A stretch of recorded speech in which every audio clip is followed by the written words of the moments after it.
Oh, it's a Jonah. Hello. Well, hello there. What's up? Just gonna be doing another session of the Lore-a-thon. The event's actually almost over. Interesting. Yep, after this, there'll be 2 more events for, and then it'll be done.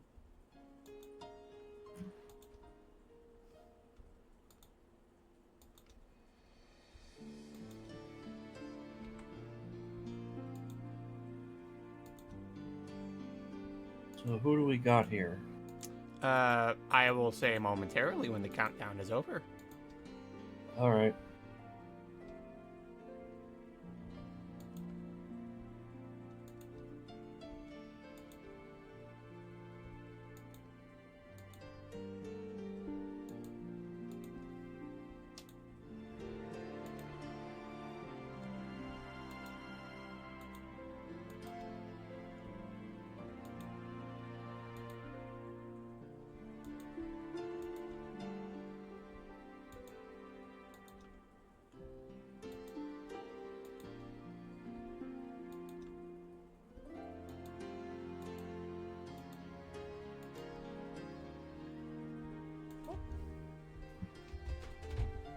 Hello there, Cece. The CC is here. Yep. Hello, Cece. There you go. Where is she? She's on the desk. She's in that phase where in the cat brain, she's like, I can't make up my mind. Should I be here? Should I be here? Okay, her cat mind has made up her mind.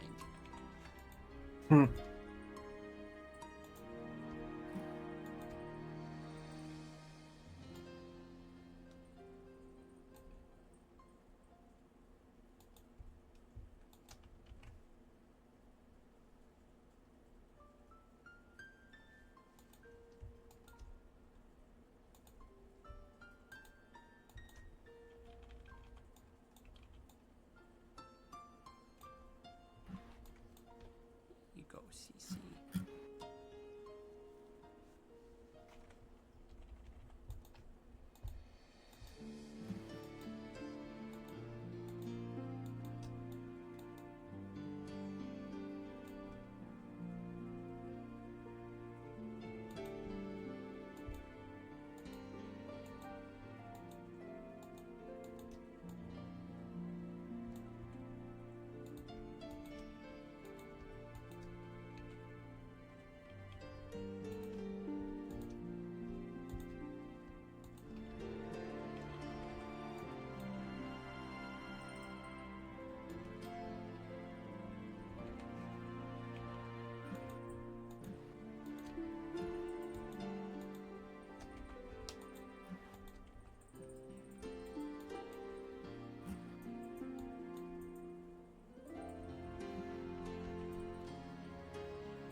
All right, everybody, and with that countdown done and over with, hello, everybody. It is I, Realm Wars. I am a PNG YouTuber who predominantly does artwork. Welcome to day 19 of the Lore-a-thon. We are almost over. Counting today, there are 3 days left of this event, and then we be finished with it. And there is, in fact, a kitty on my lap, and there's a Jonah down there. Hello. So, for today's piece, I wanted to try doing something a little simple because I wanted to do another special crossover piece, but I did end up finishing the one between me and Jordan's OC Alexandra Vega arc. And for this one, I wanted to do something a little special for someone who I've been friends with for quite some time, who some of you may know. They go by the name of one Hiten Mitsuru. They are an Eldritch Deity VTuber who will look through your eyeballs. And now there's a Pikmin.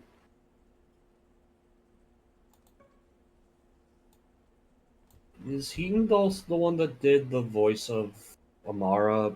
Yeah, well, but yes. Audio? Okay.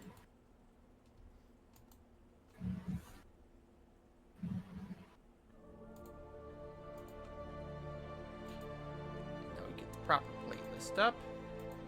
So, yeah. Hello there, ruminating. For the record, I have not told Heaton I'm doing this. Oh. Yes, I am letting this be a surprise.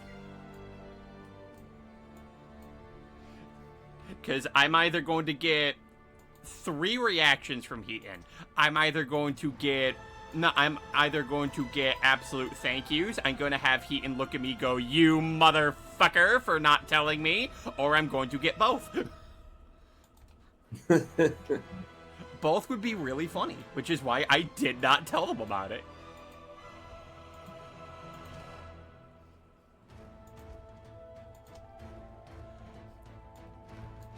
And the main reason I also wanted to do this too is that, you know, I like John. I sometimes like John Heaton. I think her character has a really great design.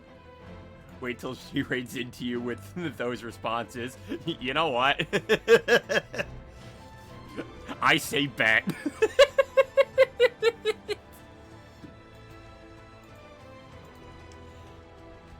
But, like, once again, so just continuing off of the idea that the Rise to Superior deals with, like, multiversal shenanigans, I'm basically just showcasing the fact that, if possible, 100%, Kamiko and Heaton would actually be able to meet up.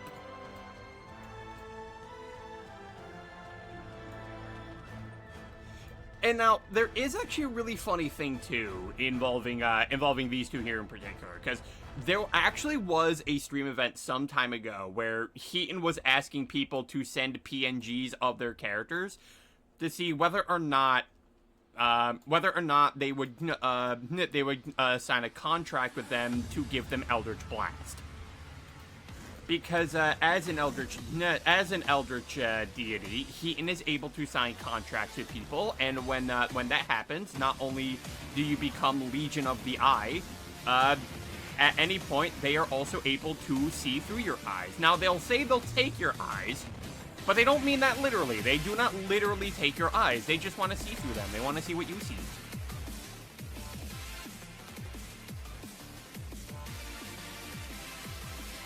It's a very common misconception. The only time Heat will ever take your eyes is if you do something to warrant it.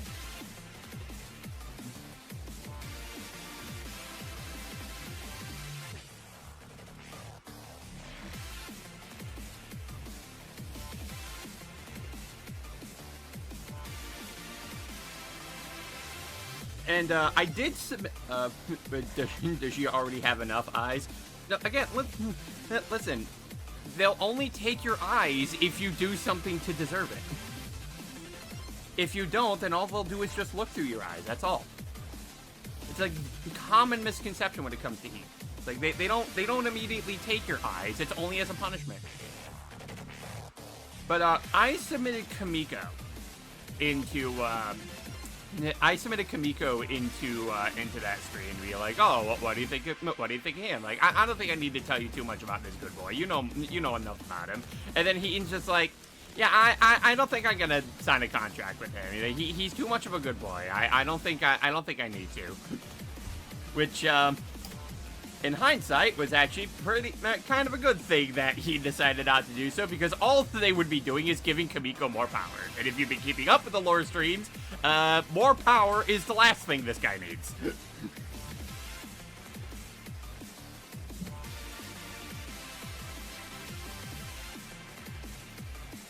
Especially if you saw the Twitch exclusive streams. What were the Twitch exclusive streams? For those of you watching this on the YouTube VODs, well, the VODs are still available on Twitch, so get your butt over here and watch it. Be sure to click that follow button too, because once we reach 200 followers, I will hold an art raffle, and you could potentially win some free artwork from me. And there goes Cece. Cece does not want to participate in the art raffle. Nope, she's like, nope, I'm out. But I can make you draw stuff for free any day.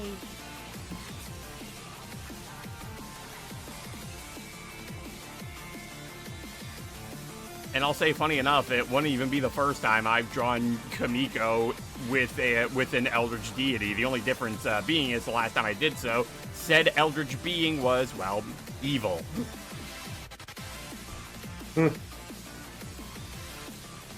And it was a guy based off of, in fact, it's actually, yeah, for one thing, I know it was a Halloween image that I ended up doing.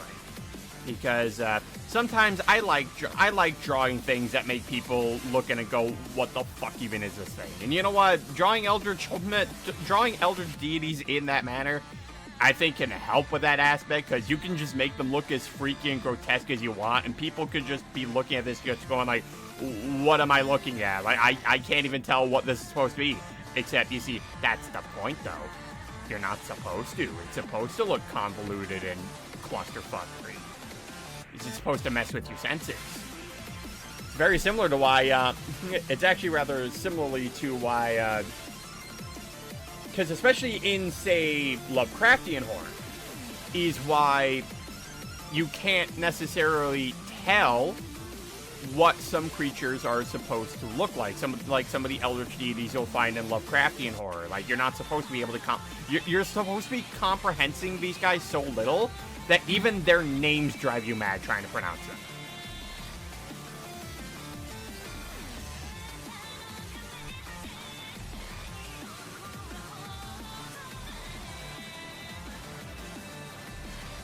They are the one thing where people who will try to criticize an anime cannot criticize you for them, because again, they're supposed to be incomprehensible. like, oh, this doesn't look atomically correct. I know, dipshit. That's the point.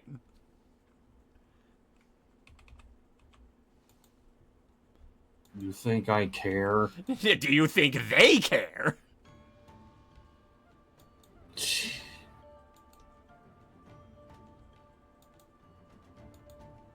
Like, they don't need to follow your rules or logic. You can't even pronounce their name. Why the fuck should they care? Why do we care? It's like, I'm just expecting, like, a Lovecraftian horror to just go up to some of these people. It's like, all right, fine. I will consider your criticisms of anatomy if you can answer me this question. Yeah? How do you pronounce my name? Fuck. Exactly. Was just That's a slur, you fucker! That was a slur, you racist scumbag! Get out of here! Listen, I was actually about to spare your universe for a second, but nah, all you assholes are getting purged.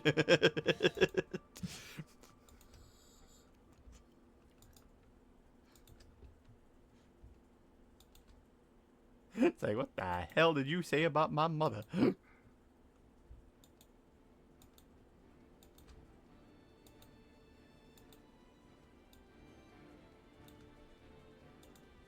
And again, I keep forgetting how quiet this one track is for, like, literally no reason.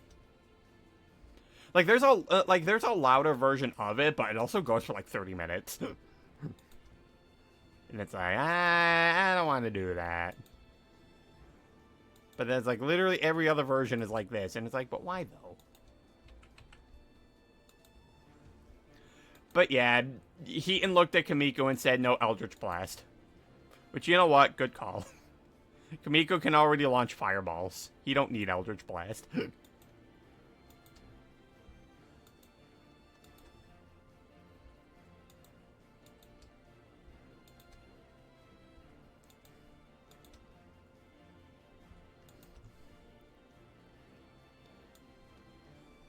But I also decided to put this image together, like, as a way to kind of just be an instance where, like, I totally imagine, like, Heaton would, like, every now and then look through Kamiko's eyes, not to like, for contract reasons, but because they would get bored and be like, you know what, I want to see something entertaining. Yo, whenever this guy fights people, that goes fucking crazy. Hold on, let me turn this on.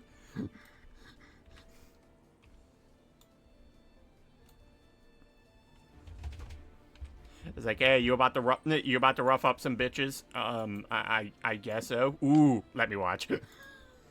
It's like, there's nothing on television. I need to watch something engaging. Like, please go ham.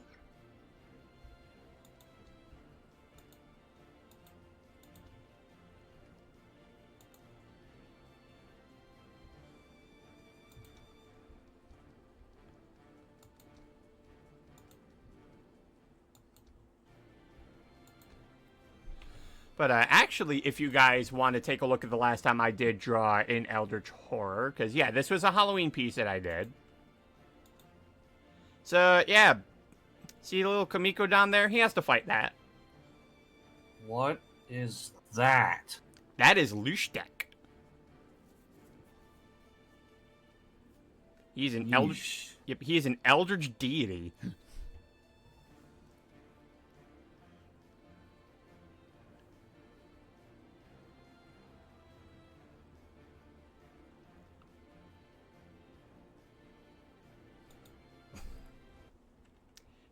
And that's as most you're gonna get from the guy.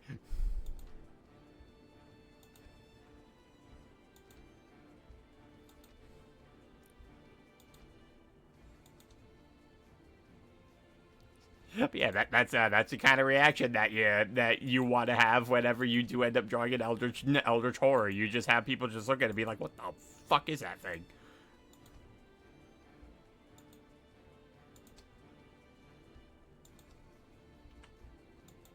Kind of reminds me of the Eldritch Horror skins from Overwatch a couple of months ago, because they also try to do an Eldritch Horror theme. Yeah, more oftentimes not. It's like, yeah, like, you just have, like, a lot of those, like, super complicated designs for characters, and it's like, yeah, no, again, that's the point if you're trying to go for Eldritch Horror. If you can comprehend it, then it's not otherworldly enough.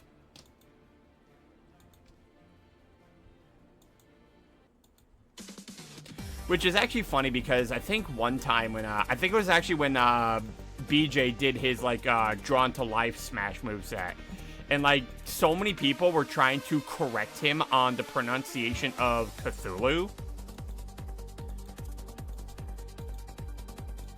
Because, if I'm remembering correctly, I think the way BJ pronounced it in his video was, it was Cthulhu. And, like, you know, yeah, he was getting, like, different responses. Like, no, it's pronounced Cthulhu. And then some people were like, no, it's pronounced Thachulu.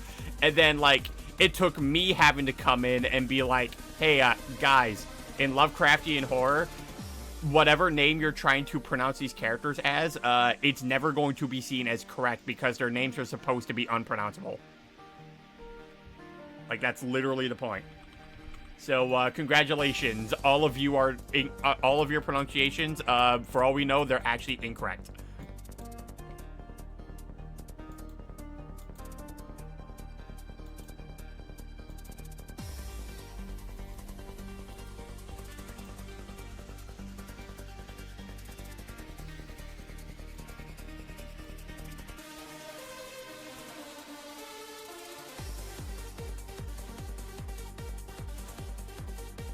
And it's like, man, you couldn't possibly imagine where a good number of these Eldritch Horrors ended up coming from in terms of the mind of one H.P. Lovecraft. And it's like, oh, what exactly inspired this story? I can only imagine the kind of cosmic nightmares that occurred whatever cosmic nightmares that ended up inspiring these stories. This one is his fear of the color indigo.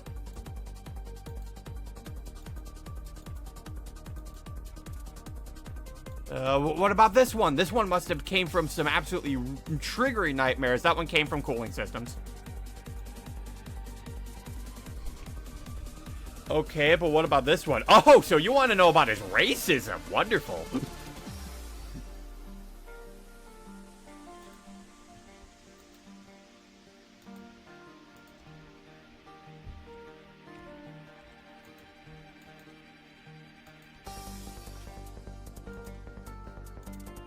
And honestly, it also led to, like, probably one of, I think it was, South Park Fractured Butthole, like, one of their funnier jokes where it's like, oh, yeah? Well, is H.P. Lovecraft, are you saying H.P. Lovecraft is a racist? Wait, he was? Oh, it's super racist?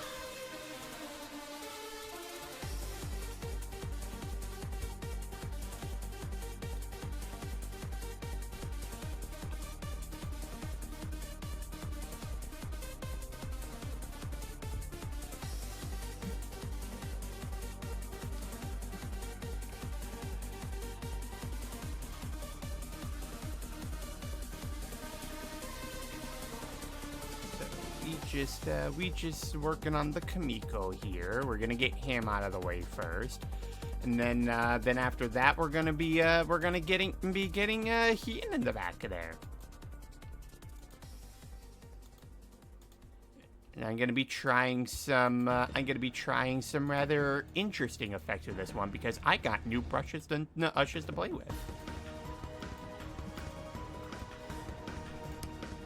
And now the thing is, too, like, I was trying to see if, like, I did want to try to compile a playlist of, like, some of the things that Heaton liked. The only problem is that, my only issue is that I don't know if Silent Hill music is VOD friendly. Because I know there's some tracks in Silent Hill that are absolutely not VOD friendly, and they would get the stream muted. Really? Yeah, it's unfortunate because Silent Hill music is actually really good. And if there's one thing that Heaton absolutely adores, it is Silent Hill.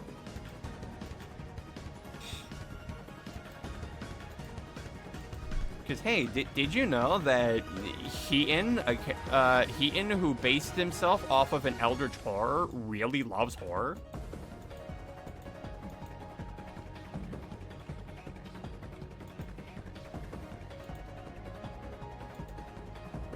And I also know for a fact that the Michael Myers theme is 100% not VOD friendly. It's like, yes, I would totally love for my stream to get instant VOD muted. Let me just put on Michael Myers' theme.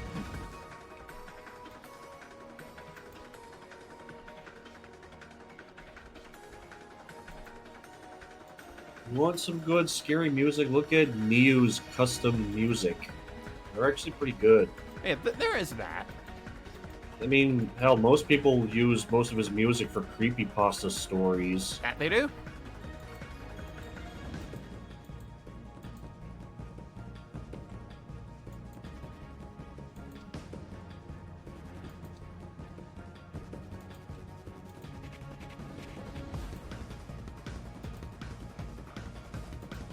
I think there's another music maker who does horror stuff, and I think the guy's name is called Repulsive, and he also does creepy music things. Right.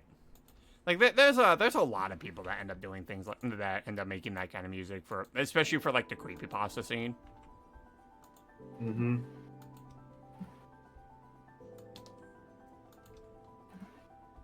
So yeah, so because I wasn't sure any of the things that, because I wasn't sure if any of the soundtracks and things Heaton liked were VOD friendly, I'm sticking with the Kamiko playlist since, I mean, he's here. Very well.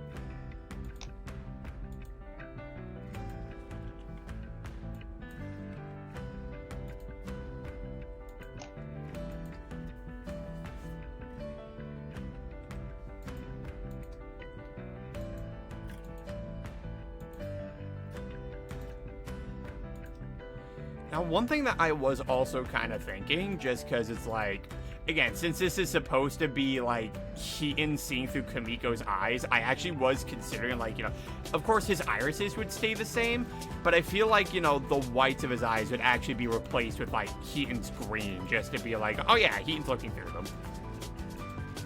Okay.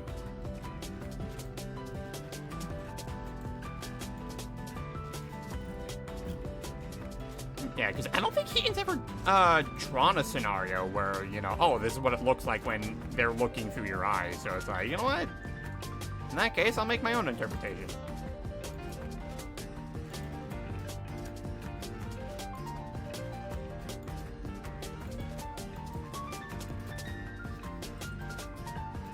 Funniest part is it probably would absolutely mess with some people too, is just being like, wait, the whites of his eyes are green. Does it mean he's using Earth?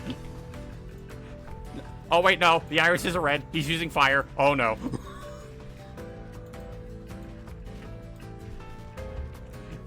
He's burning us to a crisp.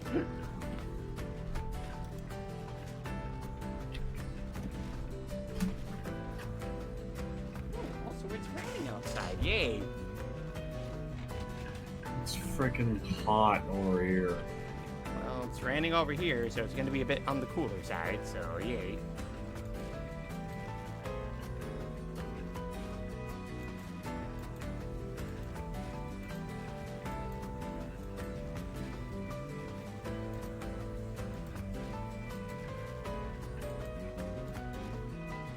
Okay, but yeah, so I will say, so for the upcoming schedule for this week, so I'm going to be taking a lot of time off. So for tomorrow, that's mainly just so that I can actually get prepared for the day after, to where I actually am going to be leaving town for a bit. And that's mainly because I'm going to be seeing my sister and niece to celebrate my birthday with them. And then, you know what, funny enough, on the day of my actual birthday is when I will actually be back with more of the Lore-a-thon with, again, your eyes don't deceive you, we're actually going to be doing a large set of comic panels. And what I'm going to be showcasing for that and talking about a bit more is how I plan to present how I plan to present the action in The Rise to Superior. Yeah, that one's going to be... Yeah, I'm going to try to go for a long time on that one. Chances are it may end up being one of those things where it's like I end up going on the relatively late side to the point that I might actually end up changing the stream to like a mic muted type of stream, just because for those of you who are unaware, I do in fact not live on my own. I do in fact live with my family, and they tend to go to the bed at around the time when it gets to 11 at night. And so, not to disturb them, but also to make sure that I can still get some content going, as well as still at least communicate with you guys through like the text. That might be something that I end up doing. And then the day after that, the final day of the Lore-a-thon, we'll be working on some extra little images. One of them that I plan to make into the banner of my Twitch page.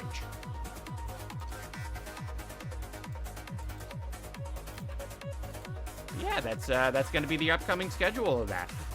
Of course, I'm going to be taking Thursday off after that because it's like I've already had like this big month-long event going. It's like just give me some extra time to myself. And, also give me some time to be able to reflect on, how the Lore-a-thon went.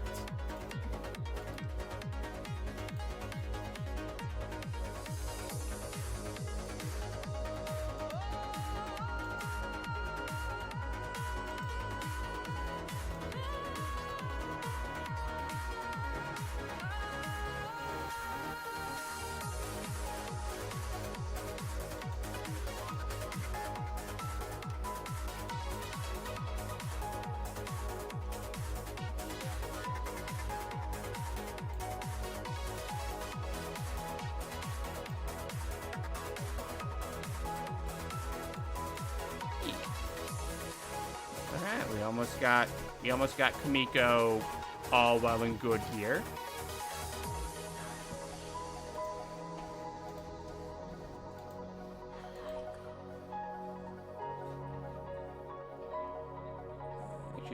Okay, yeah, I just want to make sure that it is.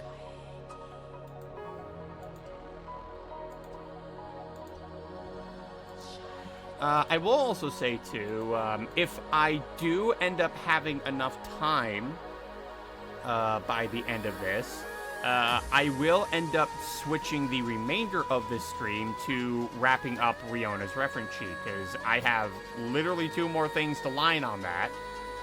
Then once I add the flats to it, it will be done and ready for postings.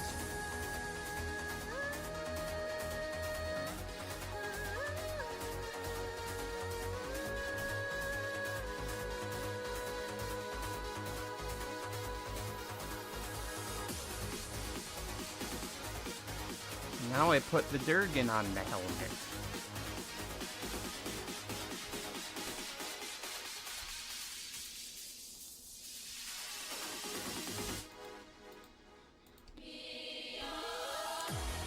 Let's get this nice little... Oh, hold on. Okay, sometimes whenever I do start, sometimes when I do start drawing like that, it's like, I don't know, I guess it thinks it reads a secondary input on it, and then just ends up putting a dot there that I don't want it to, and it makes the line uneven. I'm very picky about my line art, in case you guys could not tell.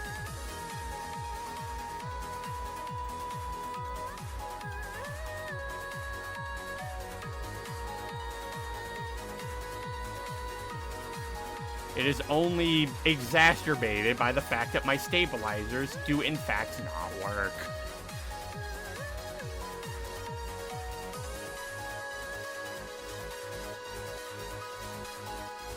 It's like, but I want my lines to automatically curve like a bunch of other art programs are able to do.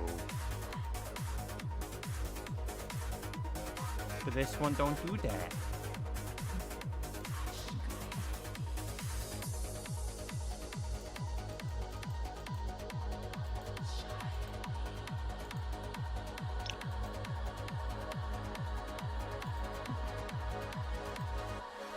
But yeah, man, the 30th is actually going to be...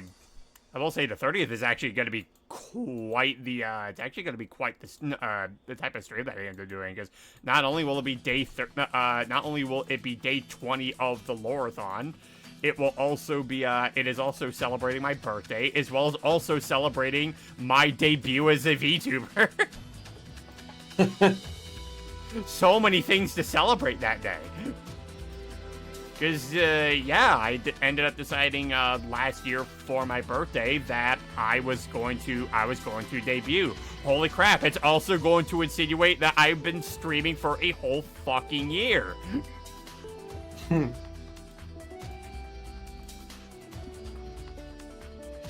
July the 30th just has so many things going on. Indeed it does. Yeah, specifically for me.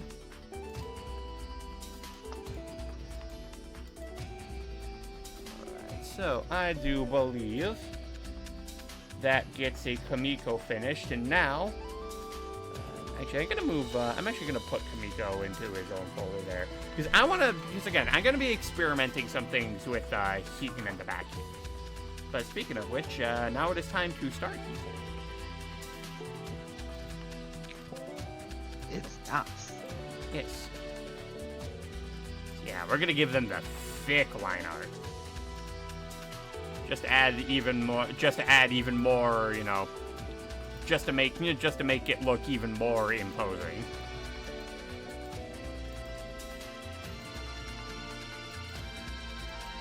It's like, where is Heaton speaking to you from? They could be in your head, they could be in your eyes, but more importantly, they could be in your walls.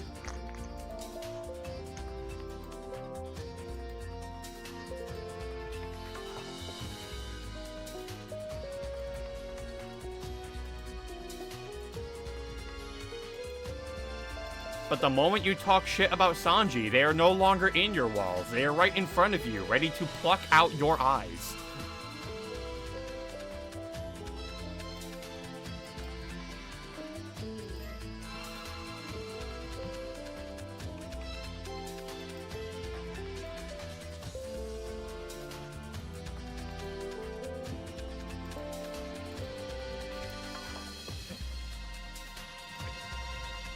And another rather interesting tidbit about me and Heaton is the fact that we literally became friends simply due to the fact that we are both fans of Rurouni Kenshin.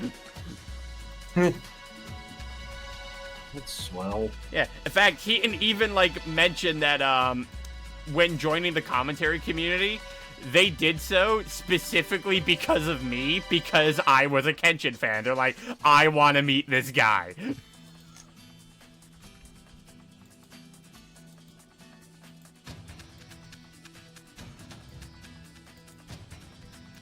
The number of times where I have just instantly bonded with people because we shared a similar interest, just instantly, is more than one.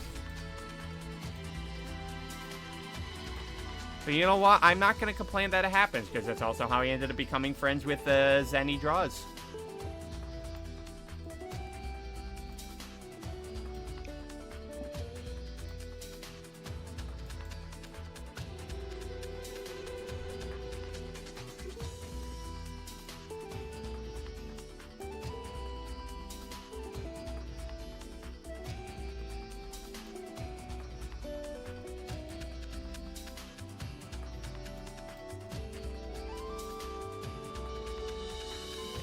That I have the right amount of sharpness going on here. You know, again, any other art program would do that for me perfectly fine, but not this one.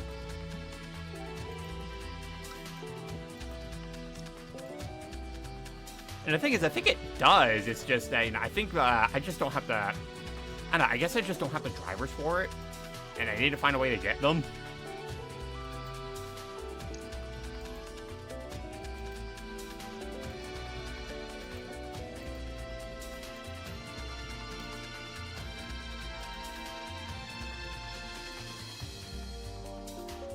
Yeah, so for those of you wondering why I sometimes whip out the eraser tool to just try to trim off the edges of these, that's the reason why, because I can't necessarily have the program do that on its own, so it's like, okay, I gotta do it manually.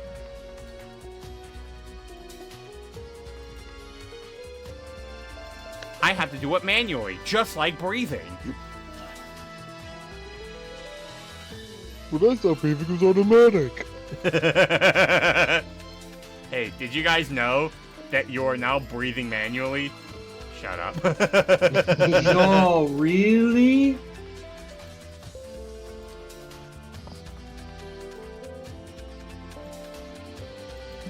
I thought breathing was an option. I mean, technically anything is an option. It's just that the other option is that you cease functioning. Do you want that option?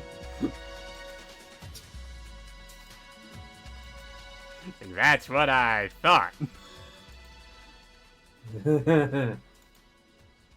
Yeah, but who's the bigger idiot here? The guy trying to kill himself, or the person trying to kill the guy trying to kill himself? That's what I thought.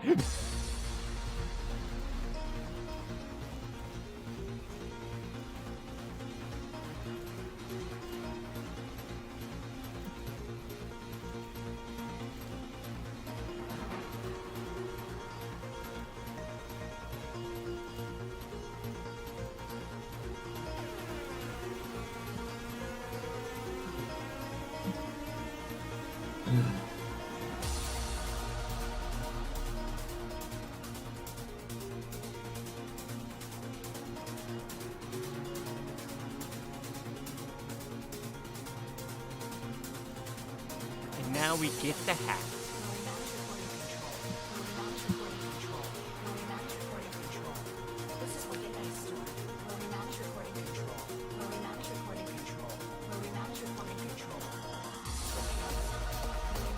Brain control? But I thought Heaton only took over my eyes. Aren't eyes connected to the brain? Fuck, you're right.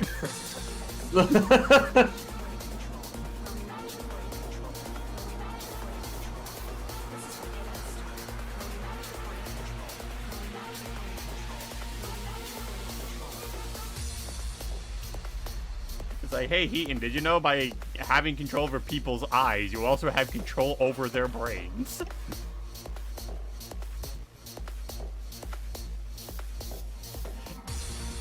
Why do I suddenly have the urge to watch Tiger and Bunny? I mean, look at Baxter Stockman. Yeah. Well, hold on. You mean Baxter Stinkman? Yeah.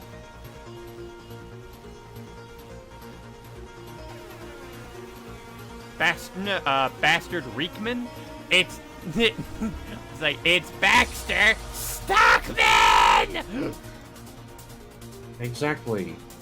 It would have been like freaking Sidney Beaverman and be all like, hey, look, it's Bastard Slinkman. It's Bastard. It's like, why can't anyone get my name right? It's Baxter Stockman. Exactly. Yeah. And then, why, hello there, Killer Shadow. Welcome to day 19 of the Lore-a-thon. I'm drawing my friend Nikita Mitsuru. They're gonna be looking through Kamiko's eyes, because that's what they do.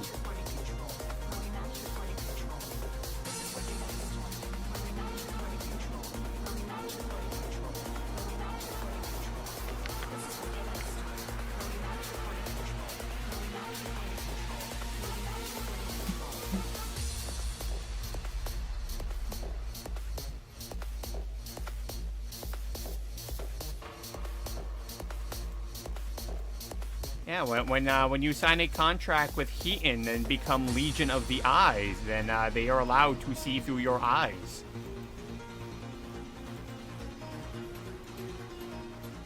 Which, if you have not followed their content yet, you should do so, because Heaton is pretty cool. I've known them for a very long time, and they are a wonderful person. We've done a lot of things for it. We've done a lot of things for each other. We've shown up on each other's streams here and there.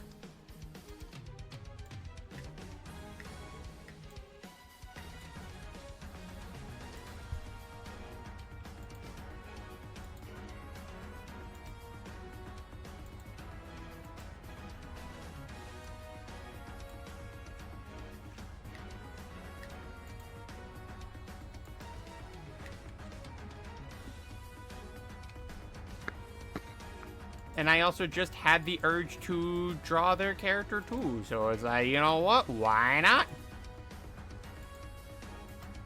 Because Kamiko can just hop to other different realms, other different worlds, other different universes. This is 100% possible.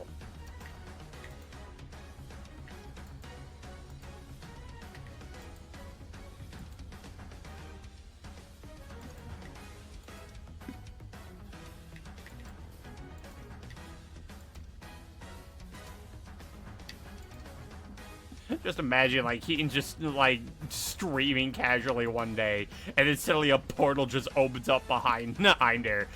She just looks around, and then just Kamiko just falls right out of it. It's like, huh. Even with my all-seeing eyes everywhere, I wasn't anticipating that happening today, but here we are.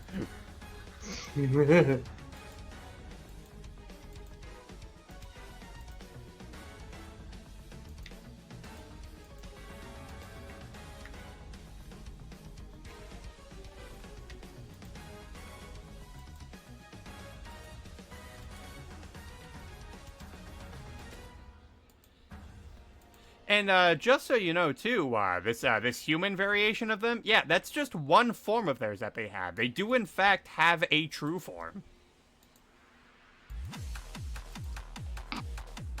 It's one that Heaton doesn't show off regularly, because, you know, you don't want to take too much out of the horror of Eldritch Horror, but you can, in fact, see it on one of, you actually can see it on, like, one of Dr. Crafty's Streamlet cards. Specifically the, my hundreds of all-seeing eyes. I am all beings and all forms. My hundreds of all-seeing eyes on you. Like, okay, Kane.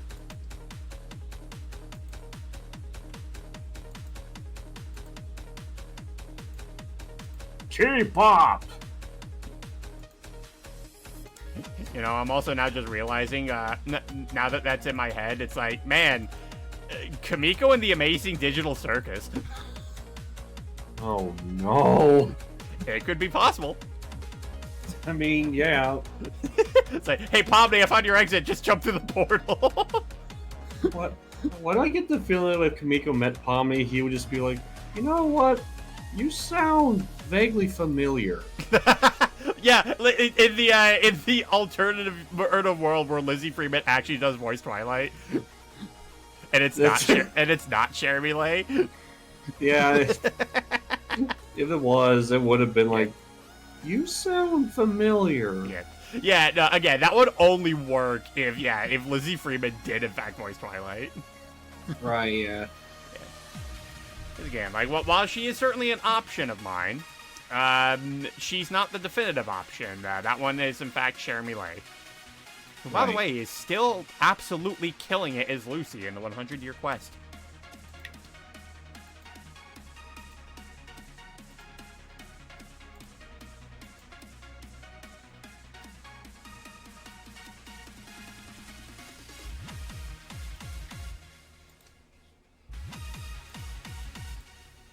How would he feel when he meets the other cast of the Digital Circus? I'd feel like he'd easily get along with Ragatha. He'd try really hard not to make Kinger go through more panic attacks. I'd say he'd feel very sympathetic towards, oh my god, why is her name blanking on me? I hate it. Is it the one with the mask? Yes, it's the one with the mask. Like, why is her name blanking on me? I can't remember what her name was.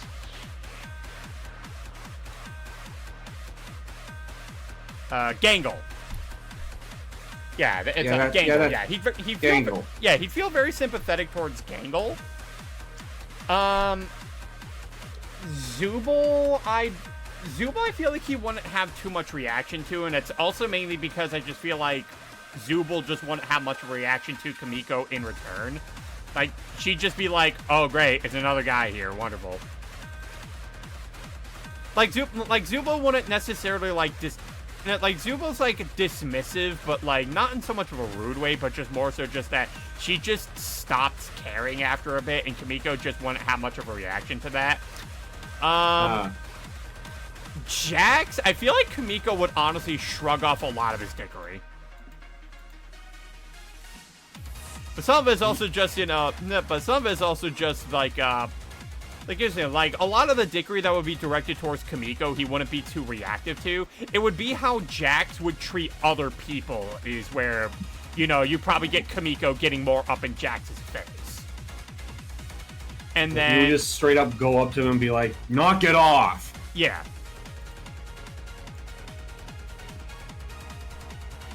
Like... I'd say, like, the best way I would probably describe the way that Jax and Kamiko would react off of each other is that, so, well-renowned horror buff, one Alfred Hitchcock, describes one of the best type of scenes in a horror to raise tension is, so, imagine that you're watching a scene, and then suddenly a bomb goes off. It startles you because, oh, that came out of nowhere. Like, it gives you a big jump. But now, let's recontextualize that scene where before it's set up, somebody actually places the bomb under the table, and as the audience, we see it there. Now, you've rose tension. Because now you're like, yeah, you see these characters that are around this bomb that could go off at any point, and now you're just left sitting there anticipating, like, okay, when is this thing gonna go off? That would basically be Kamiko and Jax. Like, you were just sitting there just wondering, okay, at what point is Kamiko going to go off on Jax? I wonder what it would be. Yeah. I know there's actually a user that absolutely simps over Jax. Well, of course, because according to Alex Rashawn, Jax has already won the award for Tumblr Sexy Man.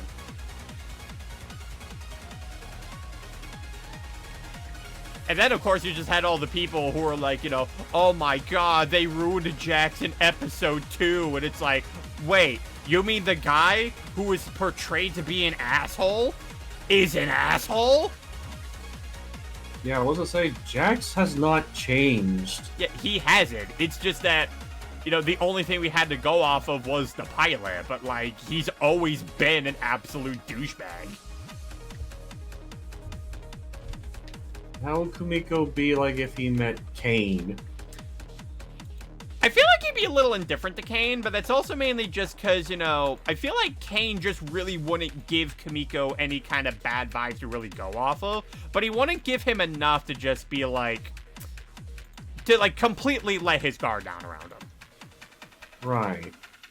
Yeah, in fact, I feel like the one character that I think Kamiko would probably, like, have the most to do with would be Pomni, because Pomni has a clear goal in mind, and Kamiko would like to help her out with achieving that, and that's, you know, getting out of the damn digital circus.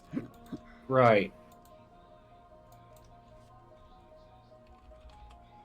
I wonder how many times he would have to see her get those panic attacks.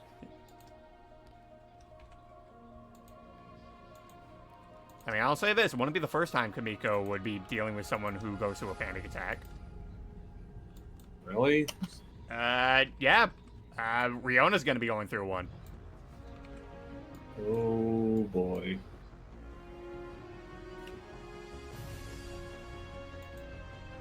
Yeah, we're already making some amazing progress on this.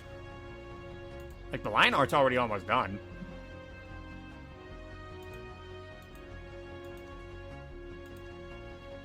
Yeah, I'll say, like, this one's definitely going to be much more simpler compared to the one that I did with Jordan's character, Alex. And part of that's also just because there's not going to be a background on this one. Like, it's just going to be the visage of Heaton just being there in the dark, but Kamiko can hear her.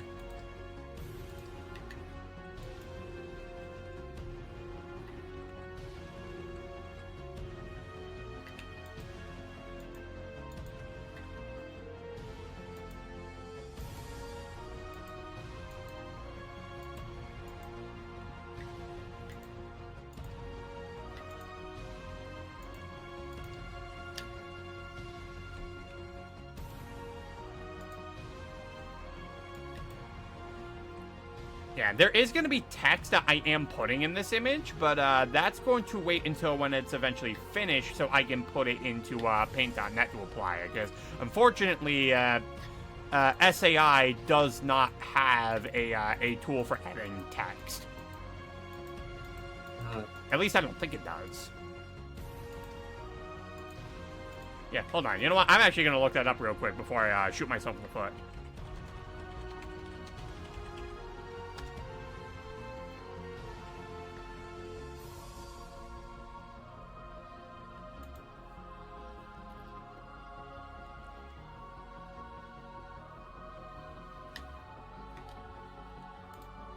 Oh, hold on. Is there? Hold on. Is there a text tool? Hold on. I need to take a look at this. In the toolbar, click the text tool. This will open up text settings. Wait, do I? Did I always have a text tool in this, but I never knew about it? Maybe. Yeah, hold on. I need to. Okay, we're going to be in the middle of the experimenting process here, because, hold on, I need to look at this, because, yeah, I'm not seeing I'm not seeing the text tool in my toolbar.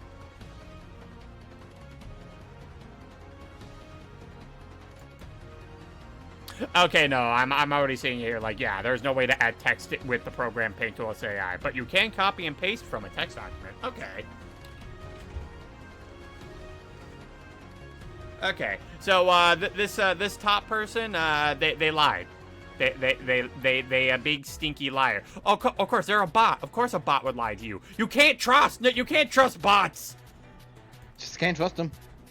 No, They you don't. lie. You lie! You lie! Yes. He can just finish streaming, but sadly she did not learn of your shenanigans. Okay. You know what? That's fine. That makes it audible as a surprise. Yeah, so when I upload it to Twitter, they'll be like, "Oh my god." Yeah, because like the only other person that I told about this that actually was on Heat and Stream was Danica. But I also told Danica specifically, you know, hey, don't talk about that I'm doing this. Because I've not told Heat, and I want this to be a surprise. And they're like, okay. Yeah, it's fine.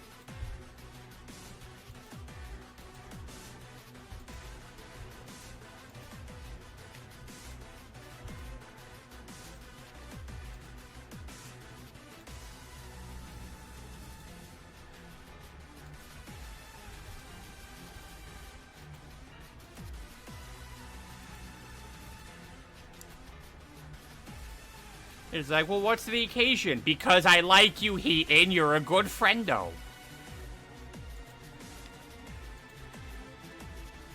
You also are really good with character design. And you just happen to have a fun character I wanted to do the arts with.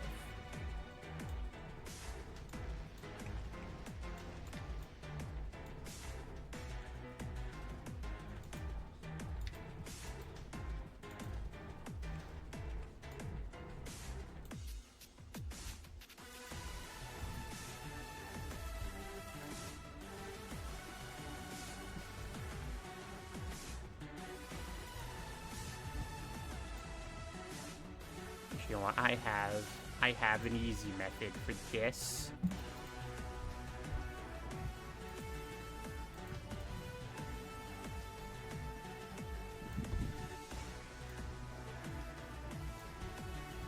There we go.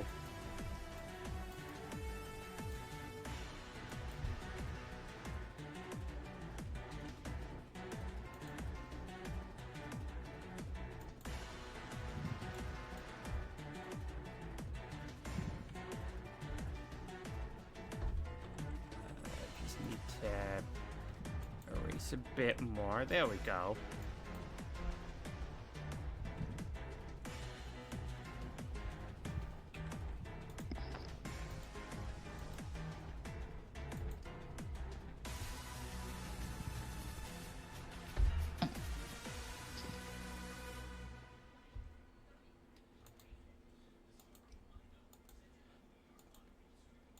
Yeah, I know one thing that I really wanted to make sure I get with the image was at least having like one of the eye jewels hanging on the antlers. Just because, you know, you got to make sure you have that one thing up. Weird that day 19 happened twice. Wait, did it happen twice?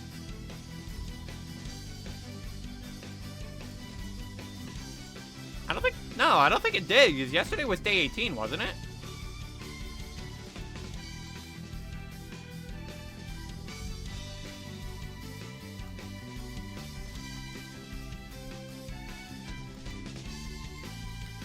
Hold on. I need to see something. I gotta make sure I'm not getting gaslit.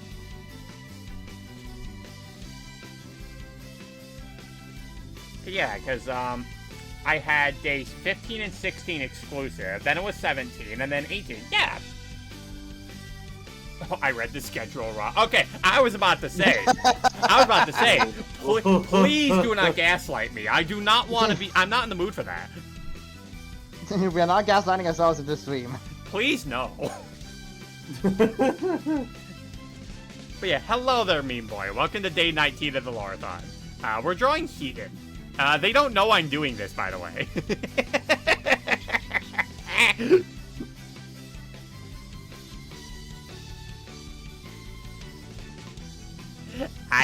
You're okay, man. It happens. Yeah, you're good. Not even start with me. Yeah, no, it's okay. Don't listen to Jonah. It's fine.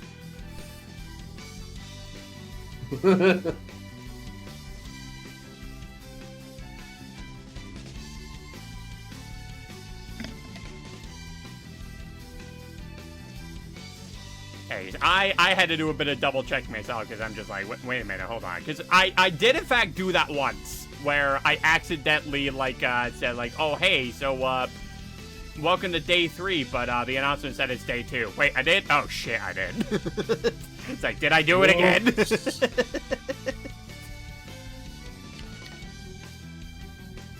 You know what? It's always important to check because sometimes chat don't tell you when you make a mistake. And then you end up with one of BJ's streams where he's muted the whole time or the music is too loud, and then no one tells him until it's too late. And they're just like, why did no one tell me? Now, that's just like me and my streams where no one tells me. Is like, oh, am I too quiet? Am I too loud? Is the quality not working?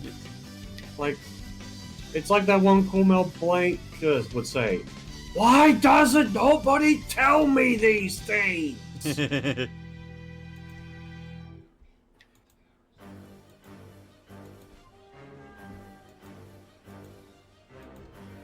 Confound them! Like, no one tells me the things I want to know.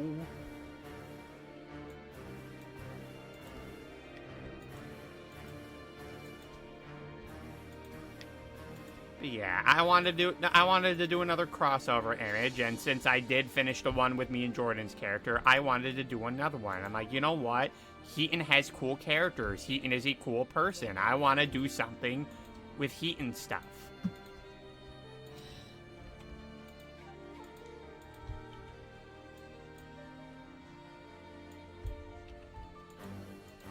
Yeah, I actually do want to refresh just to see that. Okay.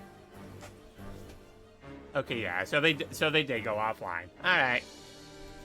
Yeah, I know. Because I know earlier they were streaming some. Because Heaton was watching some analog horror. Because you know, hey, as I mentioned, did you know Heaton really likes horror? Especially analog horror.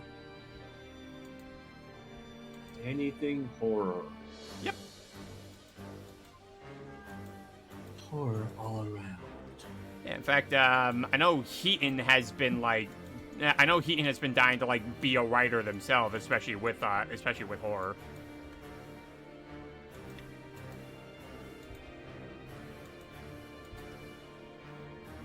You know what? I think they can do it. Like, I honestly think that they can, because Heaton does have a very good grasp on like the fundamentals of good storytelling. They're very knowledgeable in the genre that they adore. So it's like, yo, I'd read a horror novel by Heaton.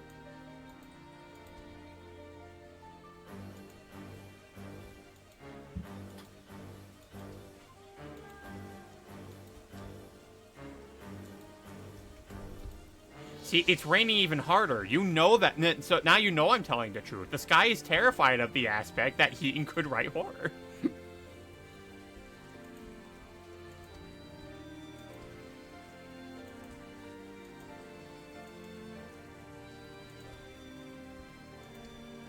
Yeah, I think all it's really doing right now is raining, so, like, I think we should be fine.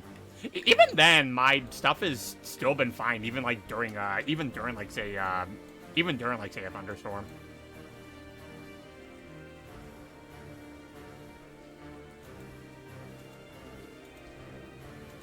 I'll also say in other news, so, also a thing I ended up doing yesterday is that, I ended up going on the Pokemon Scarlet and Violet to take advantage of more of the outbreak event that was going on, and I now have collected a total of 15 shiny Alolan Raichus. Wow. I wish someone would tell Heaton about this. Okay, so here's the thing about this. So,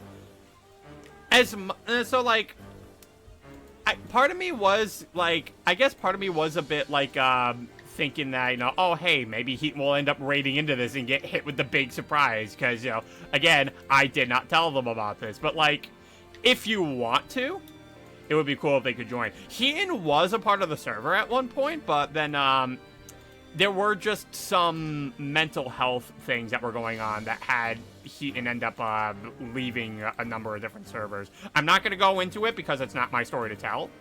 But, yeah, let's just say Heaton was kind of going through it. I did extend them an invite if they wanted back in, but I don't think they ever really responded to it. Because I know Heaton has talked about at some times where, like, there are times where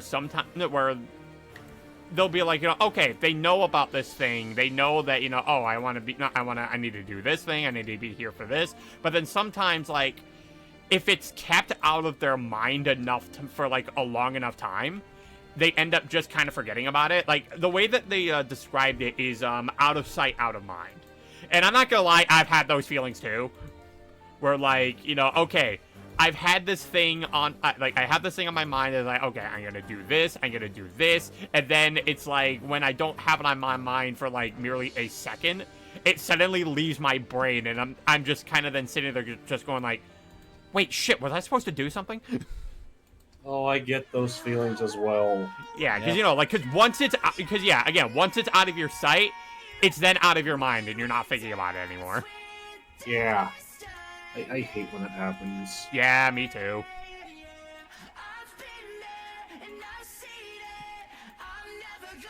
But, like, if you do tell Heaton that, like, I'm currently streaming drawing their character, I don't care. But, like, if you also are kind of sitting there being like, oh no, I want to see their reaction, like, live on the Twitter instead, I don't care either or. Because either way, Heaton is going to be seeing this. Both? Both is good. Yeah. So I don't care. Again, I don't care either or. Because, you know, again, Heaton's going to be looking at this regardless. Because it's whether or not someone tells them that I will be streaming, that I'm currently streaming it live now, or Heaton's going to get the notification on Twitter. That will be sent by me.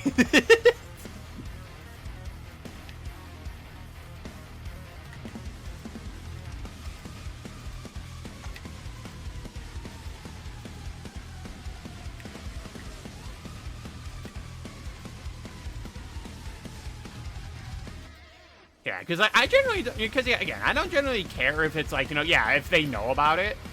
I was going to, but I had second thoughts. Okay. Because, yeah, like, if Heaton were, like, to come in and be like, oh my god, you're doing this live. Because they just finished a bit ago. Oh, yeah, I know. I understand that. And, yeah, I know that there's just times, especially after a stream, like, Heaton needs to, like, decompress from, like, all the socializing they've ended up doing.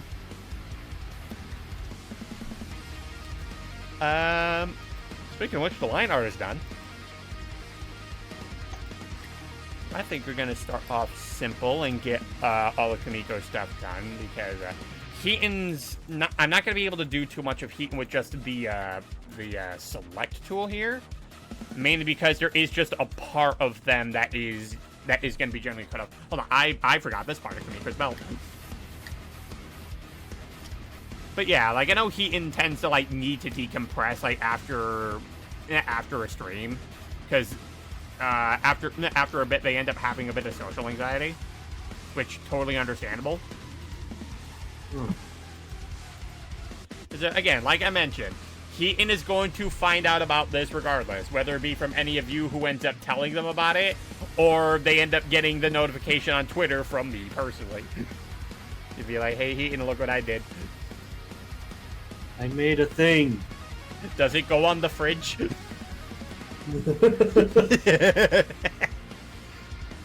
Do I get the gold star? Yeah, am I a good noodle? I'm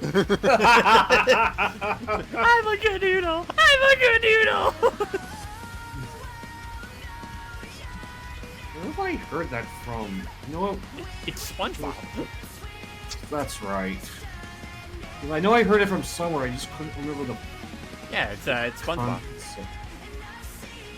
Right. Patrick's an asshole. Well, he's dumb. He's also an asshole. He's a dumb asshole. Yep. So this is the thanks I get for working overtime.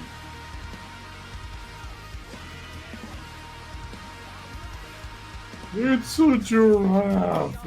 It's like, listen, SpongeBob, I can't always resort to the same brand of stupidity. I always gotta keep you on your toes.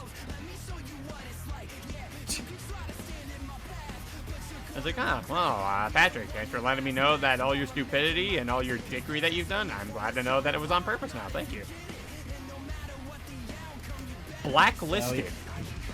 So you weren't dumb all this time, you just wanted to just be an asshole and wait for the right moment to get me up on my feet? Yep. It's like, okay, so what you're saying is that you're not a stupid asshole, you're just an asshole. Good to know. Blacklisted. Makes sense to me. Then take it. It's not my wallet. You!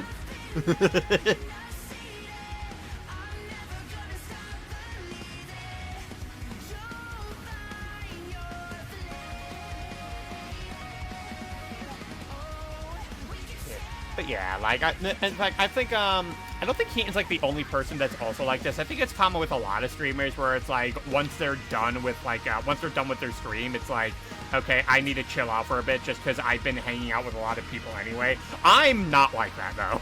Like, I'm the kind of person where it's like, okay, I'm done with stream. Oh, another friend of mine is streaming? Hold on, I gotta jump into there and just be like, hey, guys. I'm kind of a little anxious when it comes to meeting new people, especially when it's a big group of friends. Well, I'm not just talking about, like, meeting a new group of people. I'm, like, talking about, like, once I end stream and I see, like, maybe a friend of mine also streaming, I'll just jump in and just be like, hi, everybody. Like, did you just get done streaming? Yes. Aren't you burnt out? Nope.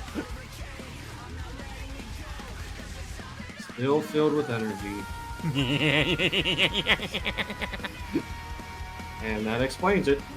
Yeah, and it does. Somewhere out there I hear Brandon looking at me going like, you fucking harlot.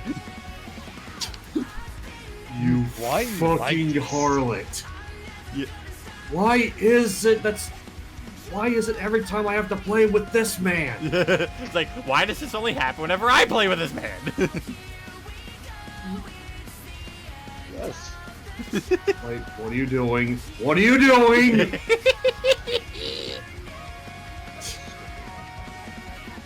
Listen, it will never stop being funny.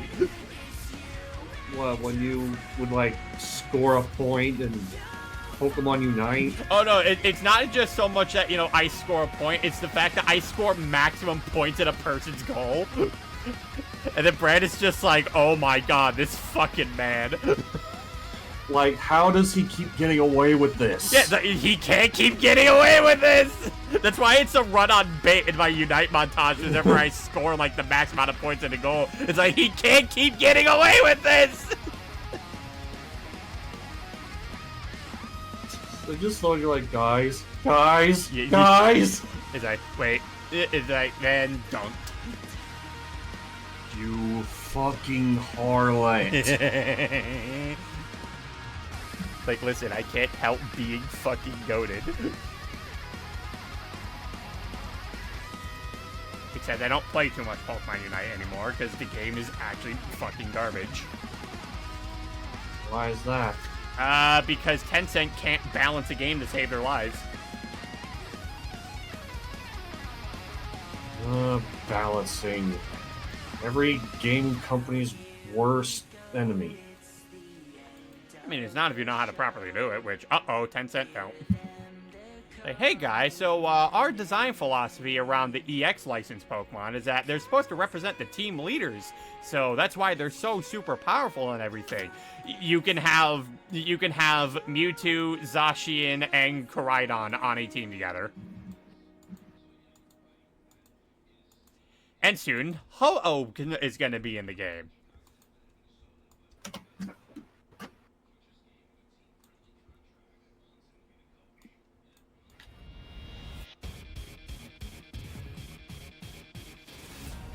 And there's also just the fact, too, like, the biggest thing that I just wish they would change is you know, more counterplay to crowd control. But lately, they have not done anything of the sort. Jesus. Yeah, so I hope you enjoy getting stunned until your character's health is 0, because that's all that's going to happen in Pokemon Unite. God, it reminds me of the crowd control shit that happened in Overwatch. Yes, I do love seeing somebody being stun locked and being unable to absolutely escape it. Yeah, and you know what the dumbest part, too, is? What? The only option within the game that consistently did decent against crowd control, that being equipping full heal to your Pokemon, they nerfed it. Why? Because Tencent are fucking stupid. Like, literally the one thing that could consistently deal with crowd control, and they decide to nerf it. It's like, oh, okay, so you want your game to be full of nothing but stuns. Because it's so cool. It'll help people win faster. It's like, this is just abuse at this moment. It's like, yes, it'll help people win faster. You know what it's also going to do? It's going to prevent me from being able to play the game.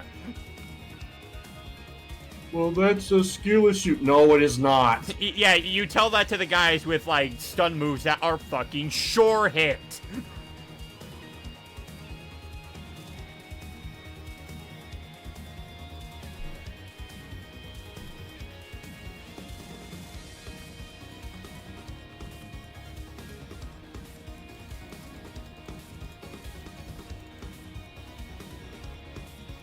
Like, I have literally ran into teams before on Pokemon Unite where it is literally nothing but, like, crowd control.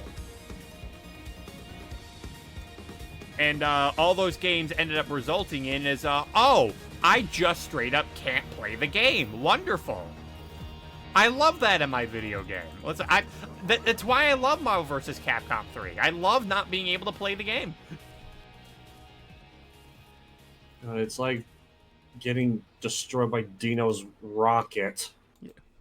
Yeah, it's Like like, how yes, Alfred had to deal with it. I love getting hit once in a fighting game, and that just costs me an entire character.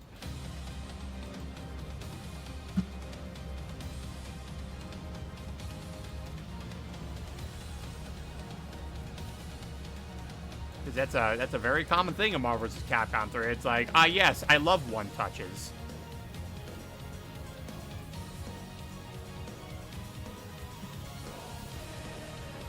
I guess that's part of the reason why, if I'm talking fighting games, I actually like Tatsunoko versus Capcom a bit more. Because while there are infinite combos you can do in that game, you at least have options to get out of them. Like, you actually do have combo breakers.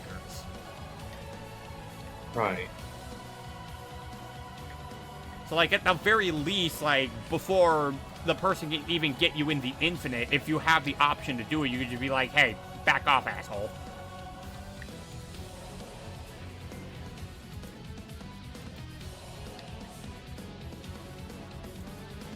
Yeah, foot dive, hidden missiles, yep. Pretty much. It's like, hi, Dr. Doom.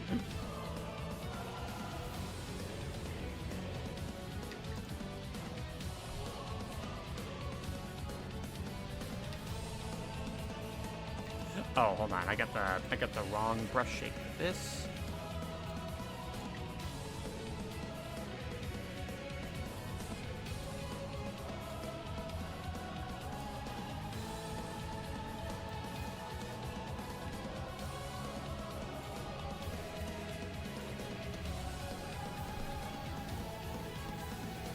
Yeah, because like I guess like when it comes to like say those kind of like one-touch combos that you can do in something like Marvel vs. Capcom 3. Like, if it ends up, like, if you do end up, like, being able to get, like, a long string of combos, like, again, this is why Killer Instinct is so good, because the long string of combos that you end up getting in those games, they feel earned, because you actually have to be able to, like, not only execute the combo efficiently, but because your opponent is capable of combo breaking, if they mess up, and they end up getting hit with the counter breaker, then, yeah, that is a skill issue. That is entirely their fault. They messed up on the input, and now they're going to get... And the proper punishment is, oh, now you're going to be left wide open to take even more damage on that. Whereas, hey, did you know in Marvel vs. Capcom 3, you can set up combo starters that are unblockable? No. 'Cause you can!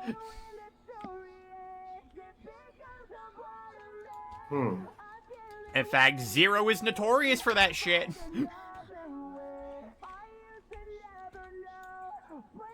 that why ZMC was a thing?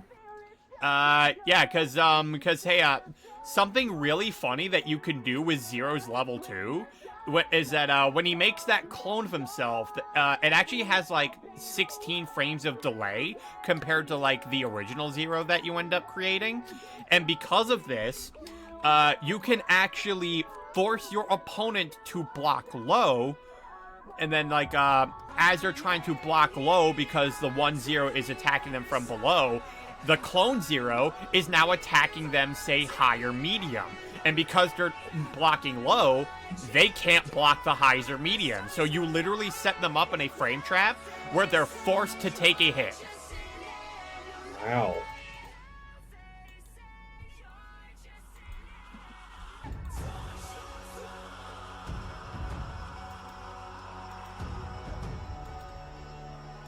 That is interesting. Yep.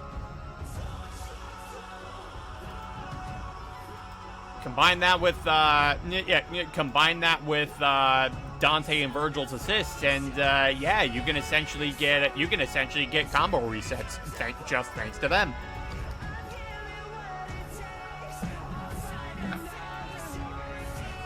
And just keep those combos going. Zero has been top tier in just about every fighting game he's played for, just so you know.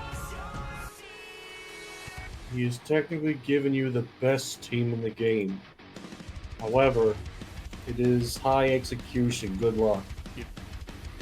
Okay, Dino? I'm coming in. It's Oh, a giant robot. Back the fuck up!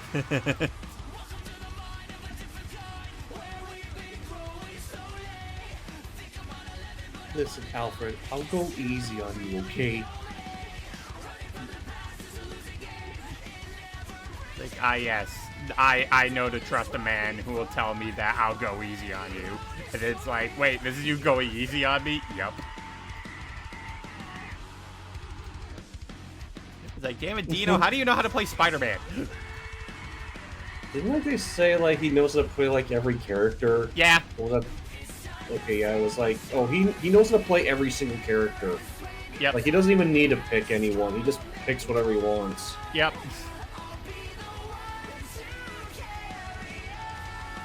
Listen, people like that are cracked, though. Like, just the fact, like, they could literally hit random, just have a whole team generated for them. Like, okay, I know how to work with this. It's like, holy crap. Like, it's like the amount of time someone has to spend on a game to be that good at it is actually nuts. Fucking A, man.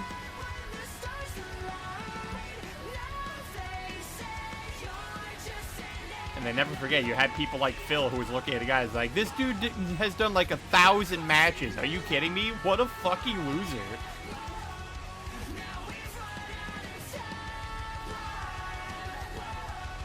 It's like, ah, yes, as the guy who streams video games for a living. Pot calling the kettle black there, methinks, Phil. Exactly. And it's almost like people who want to get good at a fighting game dedicate a lot of their time to it, because getting good at fighting games is all about committing to the genre.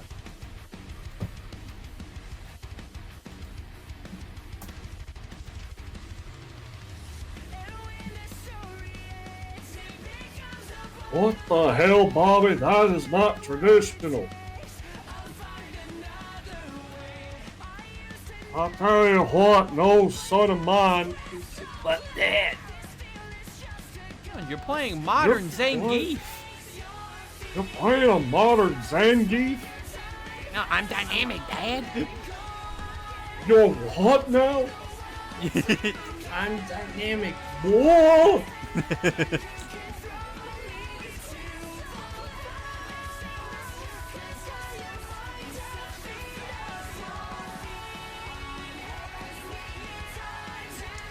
Now the other question of the matter is, if Heaton is looking through Kamiko's eyes to watch the fight that he's in, does she also hear the battle music?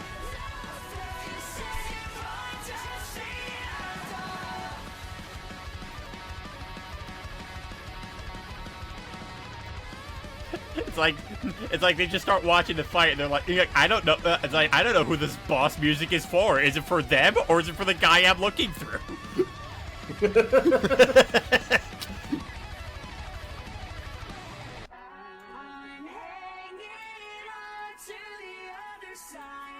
And then Kamiko just goes ridiculously combo heavy with his elemental magic. It's like, oh, the boss music is his. Okay, gotcha. I get it.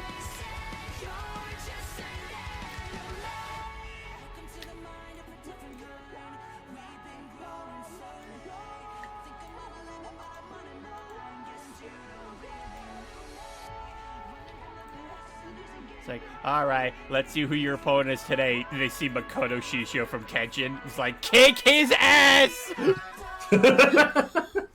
Kill on sight.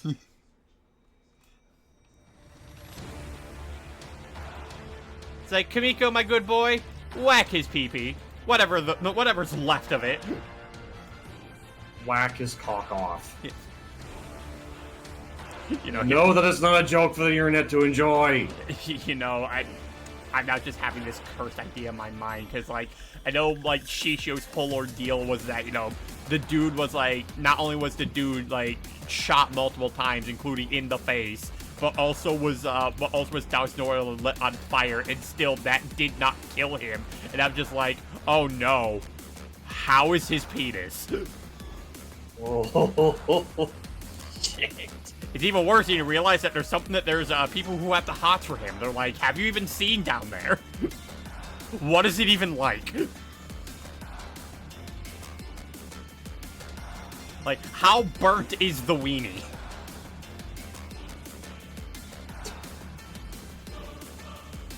Someone just posted it's like, which of these kids deserves fairy godparents the most? Butters, Charlie Brown, Millhouse, or Helga? My question is, why are we simply choosing? Can't they all just be automatically assigned fairly godparents? Yeah, I mean, can't all of them get it and be happy?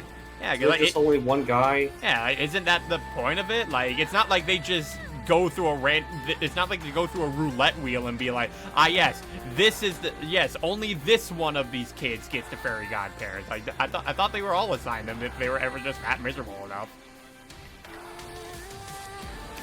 I mean, then again, Butch Hartman ended up just forgetting how his own series worked anyway after a number of different seasons. Oh, yeah? Yeah, like there is a shot that people like using where it's like this one image alone breaks every single rule the Fairly Odd Parents has set up for themselves.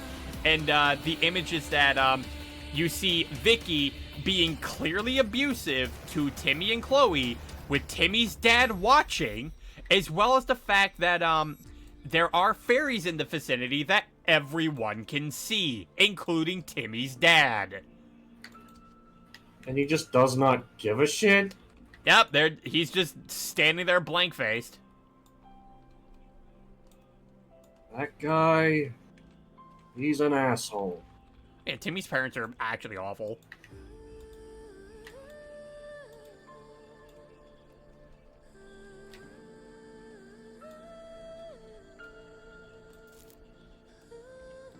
Well, because the thing, too, is, like, there was a point in time where, like, Timmy's parents didn't actually know that, hold on, why am I not...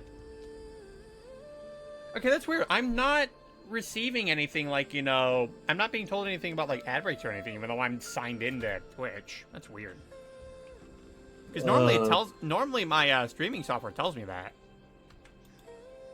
Are most of the people here sub to you? Well, it's not so much, well, no, it's not even just so much that, but, like, even then, it was, like, even with people who are subscribed to me, like, it still gives me the notification that, oh, my thing's on an ad break now. The only reason I'm noticing is because I also have my stream open on another window, and I saw the notification go there. It's like, wait a minute. What's going on here? What did you do? Did you do something behind the back? Did you do an update with this program and not tell me? Shame on you. But yeah, like, there was a moment in time where, like, Vicky being able to get away with being abusive made sense because she would always do it whenever the parents aren't looking. But then there's just been more, especially in later seasons, where, like, she's clearly abusive to Timmy right in front of them, and they do literally nothing. They have no reaction.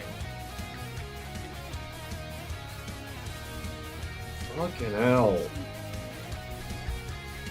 Why must every kid's cartoon parents have to be such assholes? Yeah. And now we have a kitty. Hi, Cece. You.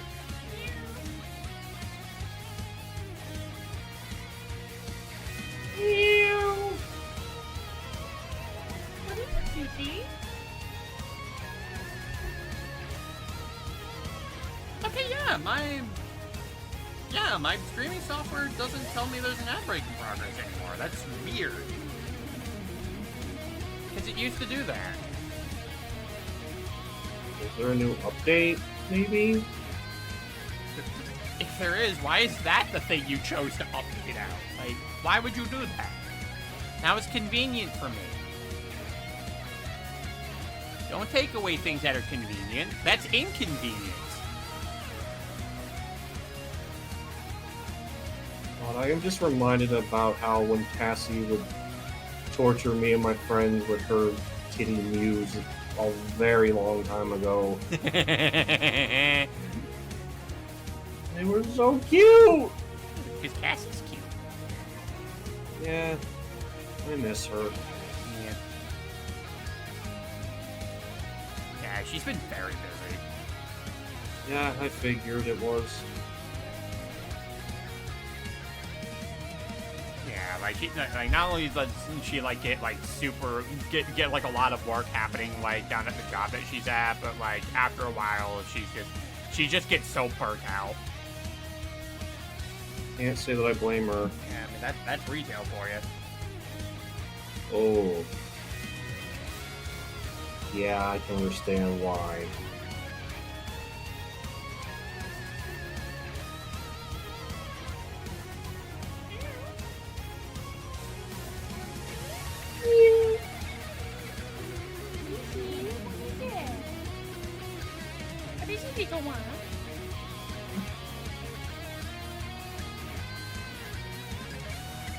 You're so cute, Cece. Easy. Oh, and now you're on the chair. This is my chair now. I mean, we can share, Cece.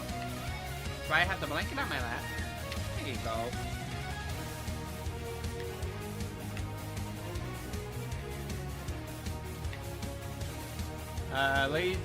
Ladies, gentlemen, non-binaries on the Twitch, taking a quick cat break.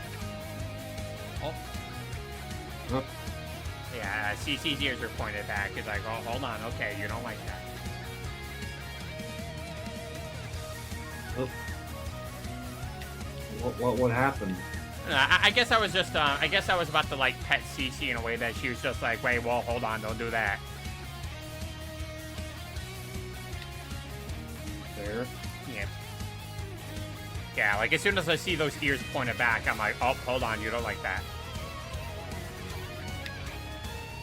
Does it, like, mean, like, they're upset or angry or something? Yeah. Like, when you see the ears, like, pinned back, they're like, hey, hold on, don't do that. No. Bad movement. Shame on you. Or when they are pissed off at another animal or a rival cat. Yep. It's all about understanding the body language.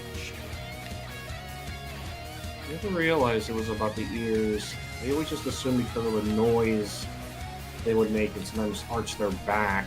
Yeah. No, like, no, cats have other ways of, like, showcasing ways of, like, you know, hey, that's not comfortable for me. No.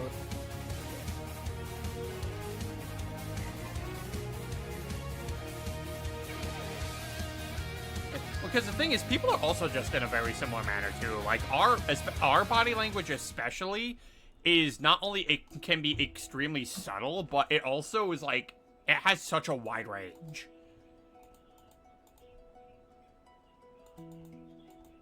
Okay. Because, like, we have multiple different ways of expressing various different type of emotions. Like, we have ways of expressing various levels of sadness, varying levels of anger, even, like, varying levels of, like, surprise.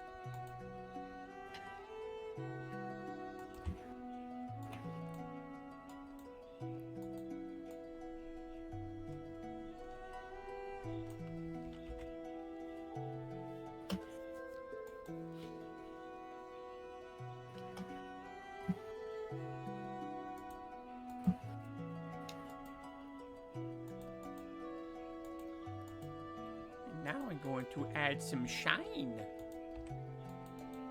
And no, not the one that the Stairfax man can do.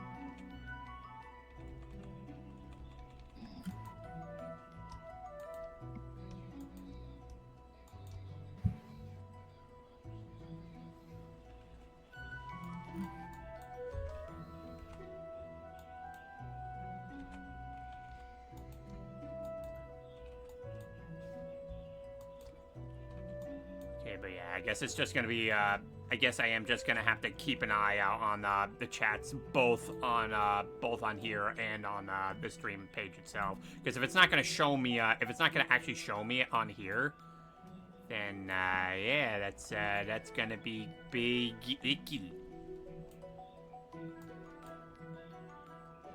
An icky Vicky, some might say.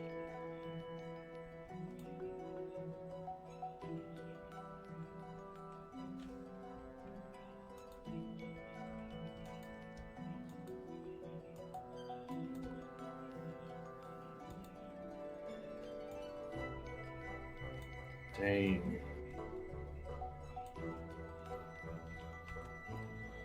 Stuff broke, that sucks. Why does shit have to break? Good. You wanna know why? Because technology sucks.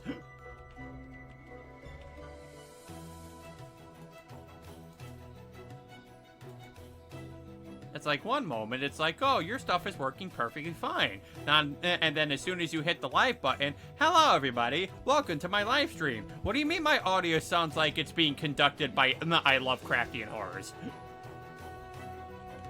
What do you mean that it sounds like I'm speaking in Morse code?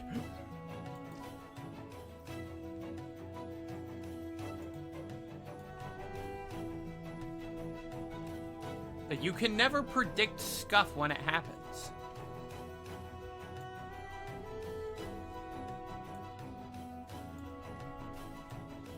And then you're Amelie, where the scuff life chooses you.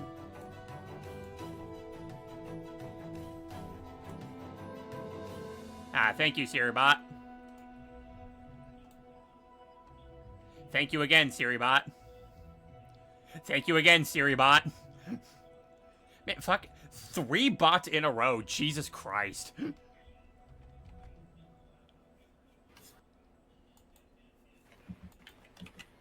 Yes. Yeah, good job, Siribot. You did good. Good job. You killed them. So happy for you. I'm so glad I got you.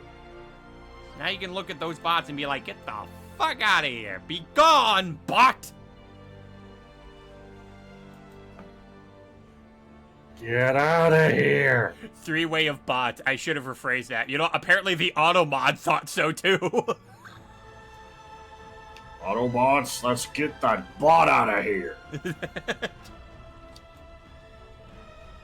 Yeah, like the Automod is like, wait, hold on, a 3-way what now?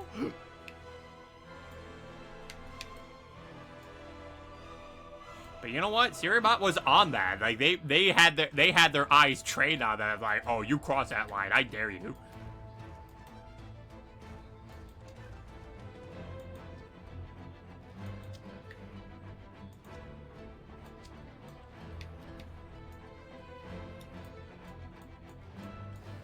He's like, ah, yes, we'll totally help your channel grow in numbers. Watch this. Makes a bunch of bot accounts. There you go. Okay, but you just upped my follower number. That's not gonna up the views. Plus, these are not actual people. Yeah, that's why they're not gonna up the views, because they're not gonna tune into the stream. They're just upping the follower number. Squidward, the robots are running Twitch, not Twitch!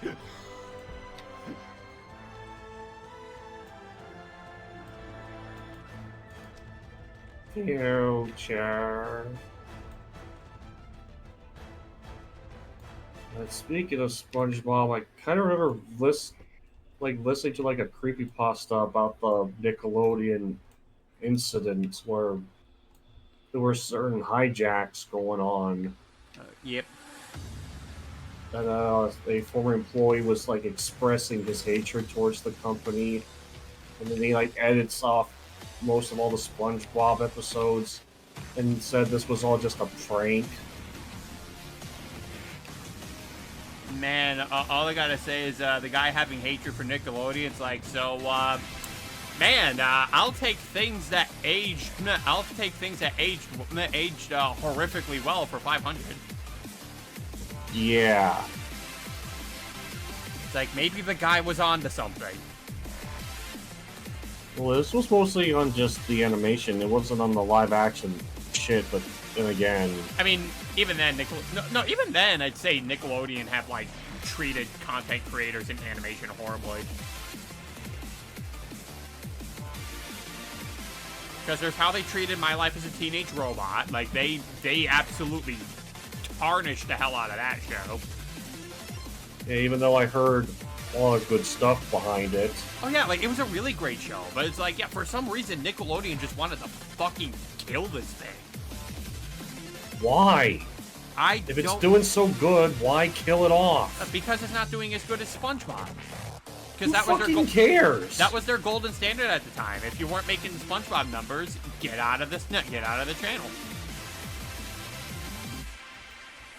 But the thing too is, speaking of SpongeBob, when Steven Hillenburg was still with us, the guy literally had one request: I do not want spin-offs of my show happening. As soon as Steven Hillenburg passed away, what did Nickelodeon decide to do? Hey, let's make spin-offs of SpongeBob SquarePants. Oh yeah, there was the Patrick Show, which I've heard it turned out awful. Yeah, well, not just the Patrick Show, but also Camp Coral. They're just like, Steven Hillenburg literally requested you guys not to do this. And as soon as he passes away, then they're like, oh, now let's do this. Okay, I see how it is. Fuck you, Nickelodeon. It's just like how Marvel screwed up Stan Lee's shit. after his passing. It's like, I don't want these things. I don't want these things happening to my property. It's like, okay. Then as soon as they pass away, okay. Now that he can't say no anymore, so how about we do the thing he didn't want us doing? God, if someone had common sense, they would tell them, it's like, no, we did a promise. Just because he's dead doesn't mean we should break it. You know, the worst part about that, Jonah, is that I'm certain there's probably some people who did, in fact, address that to them, and all the company's response was, to that was, okay, you're fired. Alright, then fuck you too then. I don't want to work for this shitty piece of crap company anyway.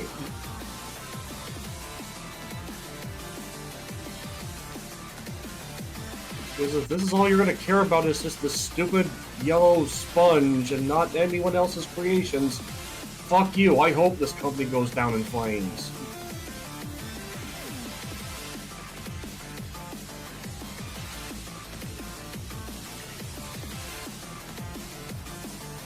And then as soon as, like, you actually see, like, a lot of the allegations coming out and even being proven true, you just see they're just being like, yes, burn. Burn for your crimes, you fucking heathen. Pay for your sins. It's like, Ghost Rider, give them the penance there. Yep. Give him hell, Ghost Rider. Unless it's Thanos, don't give him the penance there. He gets off to that shit. Oh? Yeah, there was a time where Ghost Rider used the penance there on Thanos, and he's just like, all this death and destruction from my hand. Oh, it makes me feel so good. And Ghost Rider's like, what the fuck?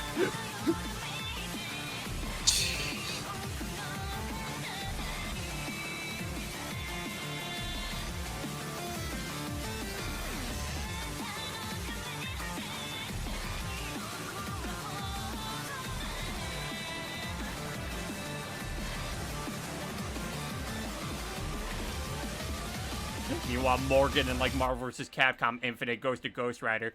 Look into my eyes. It's like, Morgan, that is the last thing you want Ghost Rider to do. If you look into Ghost Rider's eyes, all you will see is just hell. Yeah, you literally see your past sins, and depending on how bad they are, you get crushed by their weight.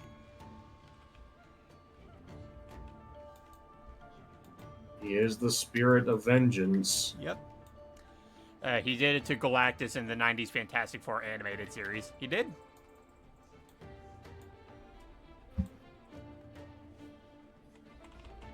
I am the Ghost Rider. You will know why they call me the Spirit of Vengeance. Now imagine all that being said by Nicolas Cage. Oh, wasn't that the live-action movie? Yeah, it was. So I was like, all right, so who should we cast as Ghost Rider? I know, Nicolas Cage. Are you sure that's a good pick? Of course, what could go wrong?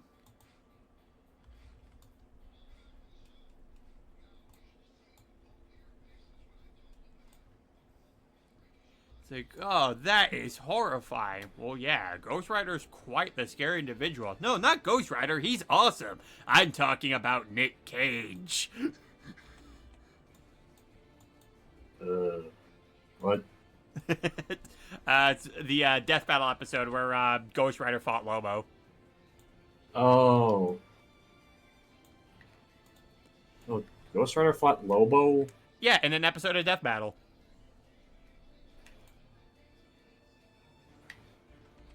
In fact, it was that video where Boomstick ended up learning of the world's greatest gender-neutral insult, calling someone a bastitch. A bastitch? Yeah, it's a combination of bitch and bastard. Huh. Yeah, frickin' bastitch. It kind of reminds me of this one Mugen collab that I saw where they had a special interaction between Ghost Rider and Etrigan.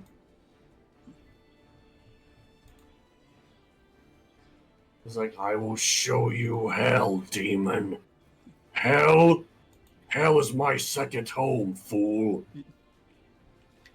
As absolute dumb as the live action films were, I don't think Cage did that bad. I know, it's just the most unlikely casting you could get for someone like Ghost Rider.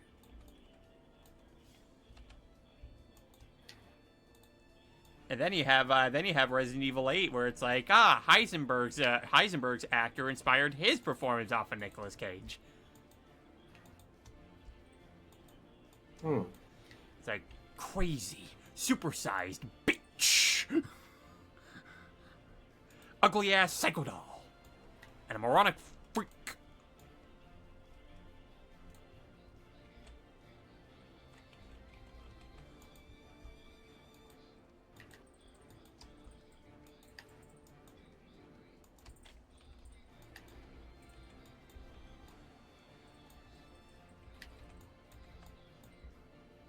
Honestly, a part of me wouldn't be too surprised if, I guess, for Heisenberg, like, Capcom originally wanted to get Nicolas Cage for it, but, like, either they couldn't book the guy or he was probably just too expensive of an actor to get.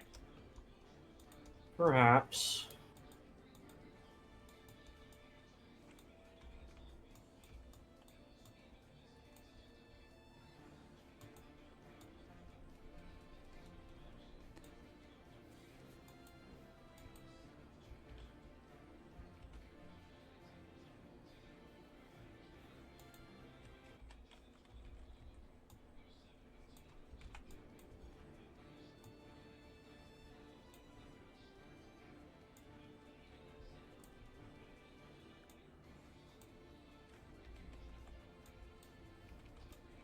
Oh, we're almost done with the shading on Kamiko. The next will be Hiten. What the? Meanwhile, in Japan, Nintendo disqualifies a team from the East Japan versus West Japan tournament series because one of their members was banned from the game for friend request harassment. What the fuck is going on? What game is this for? Splatoon 3. Oh. Honestly, part of me can kind of understand why that would be the case, because it's like, you know, you're in the middle of a competition, and then you just have this guy who's constantly spamming you like, oh, become my friend on here, become my friend on here, when it's like, no, we're busy, please leave me alone. Exactly. Like, first the whole championship shit, where Nintendo did actually release a statement saying they will just vacate the winners of that championship because they turn out to be actual cruel people. Mm-hmm. And then they're like, they're gonna change the banner so that way the characters will not represent them anymore. Right. Because I don't think they could just remove the banner, because it just wouldn't be fair for people who actually got it. Just be taken away. Yeah. But now hearing this, just god dang, what is going on with this Splatoon tournament? And I thought the freaking Smash Bros tournament were bad. I mean, it's part of a big reason why Sakurai didn't initially want Smash to be, like, seen as a traditional fighter. Exactly. Yet there's a lot of people out there that pretty much treat it very competitively. Yeah, well, part of that's also just because, you know, a lot of that's because of the influence Melee had on Smash. Oh yeah. Because like we wouldn't fast it was. Well, because we wouldn't have a competitive scene if it weren't for things like Melee. And it's not simply because for just how fast it was, but because of like just the number of different mechanics that were placed in the game that put it on like a much higher learning curve compared to like other Super Smash Bros. Games. Yeah, true. I kind of remember that there was like a Smash Bros. Tournament in my grade school. Then later on in high school, they were hosting a Smash Bros. Brawl tournament. Yeah, and it was around like Brawl where like the competitive field just wasn't really there just because of the number of different random effects that would happen. High tripping. Oh yeah, that was annoying. Yep. And also with just, like, how ridiculously floaty all the characters were, how free-flow combos were just kind of gone because hit stun was practically non-existent. Oh, yeah. Yep. And then, of course, hi, Meta Knight. I'm glad to see that you left the balance patch back at home. Right. Meta Knight was just so broken. He was a triple S tier. Yep. And To even the point where he banned from got some tournaments. Yeah, and he got banned from tournaments. Yep. In fact, part of the reason why some characters even, like, list high in the tier list even at all is because, you know, okay, how well do they do in the Meta Knight matchup?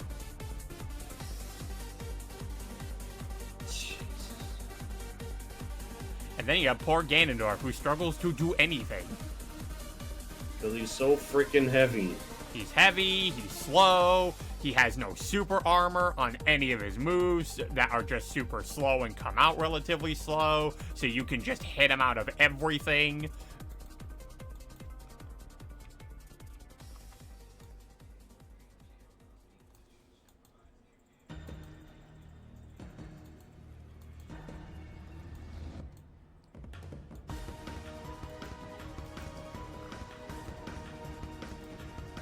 And then you have poor Ness and Lucas, who are like, all right, we're going to try to make a good name for ourselves in the Smash community. Hey, so welcome to the game where Marth has an infinite chain grab on both the Earthbound kids. Seriously? Yep.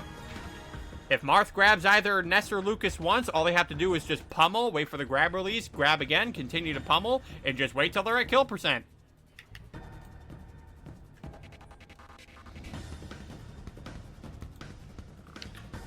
Just keep doing this until they have no more stocks left. That's busted. Oh, it's very busted. Combined with the fact that Ness and Lucas just can't compete with any of Marth's disjoints whatsoever. So it's like, you try to approach, you're gonna get hit. If you think you have an opening, oh look, Marth just grabbed you, and that's a stock. It makes me think of Lucas's up smash being the most broken of all. It's really not that broken. It's a slow move. It's slow, but it's really strong. Yeah, yeah, that's obviously the trade-off for it. Like, because it comes out relatively slow, it's going to do a lot of damage and knockback. And, like, honestly, that's fair, because it's like, you know, could you imagine, because it's like, because, you know, again, bringing up characters like Meta Knight, his forward smash not only does quite a bit of damage, it does a lot of knockback as a kill move, and it also comes out really fast. Yeah, true. Yeah. It's like anyone who tries to tell you that the Falcon Punch or Warlock Punch are broken. It's like, no, they're not. They're slow moves that are easy to react to. If you get hit by them, it's your fault. Yeah.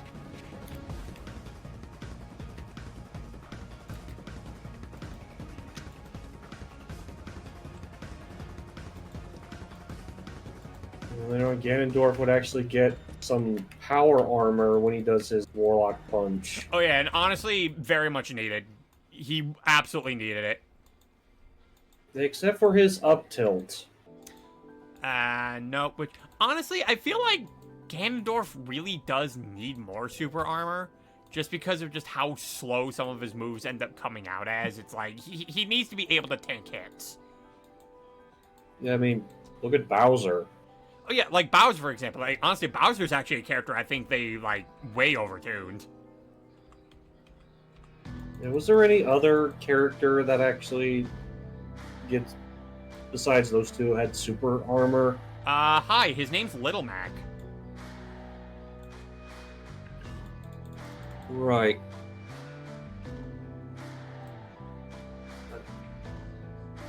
Boxer. Yep. Yeah, like, Ganondorf's, like, biggest problem, like, as a character is that he has zero answers to projectiles. Like, you can literally just camp him out the entire game, and he just can't do anything about it.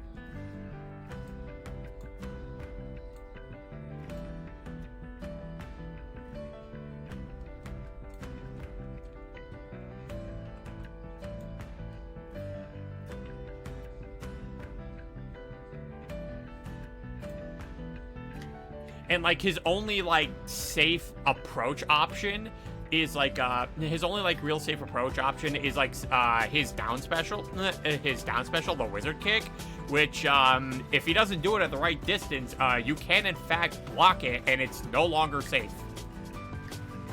Huh. It's like, oh, I block your wizard's kick. You're now right in front of me. I shall now proceed to do grab combos. And now you have taken 50% off of one combo. You are now easier to kill.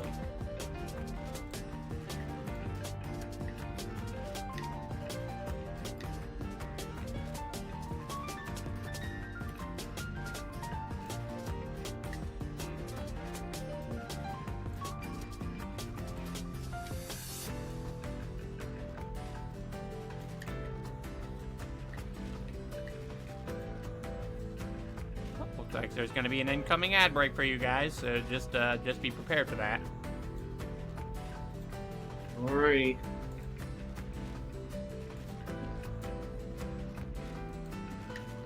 Oh, I actually just put that on there perfectly.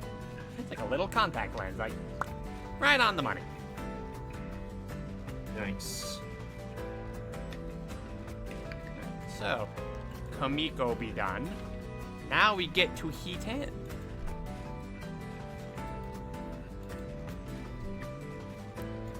I feel like some of this is going to be pretty easy to do. It's just like I'd say the upper half is going to be a bit more tricky just because there's nothing to keep the lines from spilling out. Oh, I guess oh, right, because this is on a completely different layer.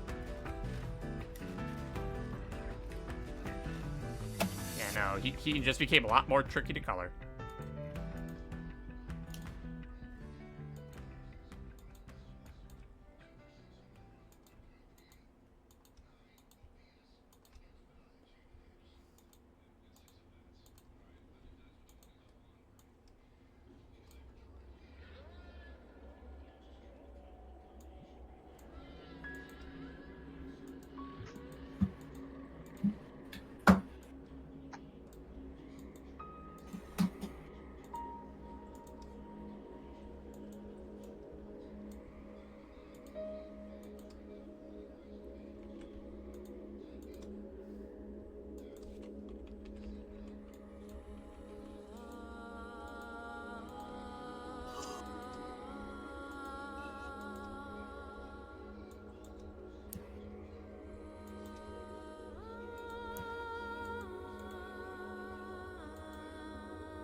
Or did they?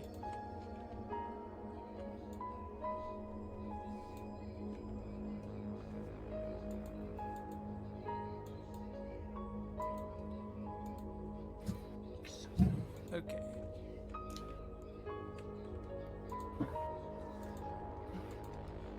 Hello there, Crystal. Greetings. Yeah, welcome to day 19 of the Lore-a-thon. And hello, Lady Kyratera.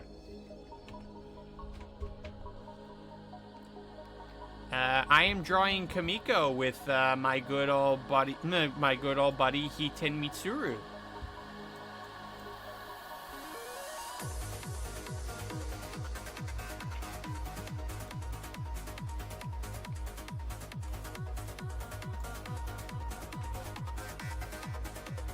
Yeah, hold on, I'll be there. All right, Crystal. Yeah, I know. Like you guys ended up coming in like right on an ad break.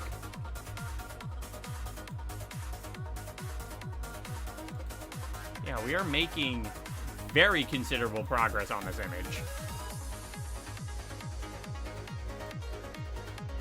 Because I just need to... Because, yeah, I just need to color, shade, and heat in, and then do some of the background effects on here, and then, yeah, the image is done. Yeah, it's definitely... Again, like I mentioned at the beginning of this, it's going to be a lot simpler than the image that I did involving Jordan's character.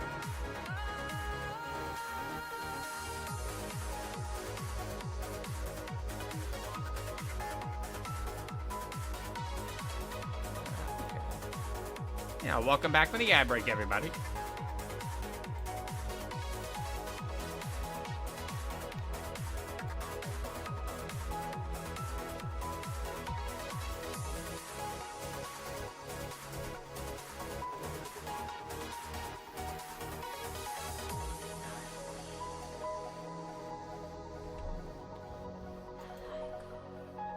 get Keaton's hair in next.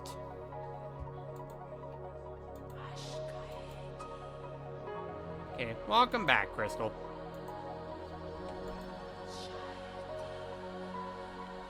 You're welcome.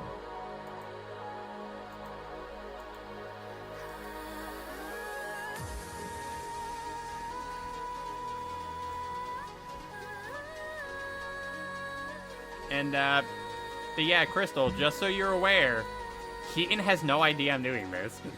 It's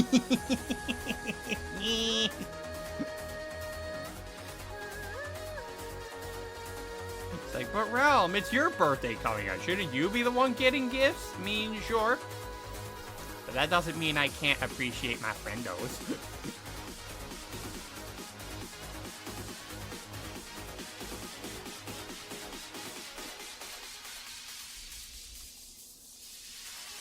Where Kitty at? Cece was here a bit earlier, but she ended up leaving.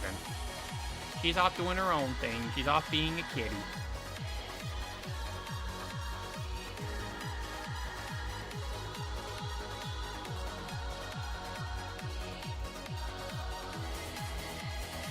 Yeah, right now we're drawing a Keaton.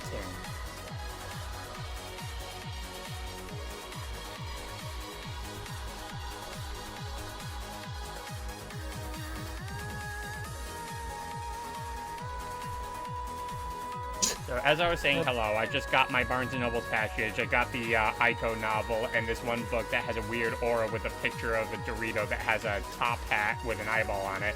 Man, I'm sure it's probably not going to hurt me. Oh, no. Crystal? No! Put that book down! Has anyone ever seen this comic dub called Sonic's Biggest Fan? I believe I have. It's basically whatever Sonic is saying, Sonic.exe repeats it back, and then Sonic shouts at them to go away. Yeah, so yeah, there you go. So if you have not followed Keaton yet, be sure to do so, because they are very cool.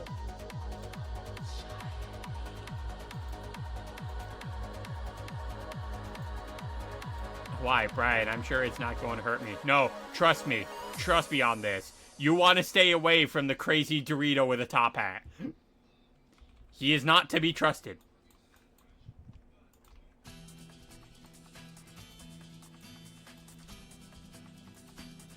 Lest we live through the events known as Weirmageddon. I even heard Maniac got the book and he seems fine. Oh no. Ladies and gentlemen, we're about to go through another issue of Weirmageddon.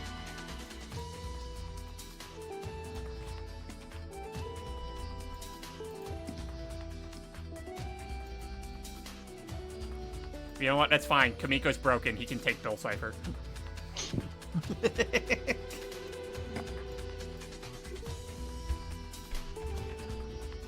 What now? Weirmageddon. It will be upon us.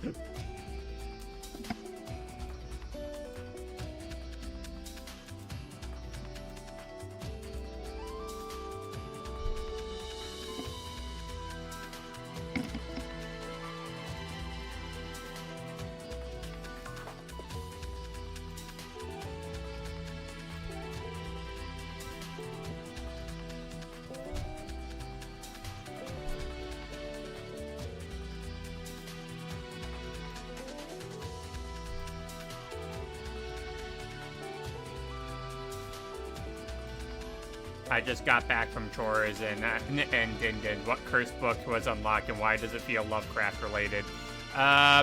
Because I'm taking it that Crystal ended up getting a book related to one Bill Cipher.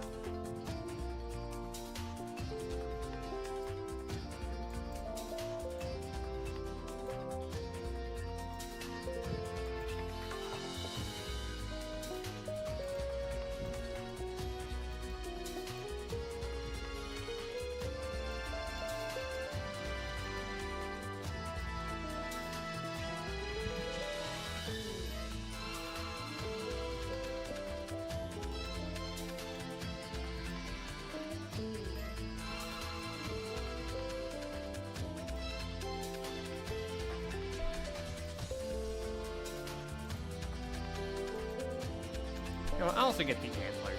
So a normal Wednesday then? You know what? Yeah, seems like a normal Wednesday.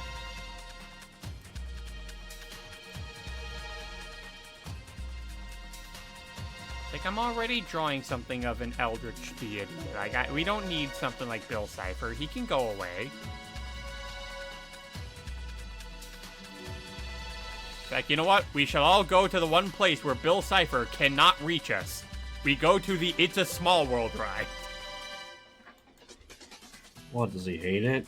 Yeah, Alex Hirsch has in fact stated that if Bill Cipher were to be real and you needed to seek shelter anywhere, you go to the It's a Small World ride.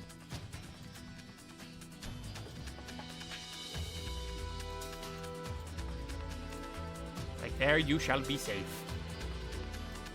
He just cannot stand those creepy dolls. I don't want to be here. That song is a curse. And it keeps going on and on and on. It's like the song that never ends. It goes on and on, my friends. Shut up, Brack! So what you were saying, I'm safe if I read the book in It's a Small World ride. I mean, I guess. If that's what it takes, do it. It's like, haha, I've been free. Wait, where am I? Oh, you're in the Small World ride. Get me out of here!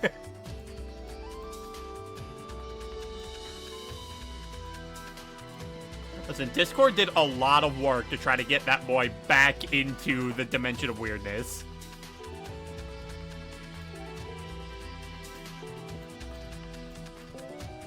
He did all he could. Like, well, it was worth a try. But still, I'm surprised you didn't recognize your old home. Like, wait, what?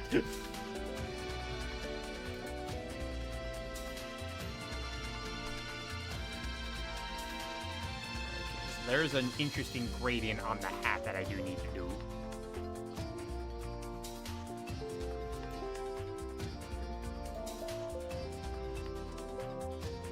You know, one of these days I do have to sit down and watch Tiger and Bunny.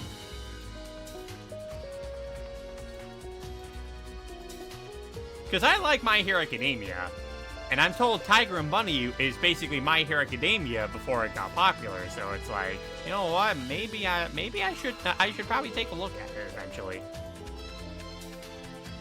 And then maybe I too will be inspired enough to start wearing Heaton's hat. It's like, I get it now. I get it so much that I also had to get a hat.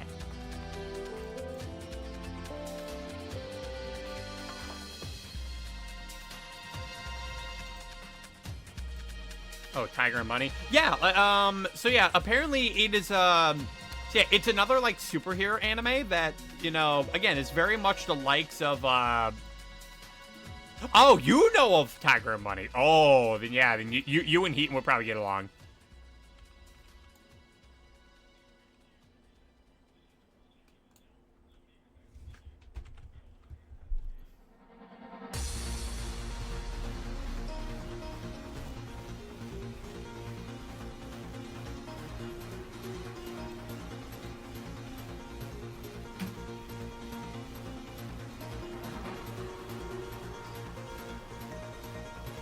Yeah, there's one thing that I can promise you that Heaton is very knowledgeable on. It's, they know their anime.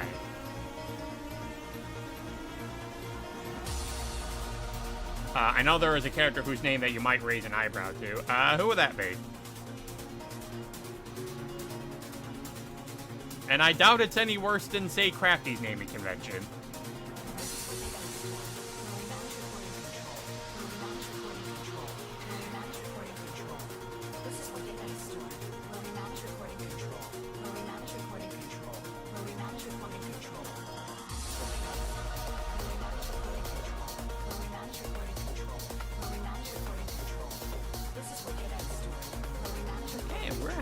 Almost done with the base colors on here. Yeah, this is all I need to do. Then I just add the shading. Let's just say the character hero name is similar to a video game series name. Oh, okay, so it's one of those kind of references. Okay. I mean, to be fair, My Hero is also like full of that kind of thing. Like My Hero has so many goddamn Star Wars references.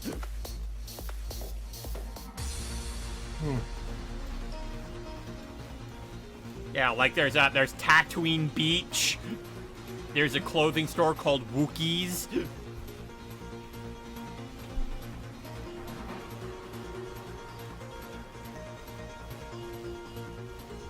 You will know if you ever get a chance to watch it. Yeah, I feel like I need to at this point.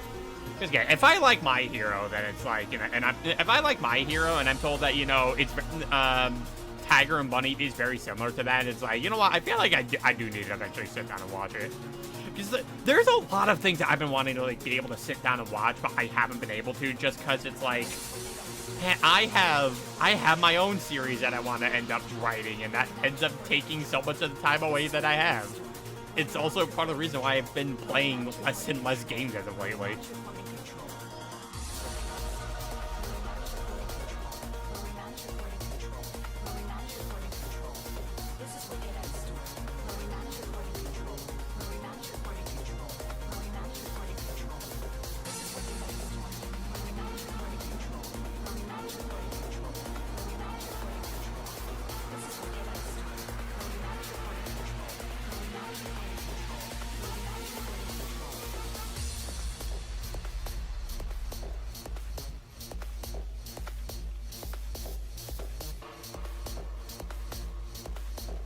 Because another one that I know that I also said that I wanted to take a look into was a show called Busa Renken, just because it was also made by the guy who did Kenshin. And it's like, you know, I kind of want to see what the other guy's works were, you know, before he became a fucking douchebag. But you know what? That's fine. I know ways to watch it without having to support him. Wink, wink, and nudge, nudge.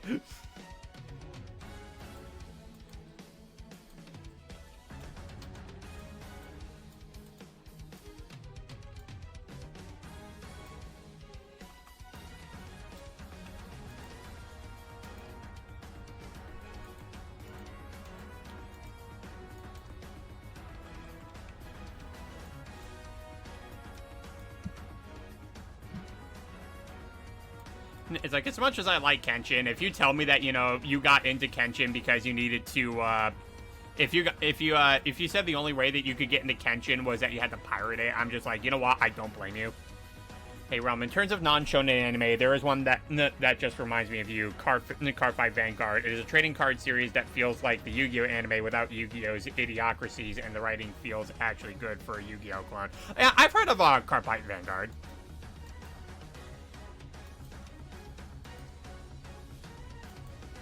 Never actually seen it, though.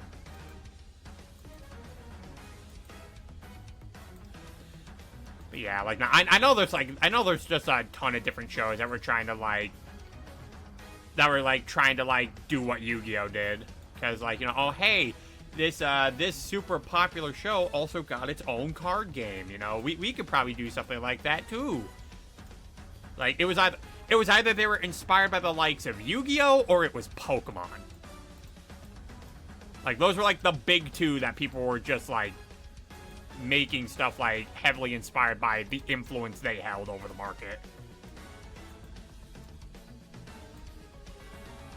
Because let's also be real here, the Yu-Gi-Oh anime really did just end up just becoming a big, long advertisement for a children's card game.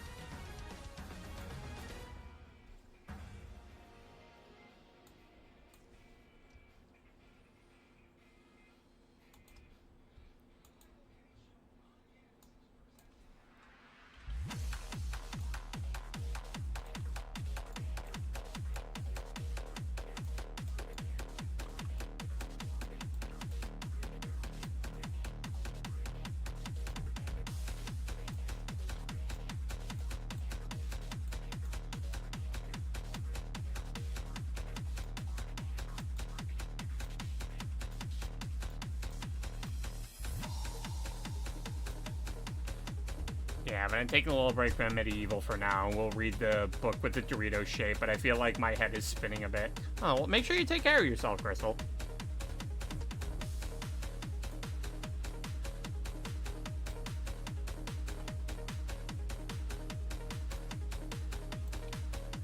Like, if you need to lurk for a bit, you're free to do that. Like, I don't mind.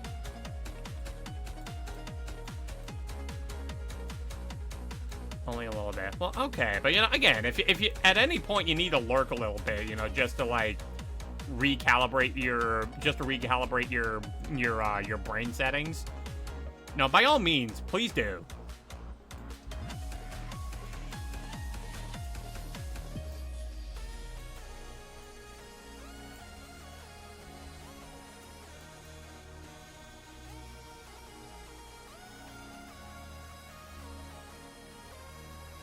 You see, we here at twitch.tv/Realm Wars cares for the health of their mods, as they do really good work.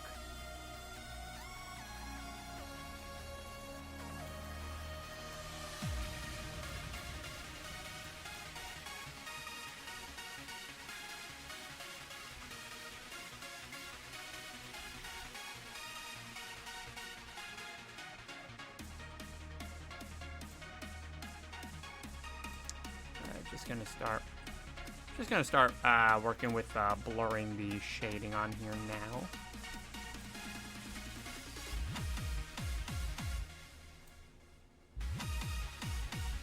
Yeah, that's very good. It's very good indeed.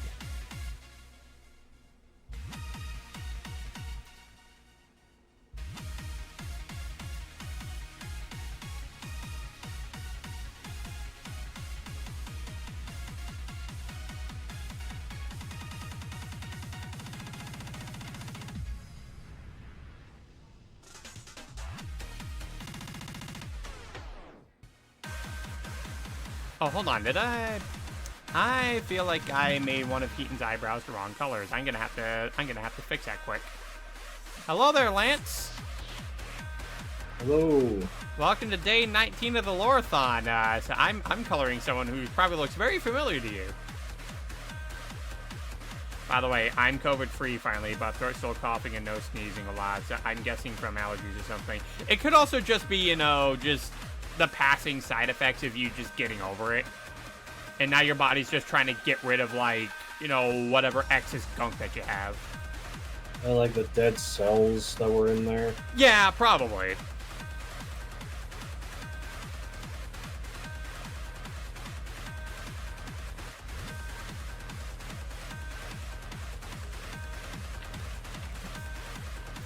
Oh, okay, that's where I forgot that.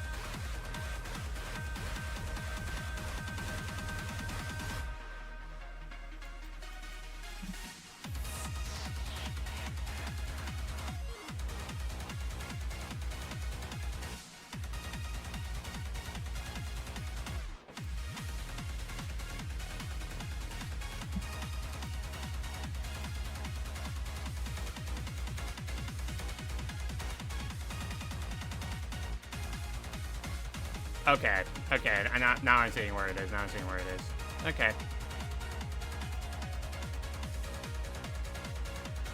There we go. Better.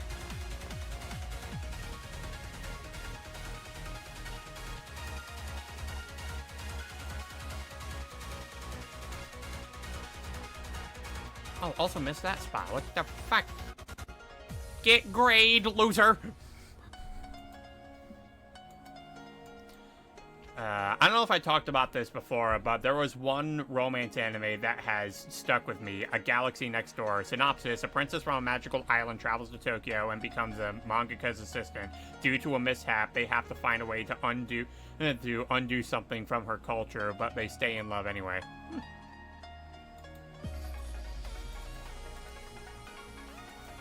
Can't say I've heard of that one.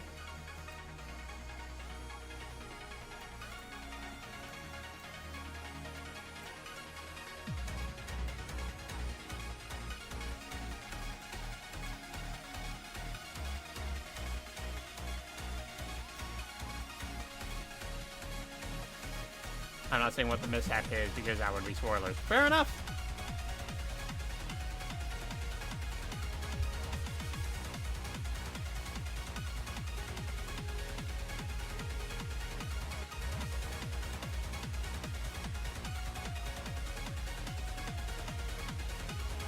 And by the way, Lance, in case you're wondering, no, Keaton has no idea I'm doing this. It'll be a surprise.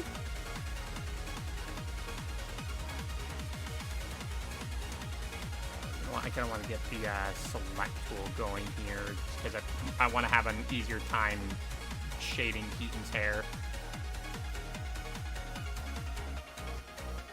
And if I can make that easy, that would be fantastic.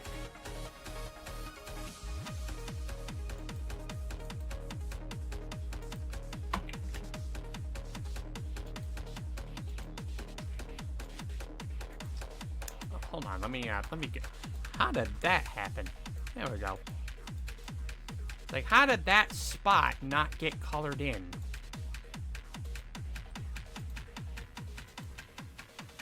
A secretish project, you underhanded devil. Listen, it's like this. Like, I've told people, like, if you tell Heaton that I'm live with this right now, like, I don't care. Because either way, they are going to find out about this. It's either going to be one of you guys, like, going to their DMs and being like, hey, look what Realm's doing live right now. And then they just come in the chat and they're like, Realm, what the actual fuck? Or they're going to get the notification when I post it on Twitter. Because either way, they're going to see this.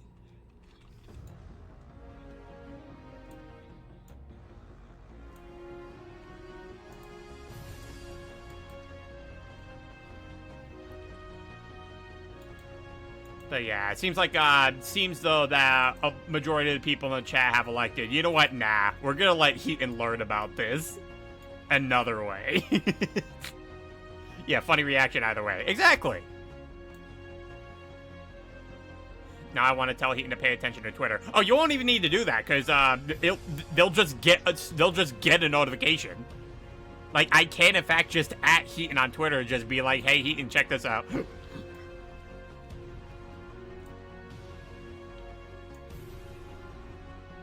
Yeah, you don't even need to do that. I'm curious to actually see the reaction. Yeah, you know what? Me too. It's like, thank you for coming to day 19 of the Lore-a-thon. By the way, I drew this peach featuring at Heaton Noroni on Twitter. And they'll be like, Rel, what the fuck?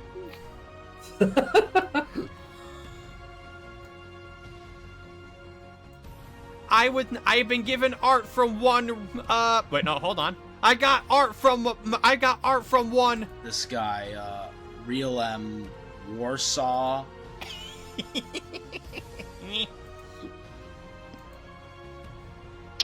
How do you not read? Because people are stupid. Like, do you need glasses?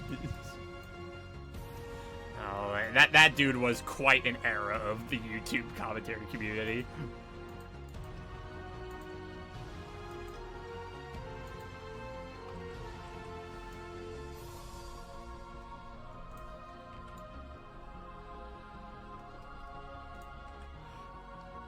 I've heard of being blinded by rage, but wow. Yeah, man so blind that he lost the ability to read. Like, my anger can make me 20 times stronger. Alright, what's the drawback? I become illiterate.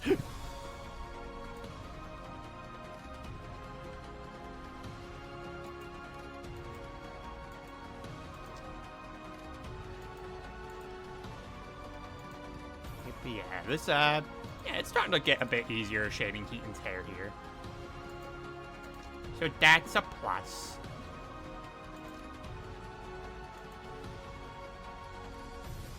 But yeah, either way, Heaton will be seeing this.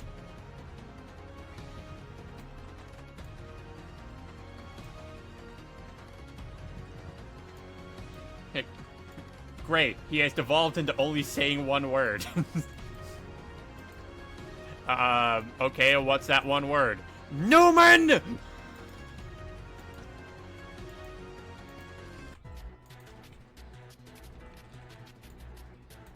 I know that, Chunky. You left these chunkies. Newman! Kakarot! You know what? That also works.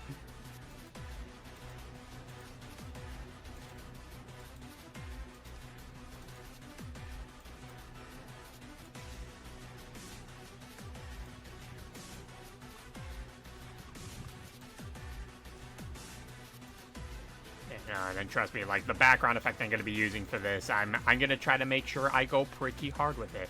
I also mentioned that, and honestly, it looks like we might actually, because yeah, wow, we're actually making a lot more time on this than I thought that I would.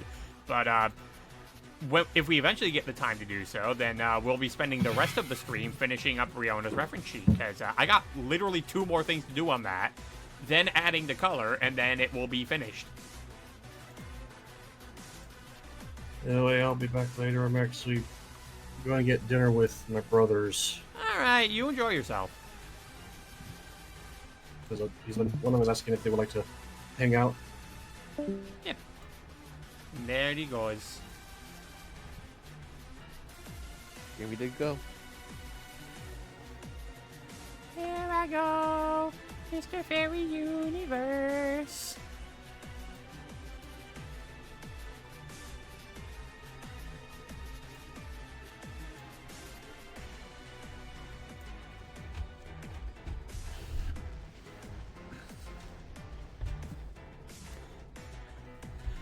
And, yeah, Kamiko's eyes do be green to show that Heaton is now looking through them.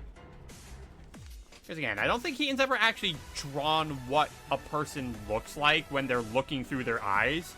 So I decided to make my own interpretation of that.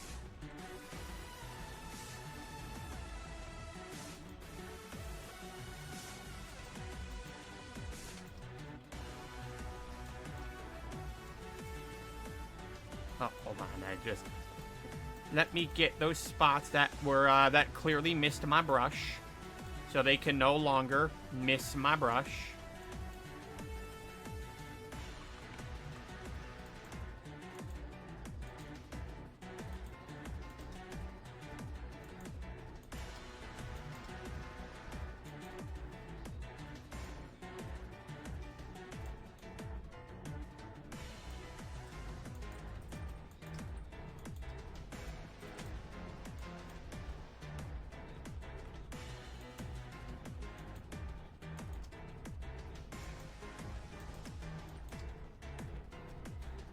And there's an ad break, guys, so I shall see you guys in 1:30.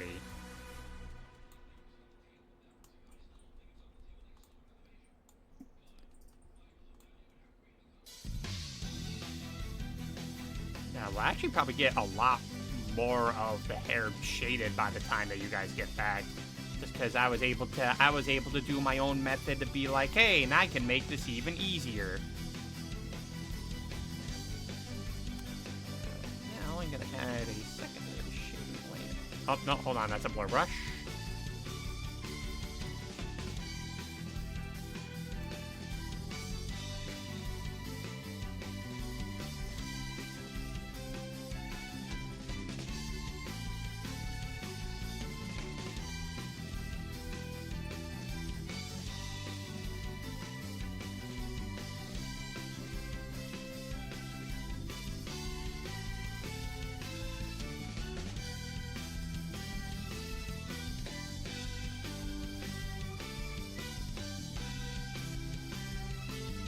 Yeah, there we go, because I don't want it overlapping too much of that strand of hair there. Alright, less than 10 seconds left.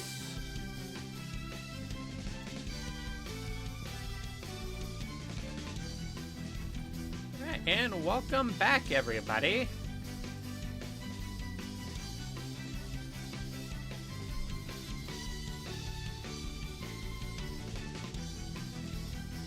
Yay, you are back from ads. I'm glad.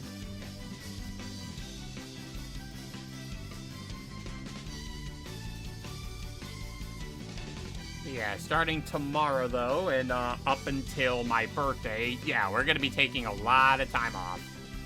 I didn't have any ads. Huh.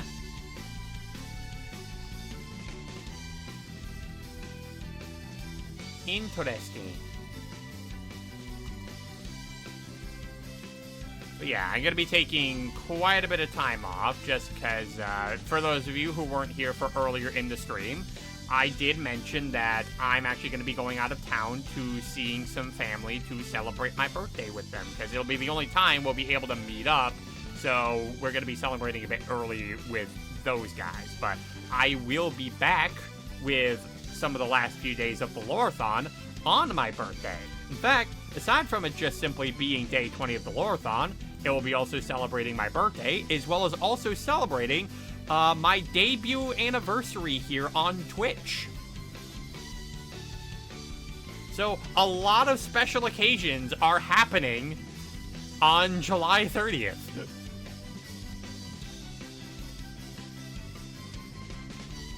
I am just surrounded by so many special activities that are happening. Yeah, hot damn, a year already? Yeah, I've been streaming for a whole year. It'll be, well, I'm about to be streaming for a whole year, but yeah, it's crazy.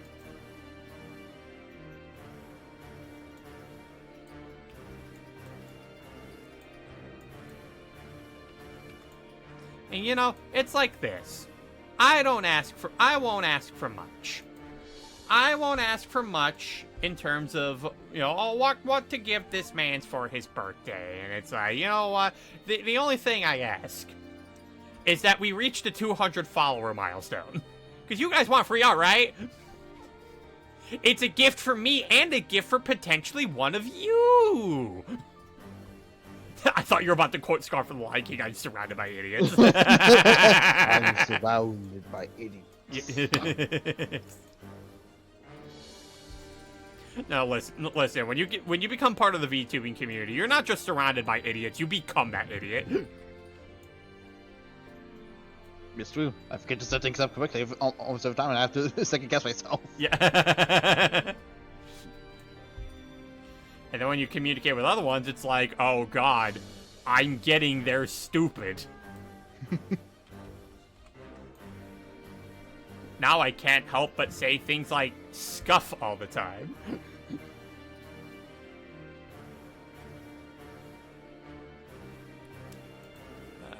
I'm actually gonna try something here with one of these brushes.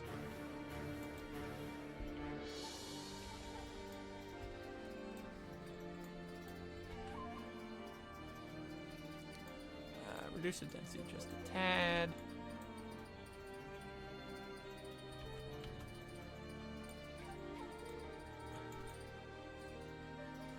And I'm the scuff bot. How do you think I feel?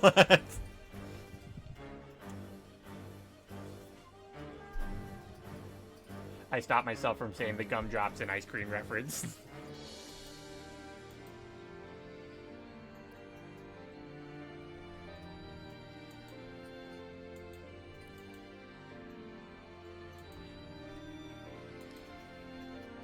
It's like, well, at least I'm not a girl!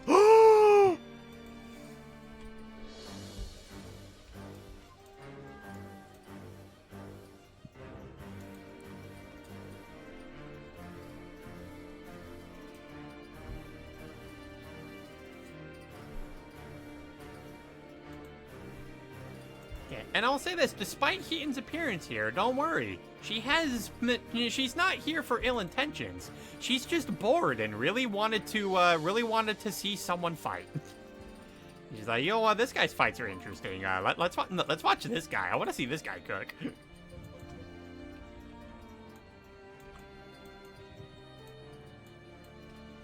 I don't know why, but I can see Heaton being referenced in The Rise of Superior as either a librarian commissioned to teach Kamiko how to read, or an author that has deer obsessions. I mean, I wouldn't be opposed to, like, having Heaton be a cameo somewhere.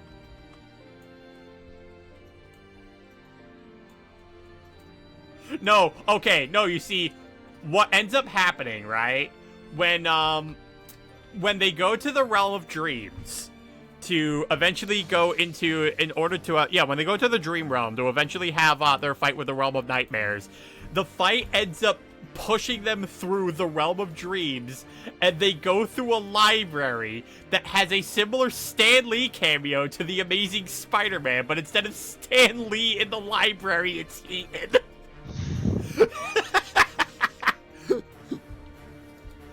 fact, you know what? Hold on. I need to get an image of that. I need to get an image just so you guys have a better idea what I'm talking about.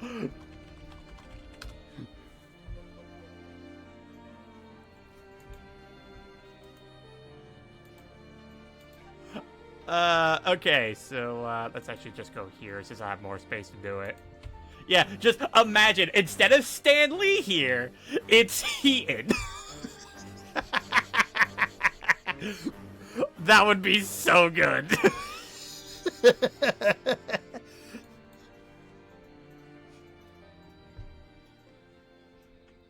Obviously, you would need Heaton's permission, but that sounds funny. Oh, of course. It's like, hey, Heaton, you want to make a cameo in my manga?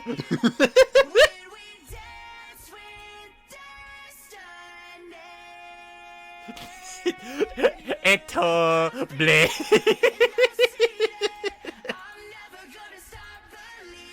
Like, there's just a whole bunch of fighting going on behind Heaton, but they're just too busy listening to their audiobooks. It's not that she doesn't notice, she just chooses to ignore it.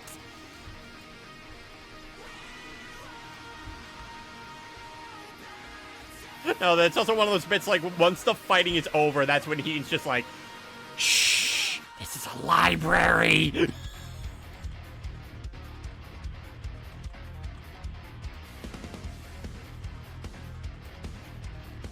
No, Heaton is reading a Kenshin parody. Yes.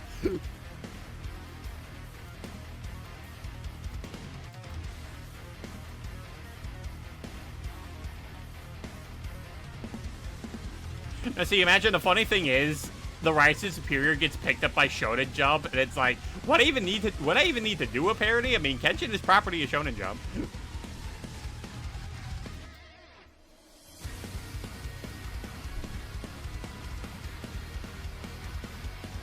Which would also mean that Kamiko could very much see himself being put in something like a jump fighting game. Like a jump crossover game.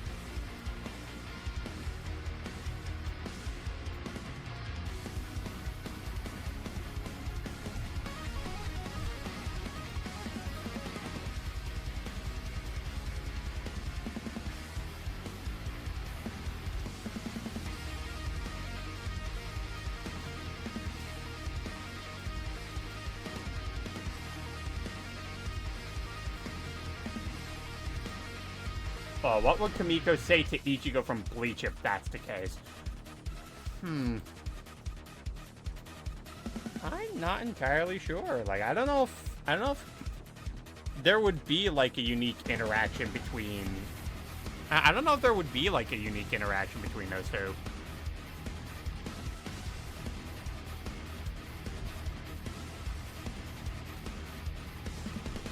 I know there would be one between him and Naruto. Like, Naruto would be looking at Kamiko, just be like, "Hey, don't be alarmed, but the demon fox in me says that you smell like you've killed his people."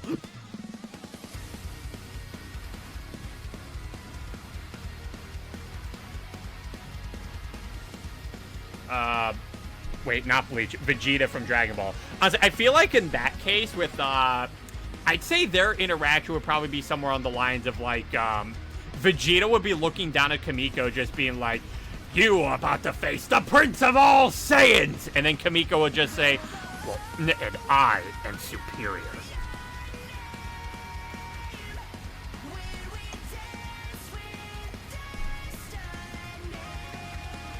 And now, I need to get the gradient on the hat.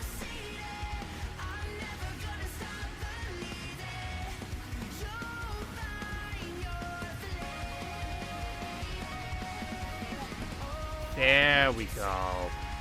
Now it's complete.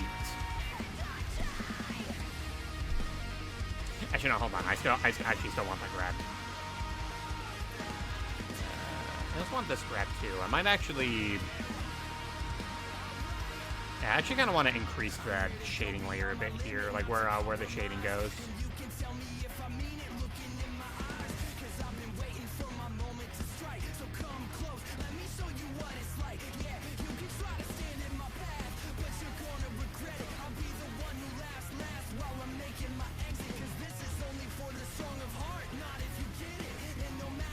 There we go.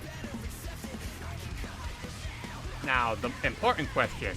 What would the background to the image be if you feel like having one? There's not really going to be a background image on this one. It's actually just going to be a black background with Keaton here just kind of appearing in the back.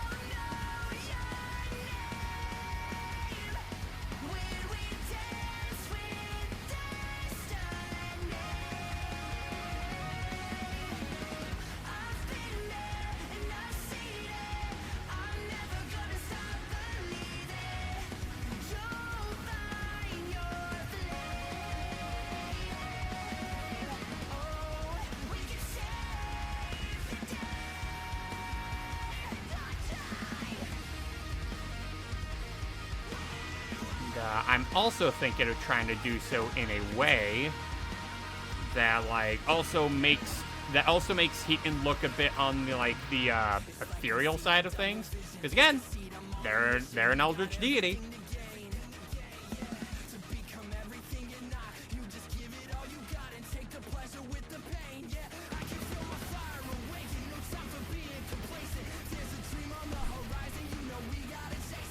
Which, fun fact, I did in fact, I mentioned this a bit earlier in the stream, but for those of you who are just jumping in here, so Keaton did at one point, hold a stream where it's like, oh, submit your character and see if I would give them Eldritch Blast. I submitted Kamiko, and she said no, because Kamiko's too much of a good boy. But I also think that was a good call on Heaton's end, because, all Eldritch Blast would do is just give Kamiko more power. The last thing he needs.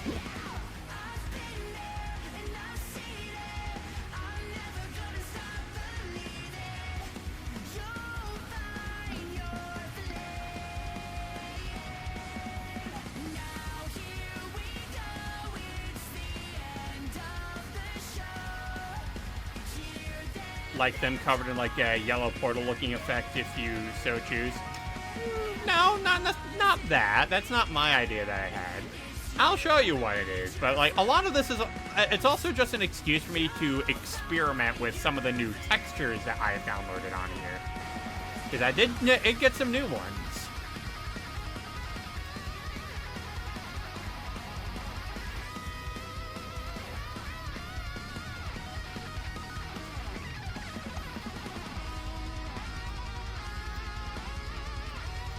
Yeah, it's definitely going to be a much more simpler image. Which is why we're actually close to done with it.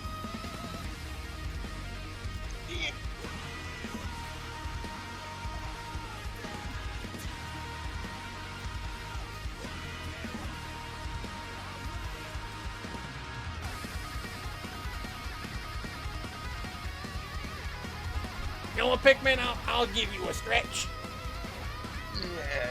I figured I'd stress it on because I needed one. Yeah.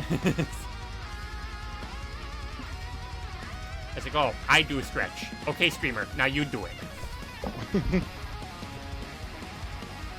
Hydrate, you got it.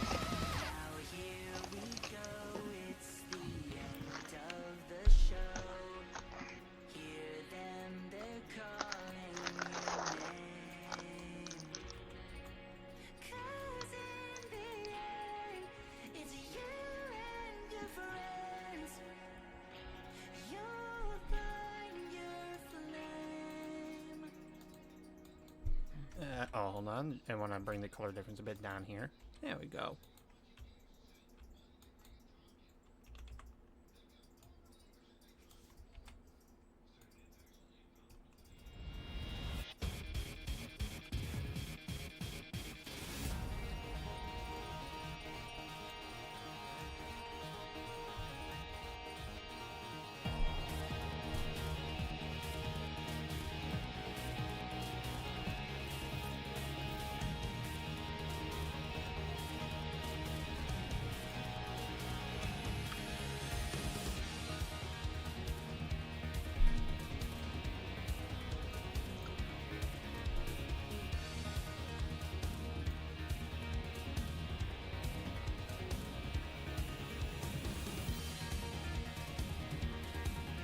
Okay, yeah, we are close to getting done with this. I just need to get some. Actually, I think I'm gonna get some more shades on here. Just because I want. I feel like one side of Heaton's face isn't dark enough.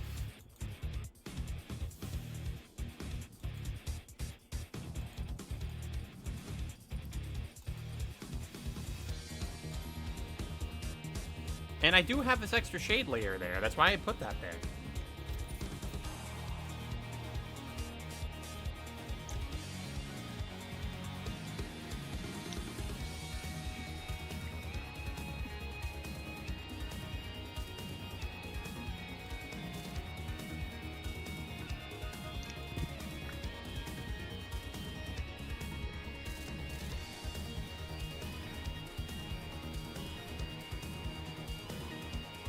Yeah, that's what I like to see. This is good. This is bueno. This is muy bueno.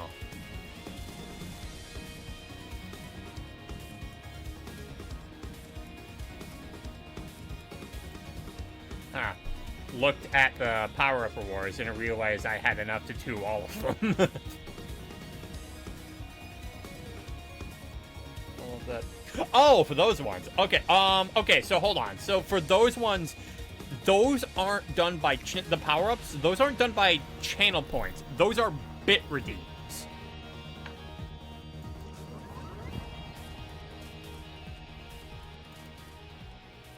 So for those ones, like, yeah, no, like, you don't, like, it's not just simply spending channel points. You are spending money on bits, just so you know. Yeah, just thought I'd let you know about that before you ended up pressing them accidentally. It's like, oh, I have enough to do all these, don't I? It's like, nope, those are for paying for real money.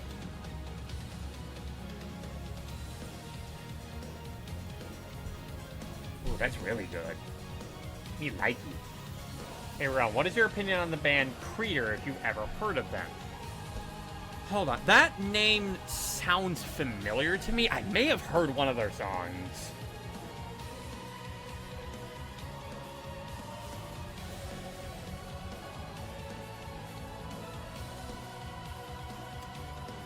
Okay. I haven't heard of their music before. But, like, I don't know, just part of their name just seemed really familiar to me.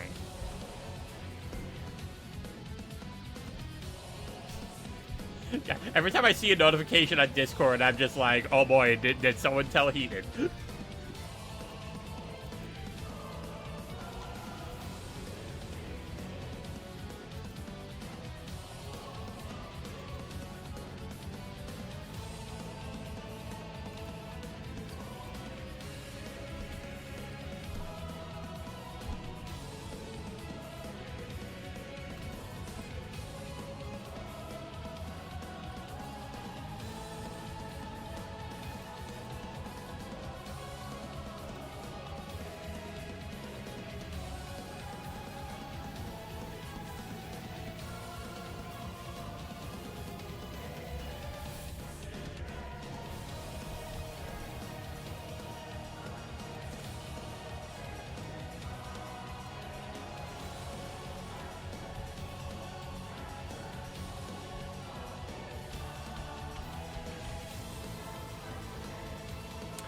I might want to put a different shade on the shoulder in this case.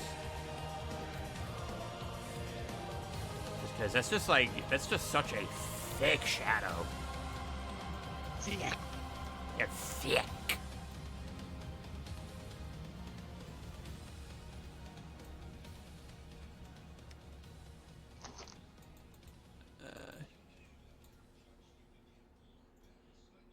Okay, yeah, there we go. That's better. Extra thick.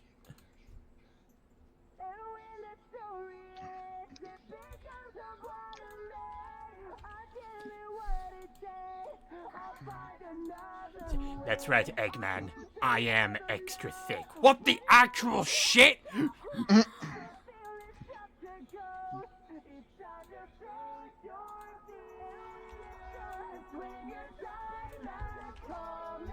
Did I hear a Cece? Kitty. Yes, I did. Hello, Cece.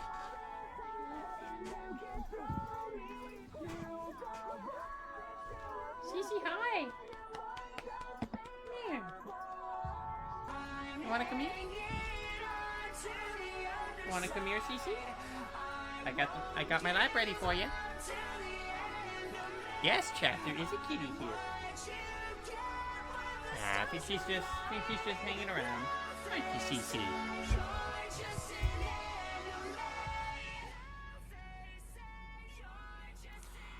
Actually, I think I'm actually getting close to how I'm wanting this to look, so I can actually start trying to work on the effect that I'm looking for.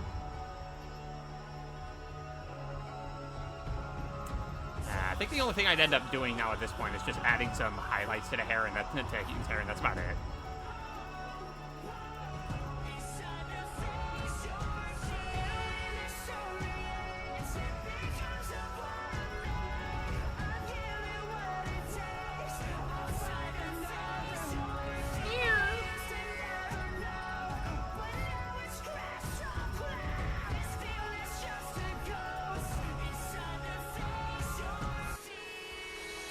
Yes, Cece?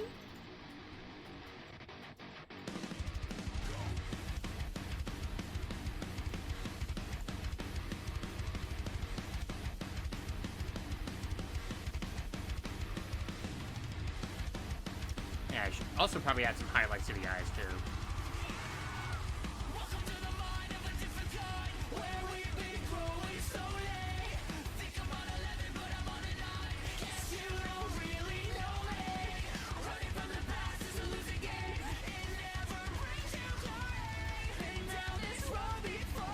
I should also add like the similar strand marks I was adding to the other bits of hair too. It's like, all right, I also added those to parts of the hair. I should do that to the rest of it. Yep. There we go.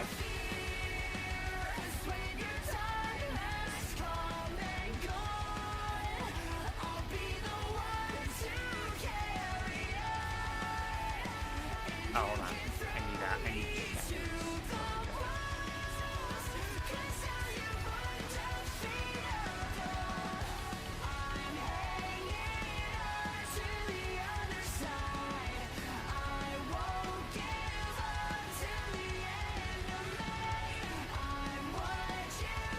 Yes, Cece.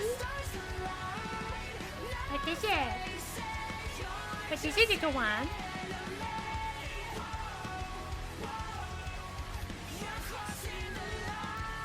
You know what? I think part of me also wants to do this too.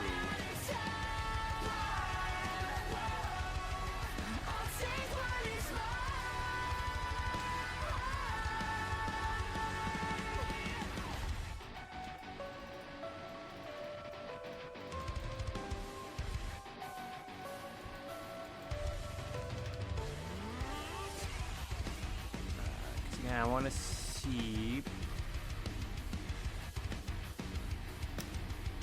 Okay, yeah, no. Alright, so I won't be able to do that kind of texture on it. Alright, that's fine.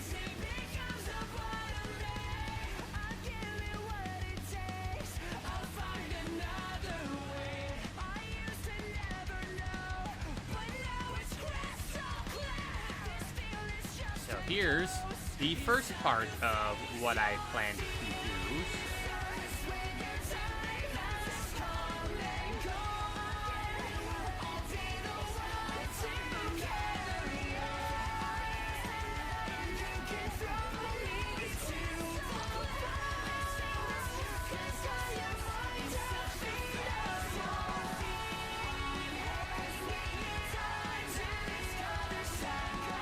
I also think as well,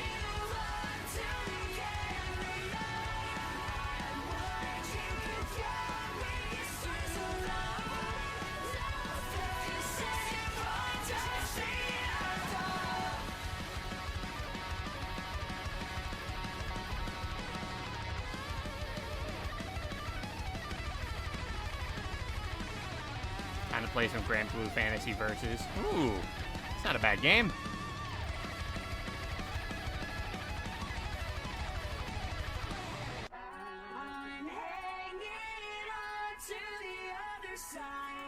Alright, I also said I was going to add some highlights to Heaton's eyes.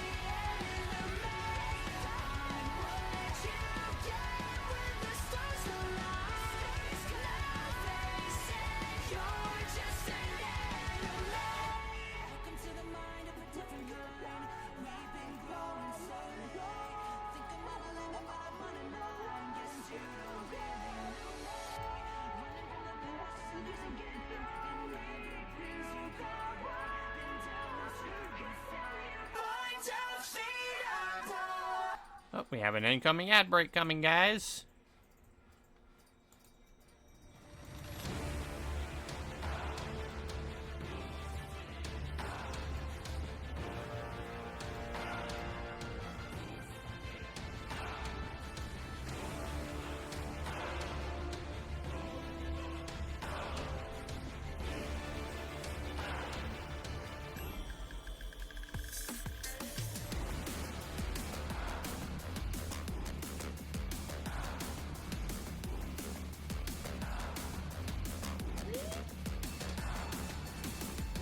Cece, what is it?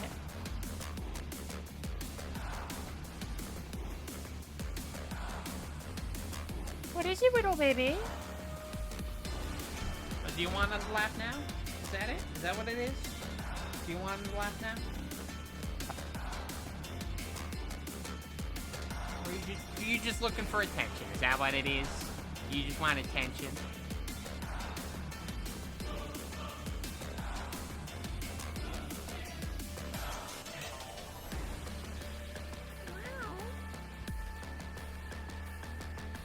What is this? Oh, there you go.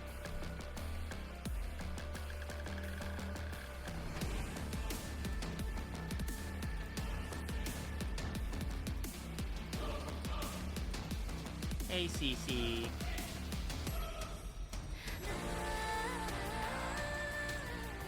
Yeah, there we go. I like that little blow effect there.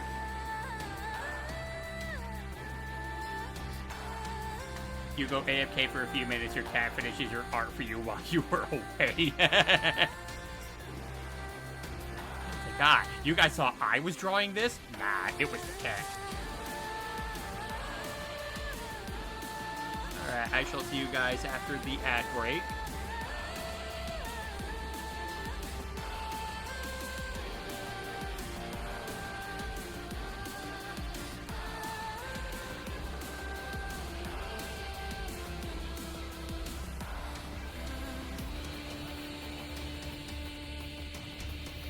Okay, I like the idea. I think I need a different texture for it, though.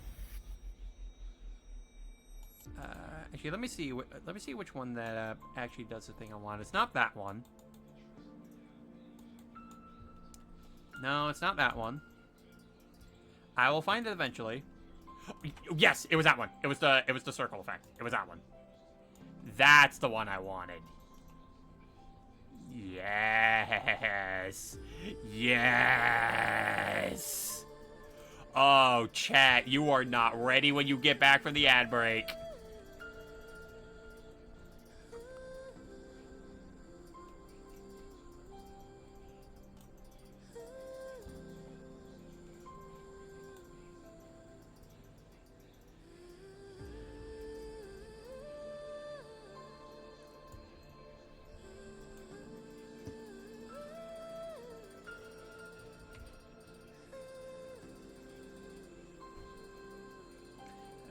You know what, guys? I think we're done here. Done? Yeah, so that's the effect I was looking for with Heaton kind of just fading in.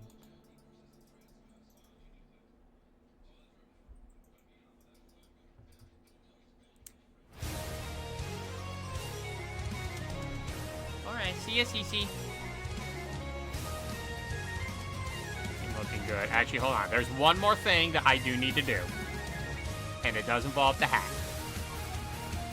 I need to do shading for this.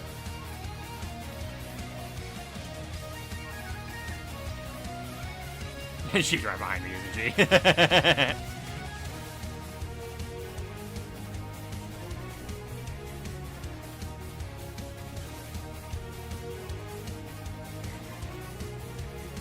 now Kamiko looks like a warlock monk multi-class. Wait, see, here's the thing, because I have submitted Kamiko into a stream that Heaton had, where it's like submit a character here to see if I give them Eldritch Blast. Heaton did in fact not let Kamiko sign a contract to get Eldritch Blast. So nope. All Heaton wants to do is just look through Kamiko's eyes to see what he's getting himself into. I think I will say, speaking of Kamiko though, I think I'm gonna add an extra shade to the belt.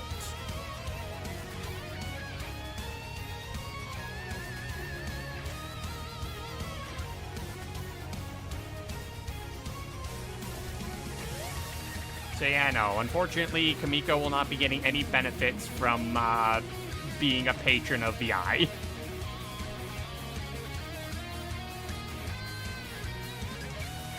Oh, okay. I don't need circle effect anymore. I think it would be fun to see Kamiko sneeze an Eldritch Blast. Alright. I mean, in that case, you just sneeze a fireball.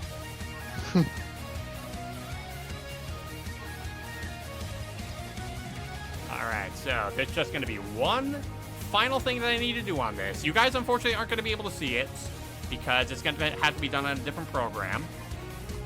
But I am now going to be adding the text.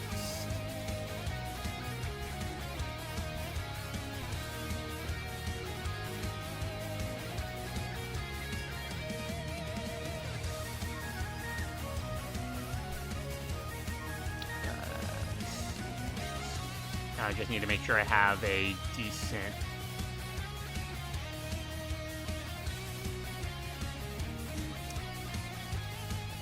You know what, hold on, where is the...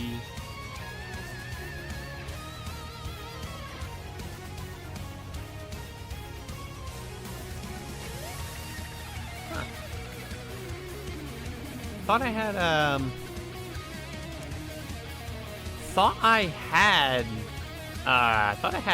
the Thriller font on here, thanks to Crafty, but not seeing it in here.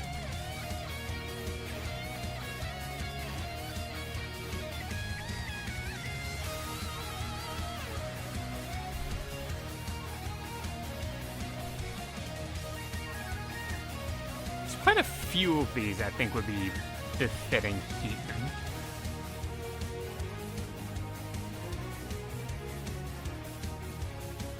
You know what, I think I'll go with this one.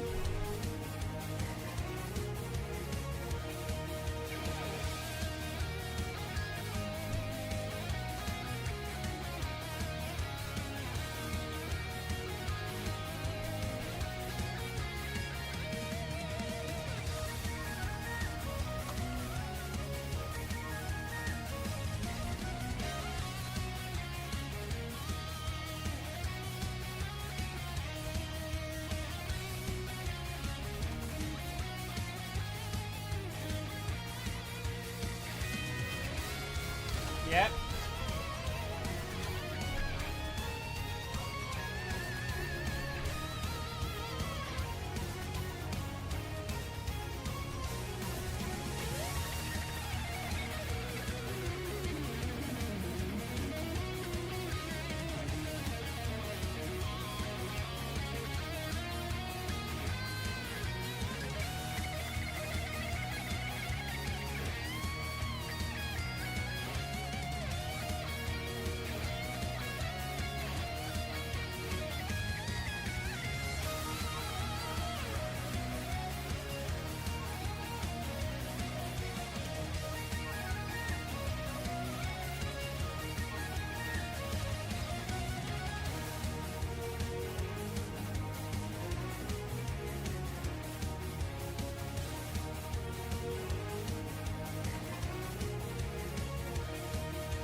Yeah, I apologize for that. My sister wanted to ask me about something when before we went to visit it, but it's all good.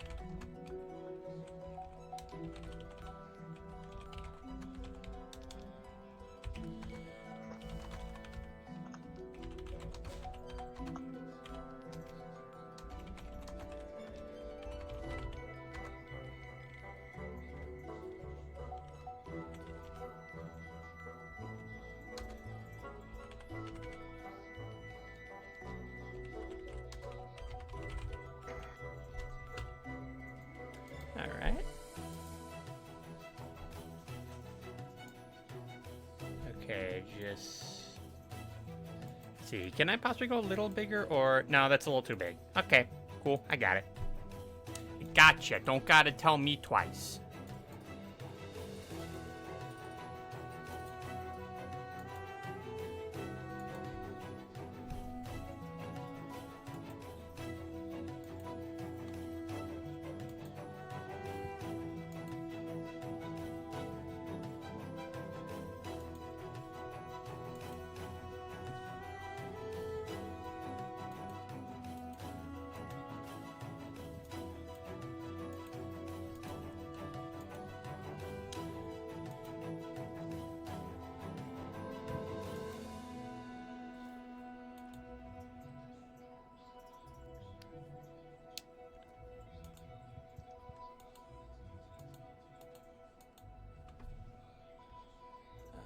Might actually need to see. Yeah, again, sorry if you guys aren't actually able to see like the text I'm putting on here, but again, that's because I'm sharing it in a.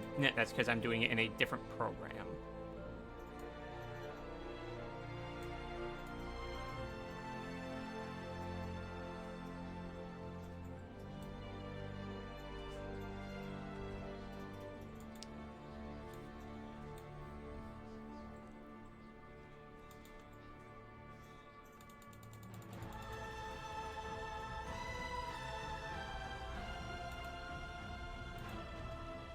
Actually, wait, hold on. I might not even need to do this. Hold on, let me see if because I should have a glow effect on here.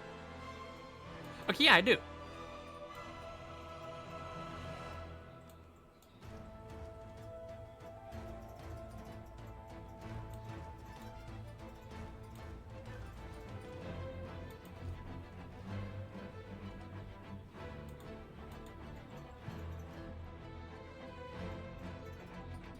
Okay, that might be a little too much glow. Like, I wanted to be a bit more, but not that much.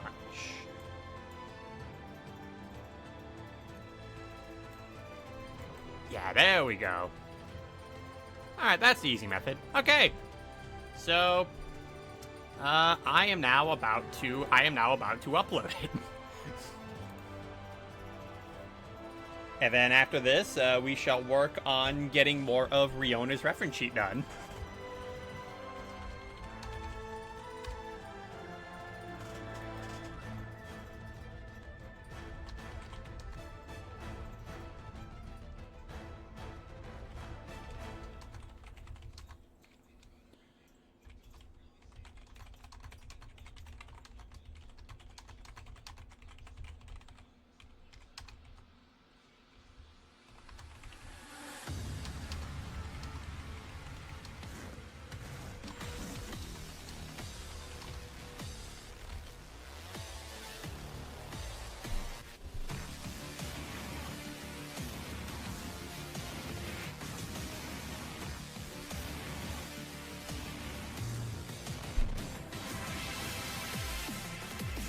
And it is there. Now we just wait. Now we wait. Yep, and it includes the text on there as well, so it is available on Twitter now. And I'll actually post it in the Discord server. So, Bada binky.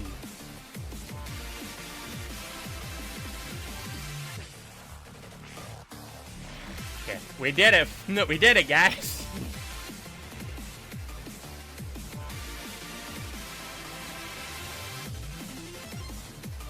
The waiting game. But for those of you who are wondering what the final thing did end up looking like, I can actually bring it up on here.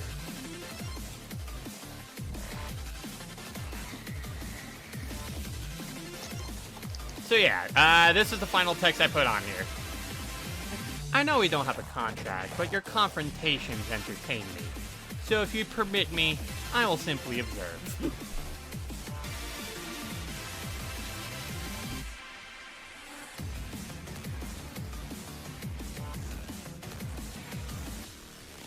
So yeah, what do you guys think of this?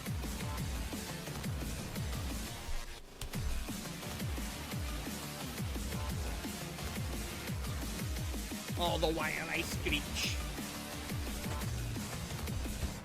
Ew, I'm glad you like it.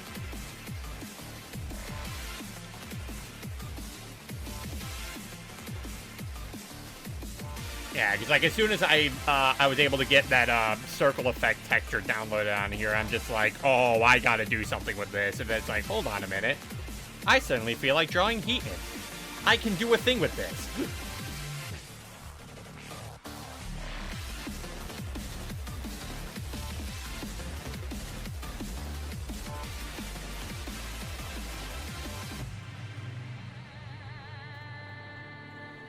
Okay, so with that done, like I mentioned, if I manage to get enough done on here, because we have plenty of time left, we can actually get two things. We can actually get two things done in one, because I have literally these two poses left to do line art for.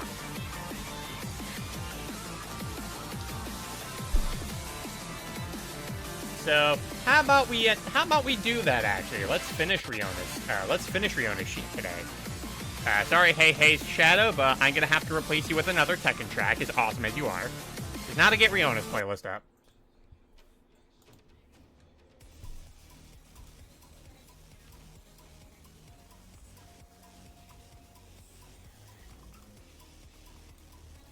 But yeah, I think we'll be able to get two things knocked out at once in a single stream. I think that's a record.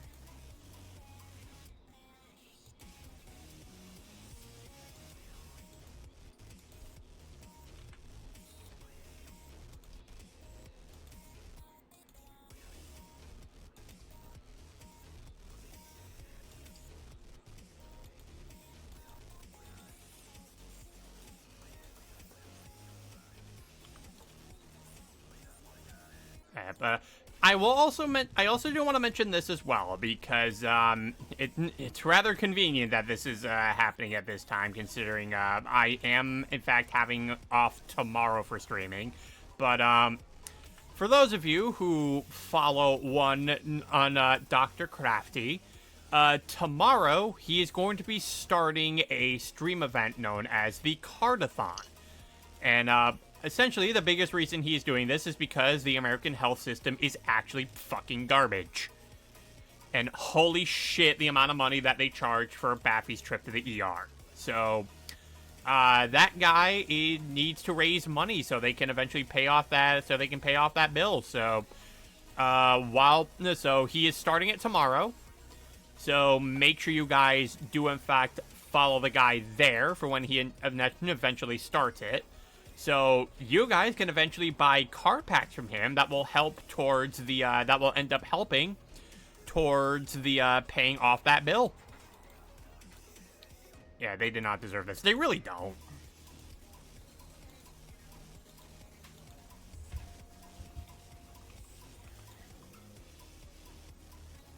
The worst part is that, like, he even stated that, you know, if it wasn't for, like, trying to, like, ask for something a bit on the cheaper side of things, the bill would have been even worse.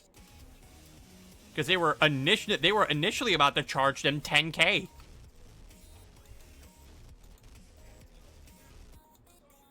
Like, again, the American health system is a fucking joke.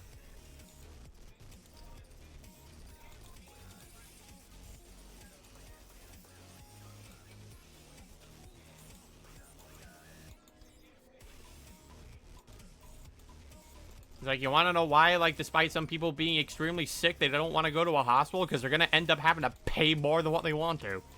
It's like, oh, you got yourself a cold. Anyway, that'll be $500. Ah! It's like, I'd rather be sick.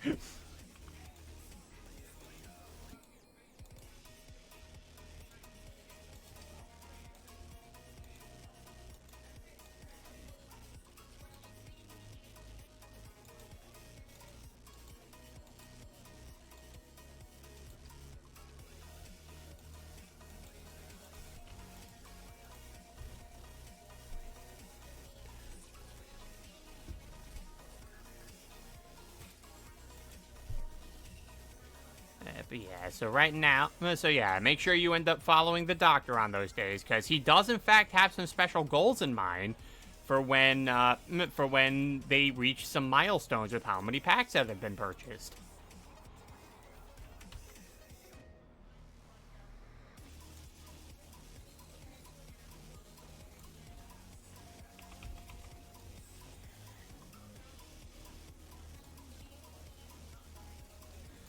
One of those things including making Baffy play through Balan Wonderworld. Why? Because misery likes company. Ugh.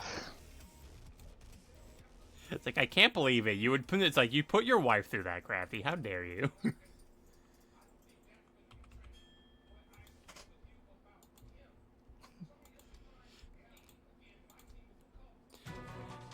Yeah, you wanna know why? Because at this point,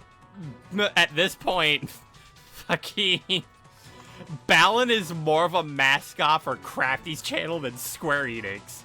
Shit, might as well be.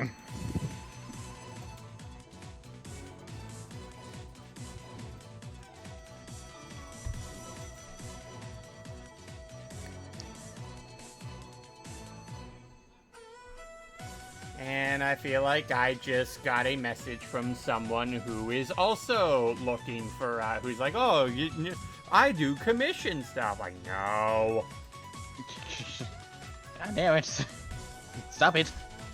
I More looking forward to our own artwork. I literally just posted my artwork now, and you're asking me for commission work? Well, asking me to pay you for commission work? Like, stop. I know your stuff isn't legit. Besides, I've made my own assets.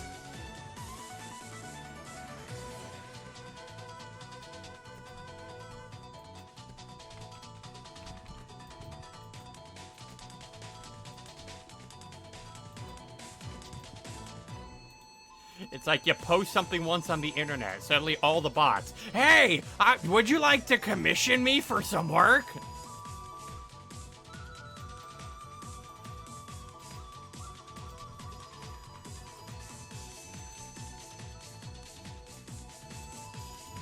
See, the funniest thing about those bots, like, coming after me in particular is the fact that I literally made all of my assets on my own.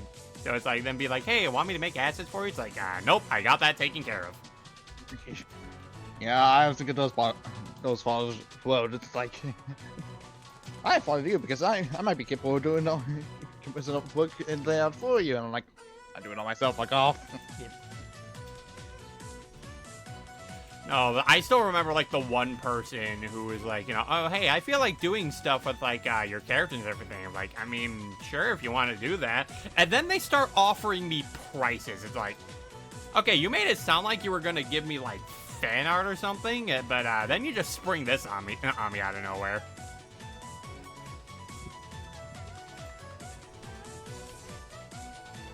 Like, what, are you saying my work is bad? How did you... Like, are you saying that my assets aren't good enough?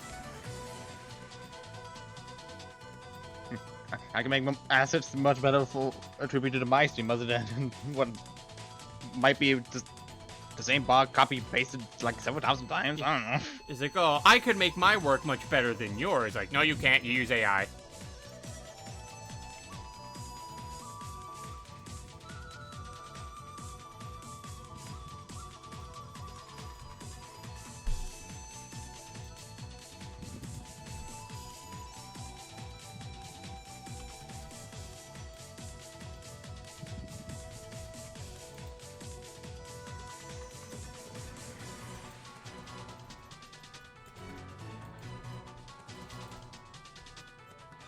So yeah, we went from Kamiko having an eldritch deity being behind him to working on a lesbian with a sword.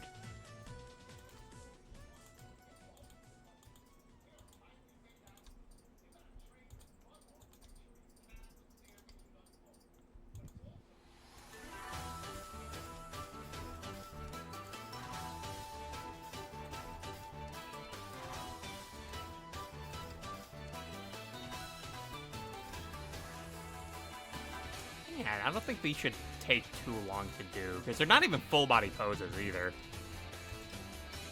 And then it's just adding the flats. And honestly, the flats are probably all I'm going to end up doing for these.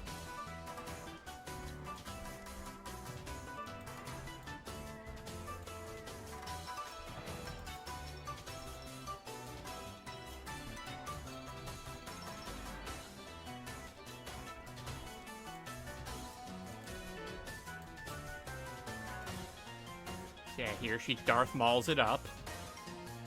And then the other one is like, hey, hey, did you think my sword was long? What if I could make it longer? Because she can do that.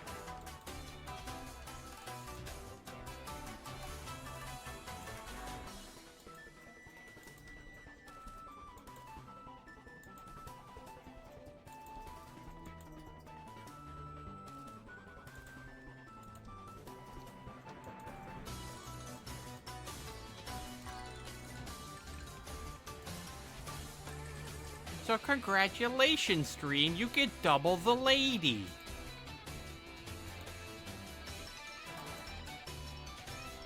You get double the woman. Women.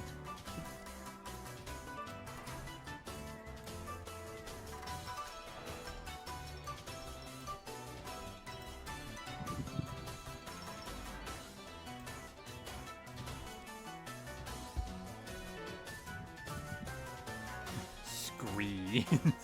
Yeah, scree for the woman.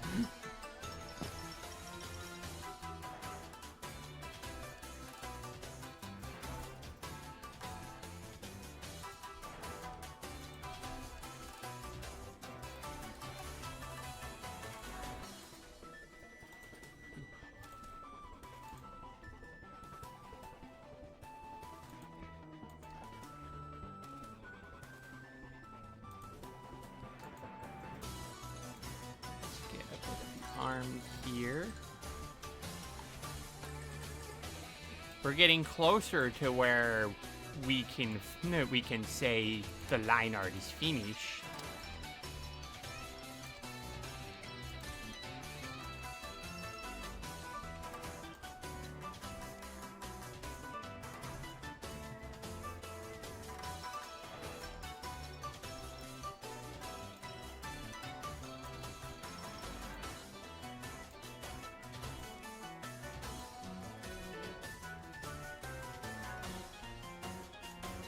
Now we get this arm. Because fun factoid about samurais, if any of you people didn't know, did you know that samurai are skilled in more than just swordsmanship? They're actually skilled in multiple different weapons. They're also experts in horseback riding.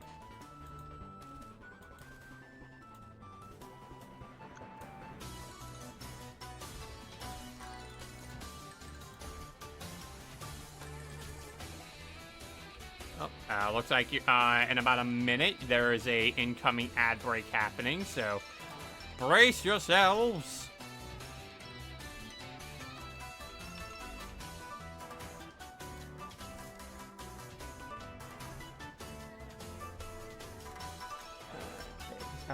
I do want to get a look at what okay, so I know that I have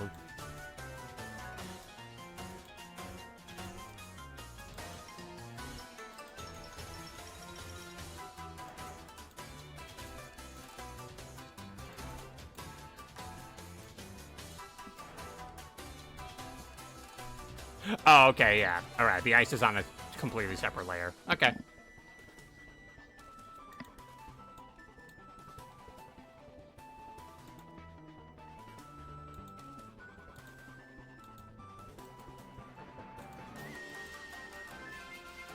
Yeah, just wanted to get that color in.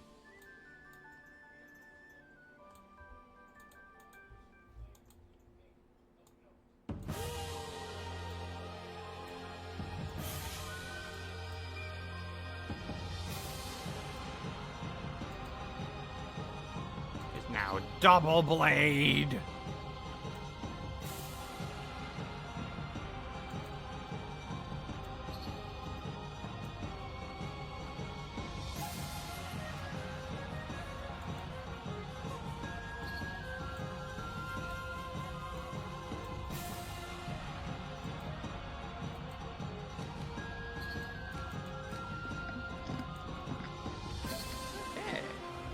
And looks like you guys are now on that ad break, so I shall see you guys momentarily.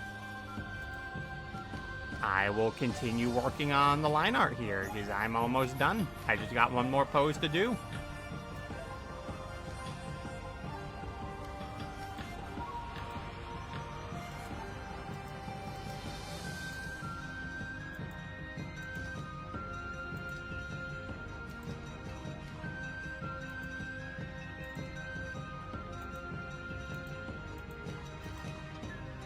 A minute left.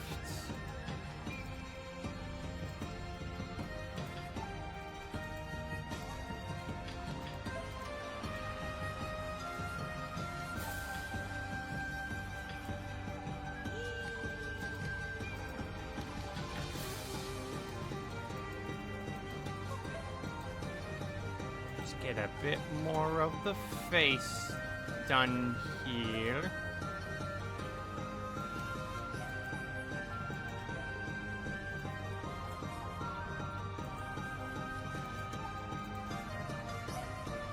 As I wait 20 more seconds for you guys to come back.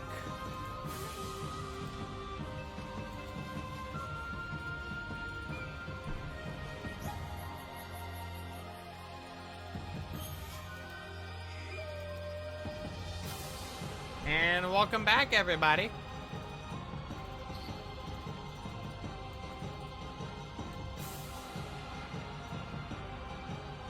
And no ads at all. Damn, Crystal just escaping the ads left and right.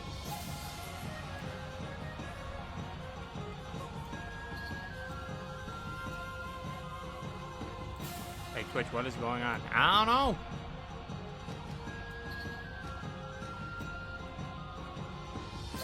Like, you've heard of shadow banning, right? Well, maybe you're shadow subbed. Who knows?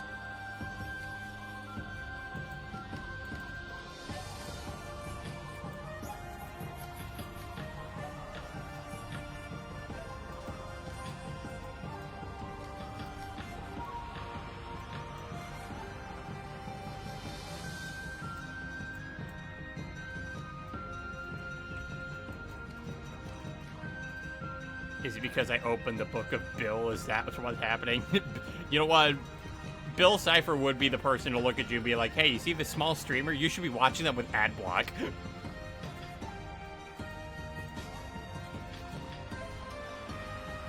I mean, we already know Bill Cipher approves of crypto. It's like, buy crypto, suckers. It's like, oh, you know he's evil. Jesus to me, Sway's Master.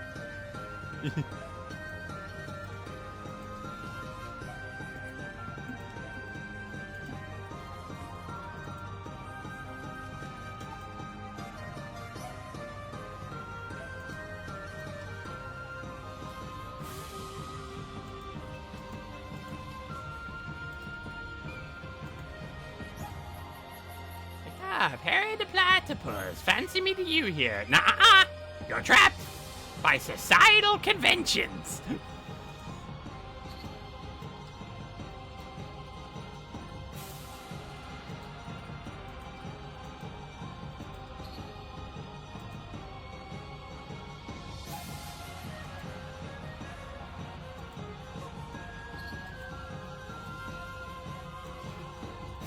I love that TP even referenced that in a recent session of Strixhaven. It's like, you're trapped by societal conventions. Like, god damn it, TP. Like, why are you funny? Like, TP is a funny.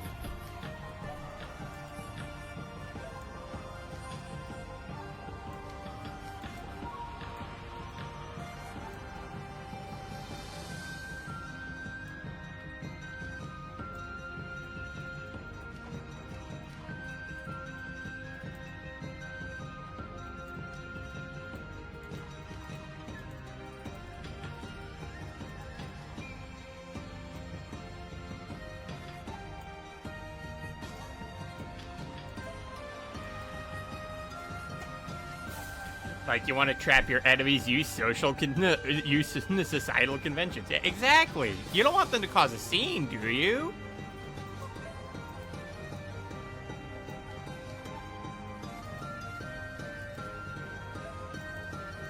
Like, imagine how much differently Sailor Galaxia's attack would be if Sarita just said, you're trapped.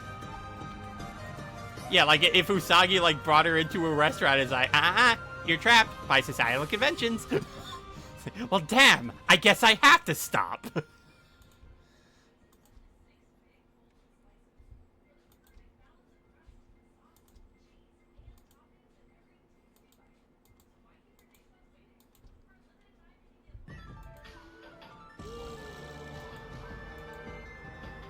Or any other character, honestly.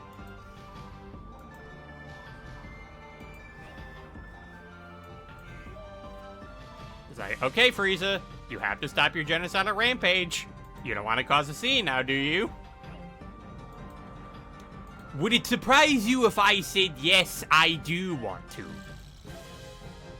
It wouldn't surprise me, but do you really, really want to? Yes, I do, immensely.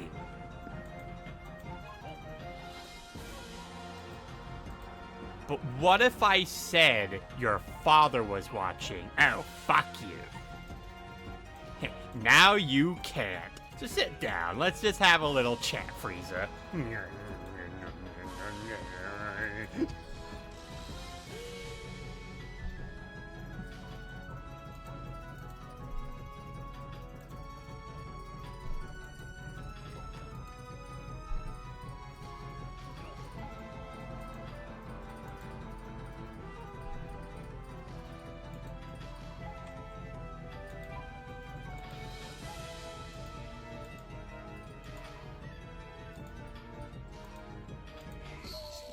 Getting the ponytail getting in the works here now.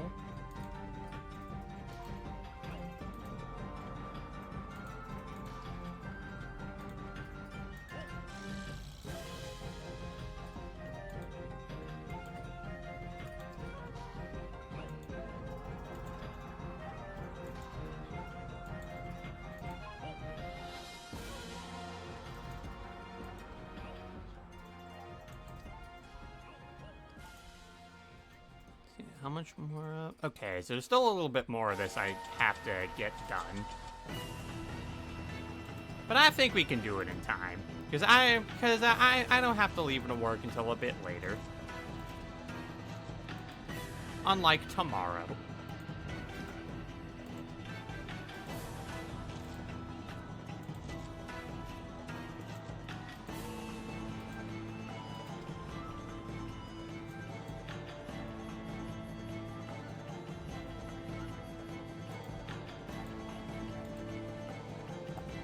I think I'm gonna work on the actual like ice blade part once I get the actual like line work done on here.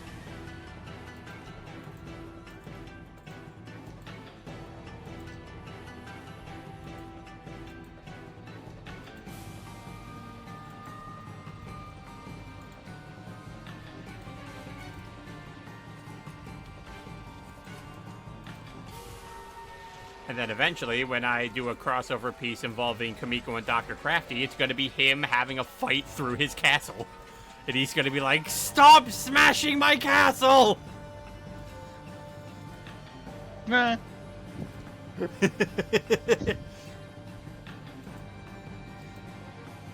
You just see, and you also just see Discastilda in the corner just going, ah, no, it's my mansion, and you're making it worse.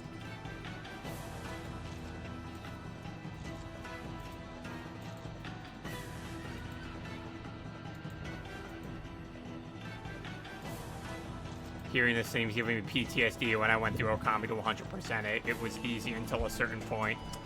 Yep. Nectu and Nectu. The gold and silver owls. It's like, we just got the castle rebuilt. Listen, it wasn't my fault they got sent through the fucking castle. This guy wanted beef. And he said, well, fine. And it's like, I want beef with you so bad, you're gonna go through the castle. And that's how I ended up here. So if anything, blame that guy.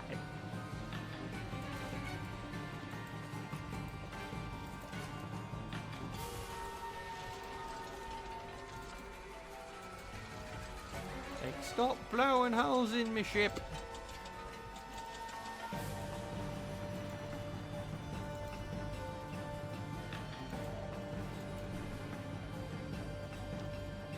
Okay, alright, we're getting close to lining all of this.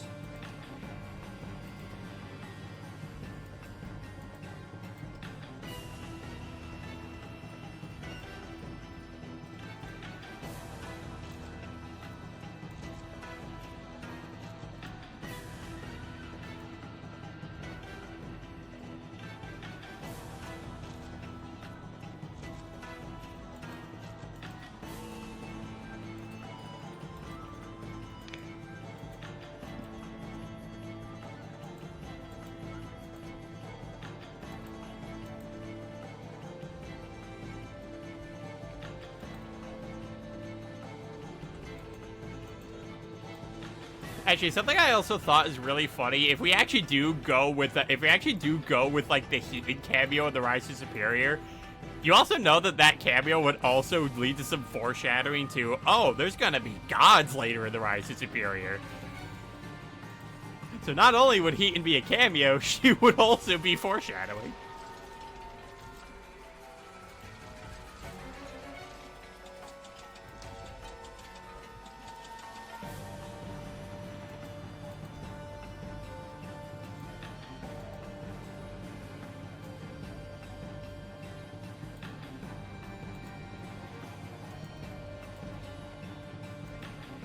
You know, Okami really is a game that's like I need to get the Steam version just so eventually I can also Let's Play it. Because Okami is such a really good game.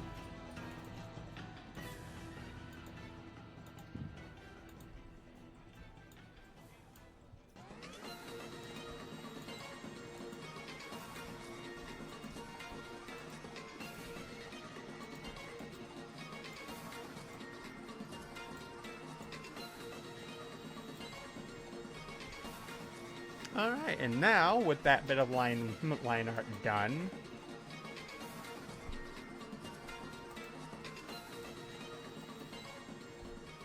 Yeah, got the Wii and Steam versions. Yeah, it does help that those versions are also pretty cheap.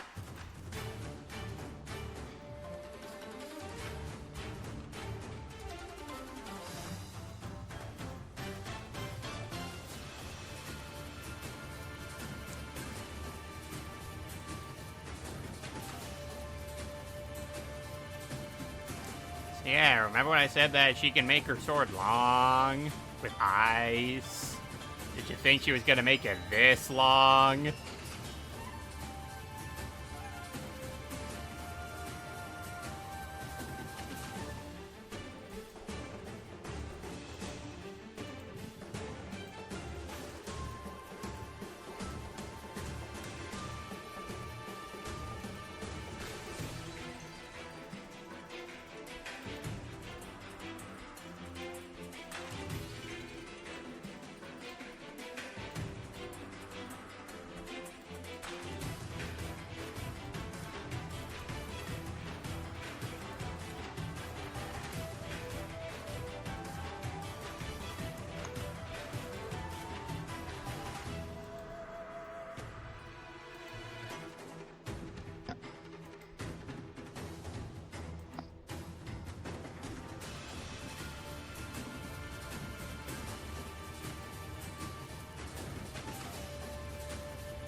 Bit more of this.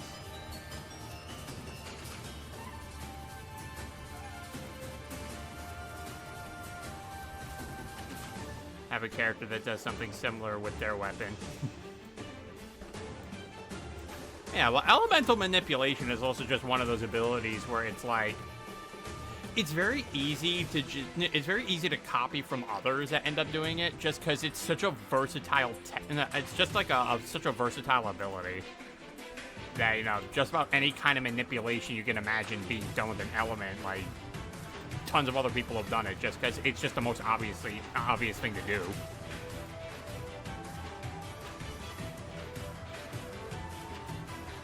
Alright, I will work on getting the ice textures on that a bit later. For now, though, it's time for some flat colors.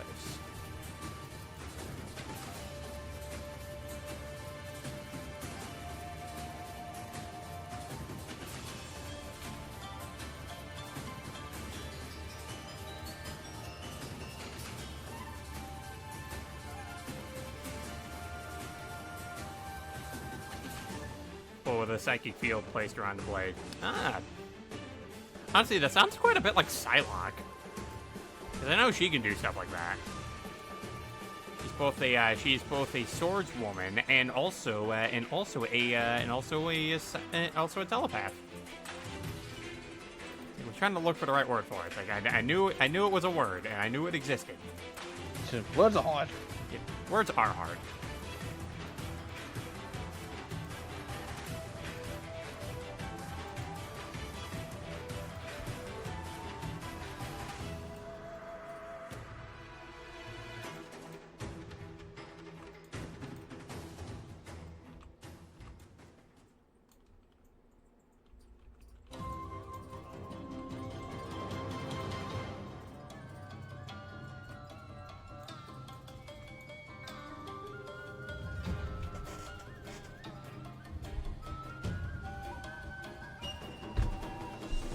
Can't hear the name without thinking Marvel vs. Capcom.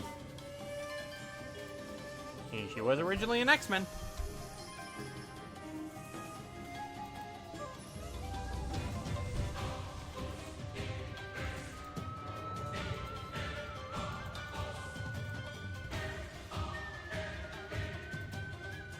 I can't wait for the collection. Oh, neither can a lot of like fighting game players. They're like, finally, Marvel vs. Capcom 2 is back.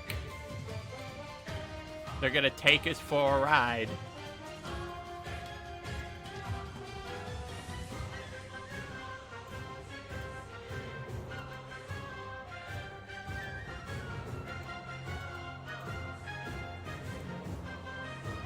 Yeah, MVC is out of jail. Yes. As it should be.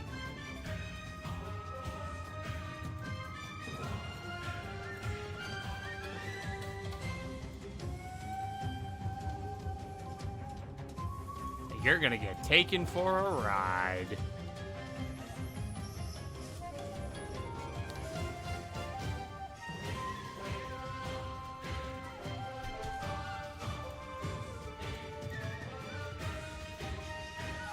I'm gonna take you for a ride. I'm gonna take you for a ride. It's like, how long does this loop go for? Oh, it's not a long loop at all. And yet it's so catchy that I can't stop listening to it.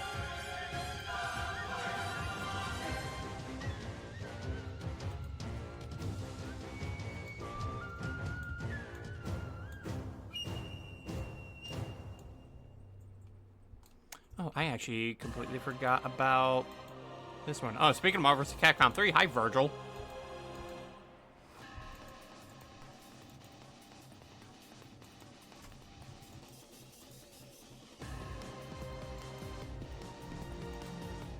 The most balanced character in all of fighting games.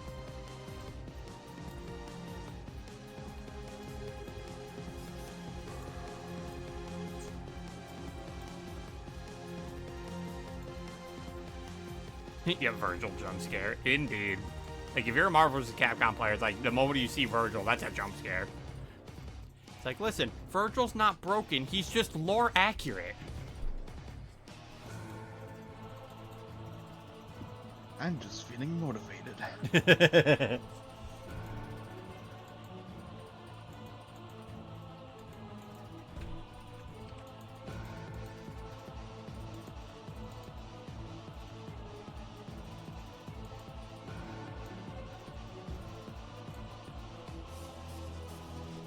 The flames of vengeance couldn't even melt a marshmallow.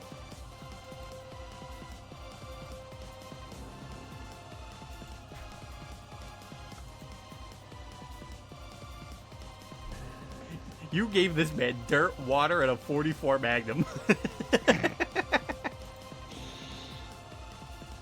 And it really is what it feels like putting Virgil on any kind of team. It's like, okay, so I have the equipment. It's like, okay, so what exactly is your team comprised of? Well, see, we have a character that has a bit of mix-up potential, but he's a little high execution in some areas. Like you really have to be a bit more precise to make sure that you can get this character's like combo game off the ground. All right, the other one, it's a decent anchor that's pretty good at taking some hits. It's pretty much all I really needed on here, just something that could be nice and had a lot of health that could take a bit of abuse. All right, and who's the last one? Virgil.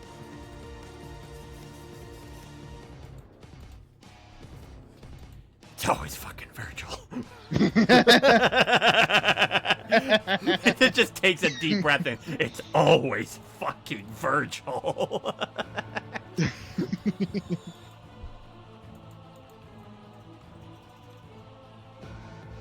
Like, what kind of fool do you take me for? He's a Virgil main, he's a Virgil main, he's a Virgil main, I'm a Virgil main. Are there any other Virgil mains I should know about?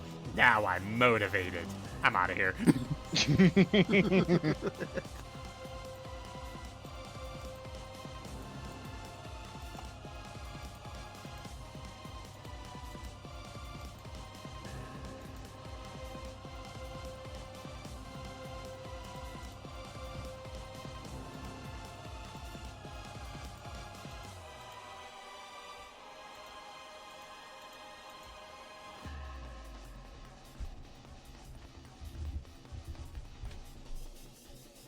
It's like, man's so powerful that he can do solo unblockables.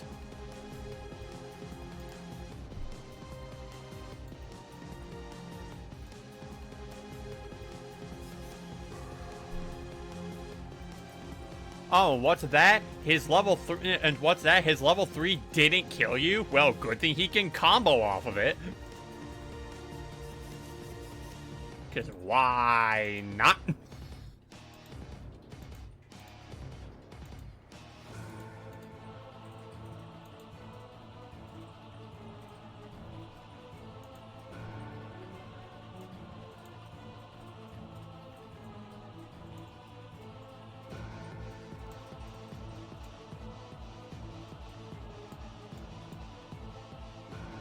Oh boy, we're about to reach 4 hours.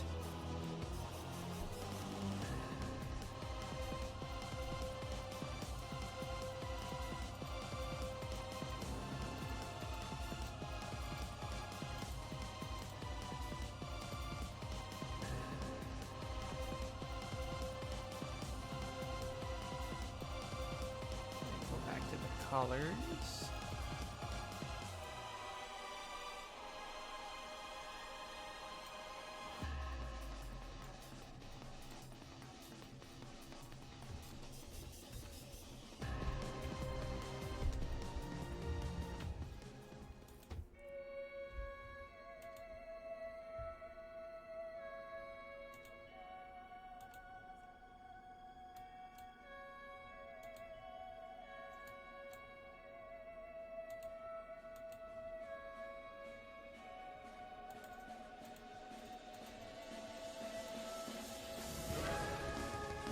Gonna get the glovies.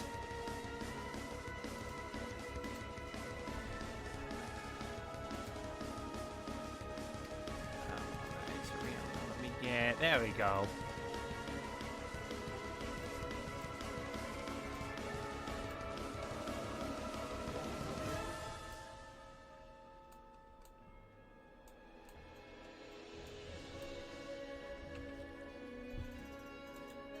Very good. This will definitely look cool. Thank you, Crystal.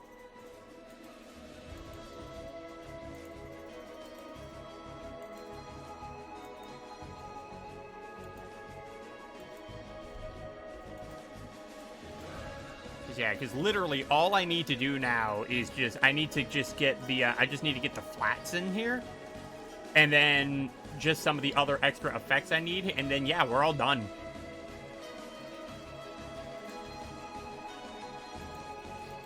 Riona's sheet will finally be finished.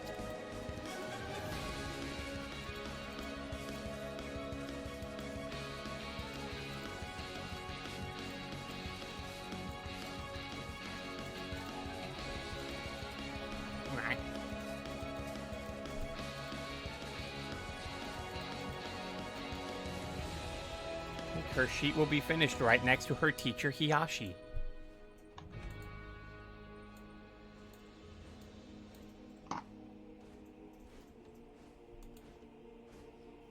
Hey, Free Night. Yeah, welcome to day 19 of the Lore-a-thon. We actually just, we actually had a lot of time left, so, I'm actually working on finishing up Riona's, reference sheet right now, but if you want to see what I actually just finished on stream not that long ago, the text isn't there, but there is a version of this with text on Twitter that I posted, as well as the Discord server, so you can see it there. But yeah, I finished this up today. And I managed to find myself time to be like, you know what? I'll probably be able to actually get this finished by the end of the stream. Because I just need to add, I just right now need to do, I just need to do flags, and then I should be good. Speaking of art, did you see mine? I did.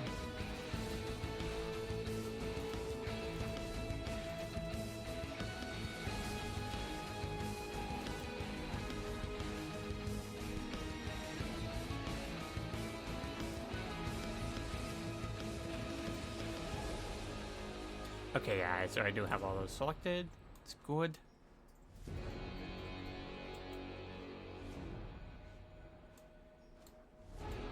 Again, I'm trying really hard to make sure that I don't get a particular part of the reference sheet, because again, there are scars depicted in this image, and I know that can be a trigger to some people. And if I can avoid doing that, that'd be wonderful. Out of the 7 ideas, what would you like to see? Hold on, I'll need to take a look back at them just refresh myself, because some of these I did think were some I did kind of like these. I do like the Kids Next Door one. You know what? If we need a continuation of that. We need to get the Galactic Kids Next Door back, because that was going to be a cool thing.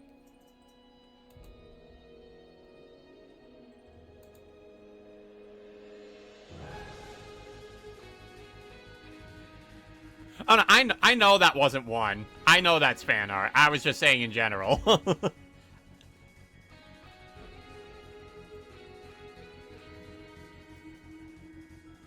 Honestly, I kind of like the idea of Nightshade, but it's mainly just because, like, just from a design standpoint, he gives me a lot of, like, Darkwing Duck vibes.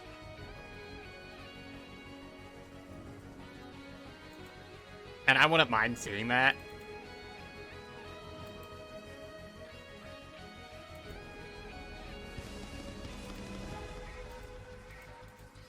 It's like, you know, we always turn everyone else into furries, but what if we turned the furry into a human? I was aiming for pulp comic, but nice shot. Well, I'm also just saying, like, you know, just as on a design standpoint, I get a lot of Darkwing Duck.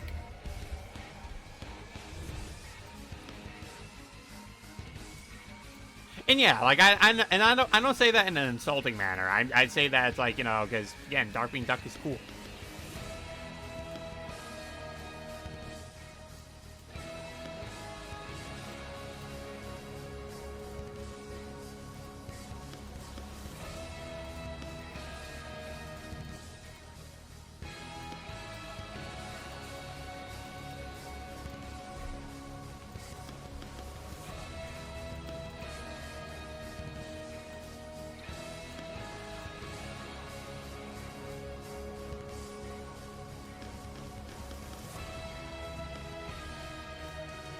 I think that's the, okay, yeah, that's the only thing of skirts I need to do. I know, still, I aim to please, but outside of this, you have the other ideas. You have other ideas outside of this? There was another one that I thought looked like it could be relatively interesting. Solar Troop and the Secret of the Nikaric Jewel. Like, that one looks interesting. You know, spiritual successor. Could be a spiritual successor to something like Buzz Lightyear.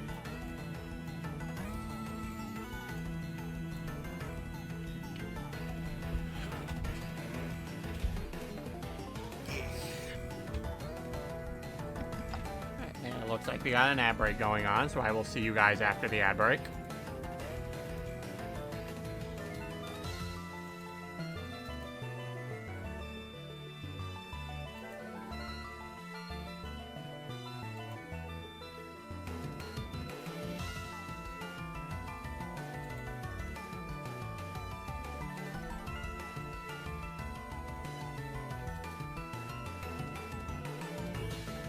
Oh, I also need to get this, like, to get this shoulder pad here. And I also need to get some of the white marks on there, too, just so those don't end up bugging me when it's like, oh, you missed them. It's like, what do you mean I missed them? You missed them? Well, no. The fuck you mean, no? Grab select tool. Fuck!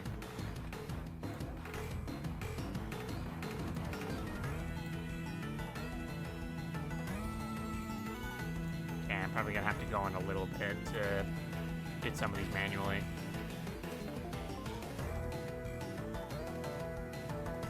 I was asking if you had any more good ideas.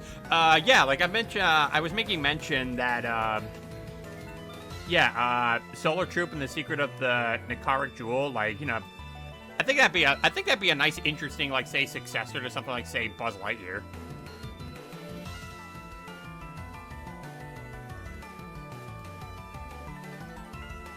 Like, I wouldn't be entirely against that.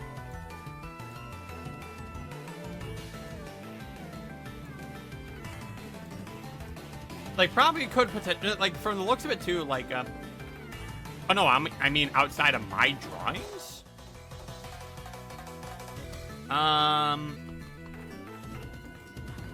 Like, what, like, do I have any more ideas, like, you know, say if I finish this, like, say when I finish this, are you asking, like, what other ideas do I have in mind?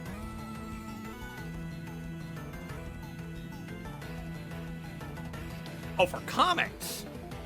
I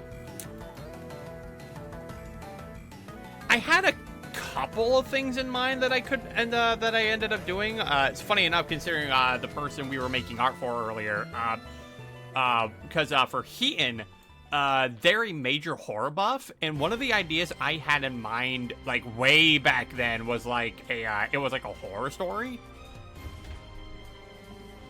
Like, part thriller, like, you know, part like slasher film, but also part like psychological horror. Because I'm also like in the the ballpark where I think that, you know, psychological horror is a lot more terrifying than, like, say, thriller or even slasher. Just because psychological horror is just so much harder to fight against.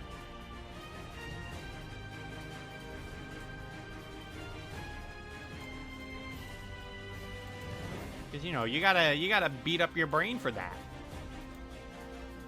Like, it's not like, you know, oh, we have the serial killer here. We either have to get them arrested or we gotta put them down for good. Meanwhile, it's like, oh no, all this stuff is happening in your brain cage.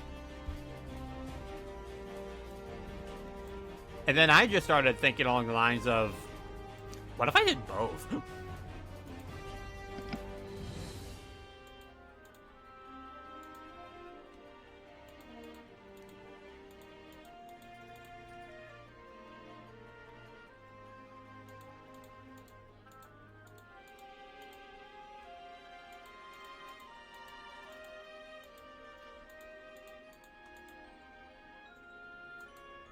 Yeah, I think, I do think, like, in terms of, like, say, I will say, like, in terms of my comics, I do think The Rise to Superior is probably going to be my biggest one. Because I feel like a story, like, I'd say, like, a horror type of story of that magnitude, I feel like that would be something that, it probably wouldn't be too long of a story, like, maybe just, like, it probably would just end up being one of those stories where, like, it's a bit of a one and done.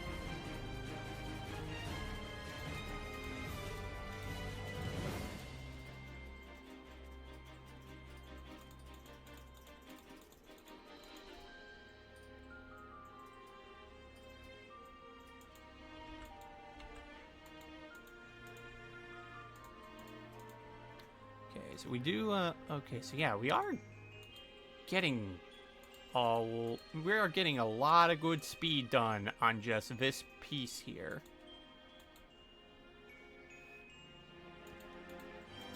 And after that, we'll just be adding some of the extra effects, and we will be finished. We will be completed. Completed's not a word. It is now. And you have to deal with it.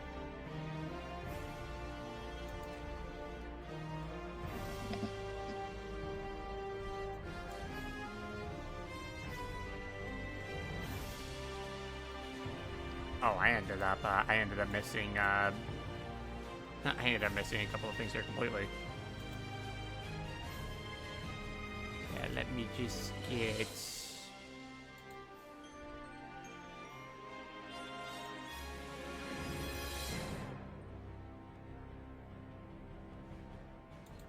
Let me just get this brace here.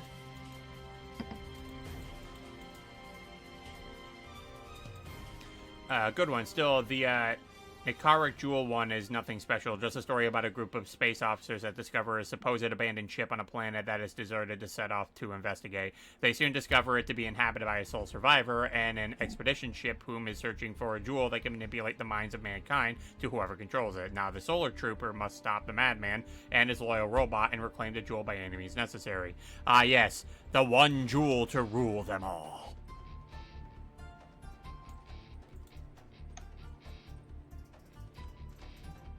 And you got a chili dog. Don't tell Sonic. He'll beat you up for it.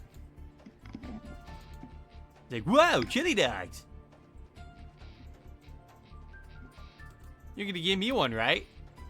No? Whoa!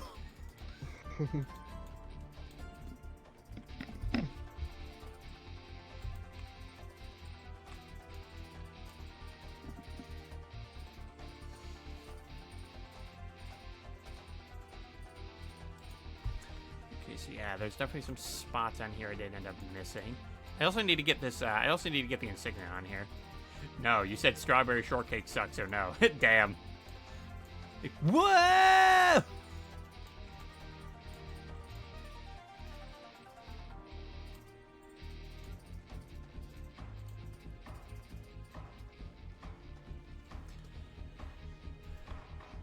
Okay, yeah, there's quite a couple of things that I ended up missing on just Riona's, like, armor plating.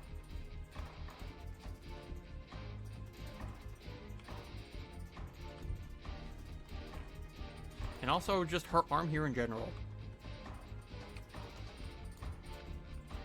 Yeah, it's meant to replicate something you would see in space media like Star Wars or Galaxy Quest. Yeah, like, that doesn't surprise me. Like, I know a lot of, like, science fiction, like, it's either they take a lot of inspiration from something like, say, Star Wars or it's Star Trek.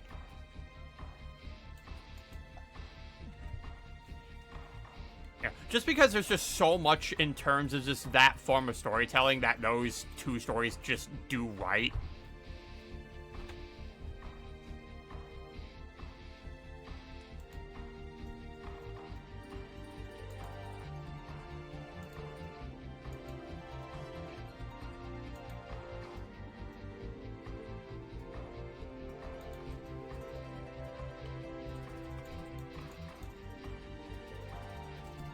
I also want to get this here. Then I'm probably just going to add the streak into some of the other, like...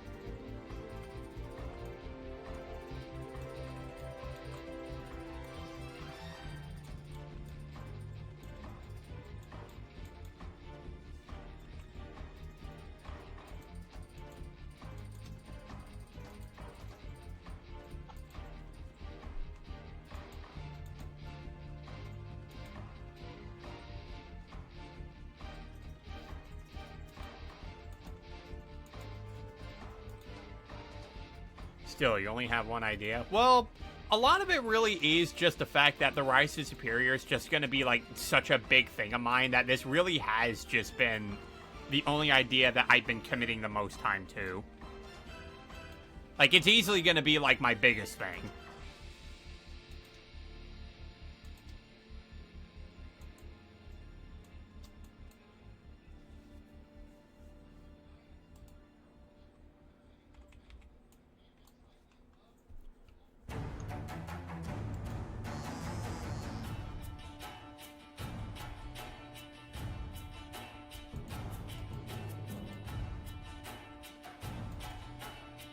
But what if someone big asks you for more ideas? Well, then I'll see what I can do from there.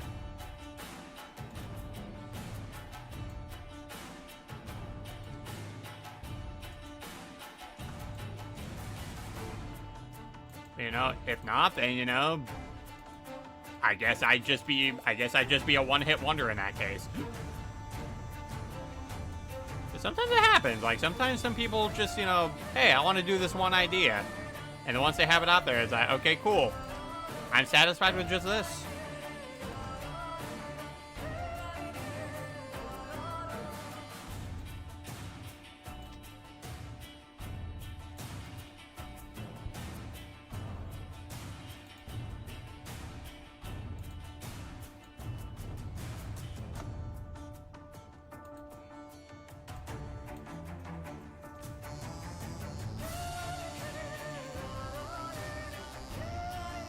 Oh, cool. I try to come up with a ton of stuff, not to show off, but to have variety of entertainment. And you know what? That's fine. Like, sometimes you just have multiple ideas that, it's like, I want to share this, or I want to share this. Like John Romita Jr. in Spider-Man. Yeah, pretty much. Yeah, it's like, if you have, like, those multiple ideas to fall back on, that's all good on you. You can do that.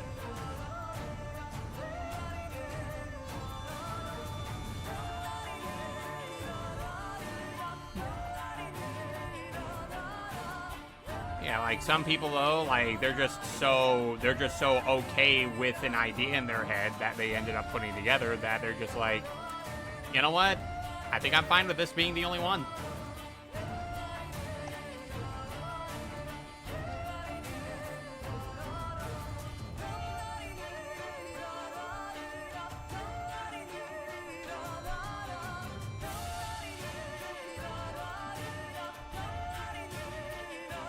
Now I'm gonna go get the sandals.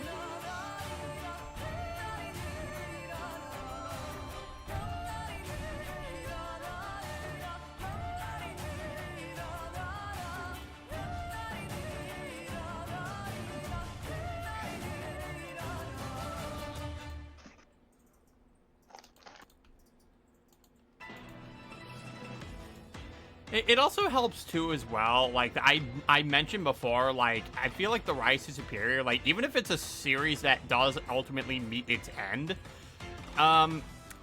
it is one of those things where it's like more stories can still be told with it.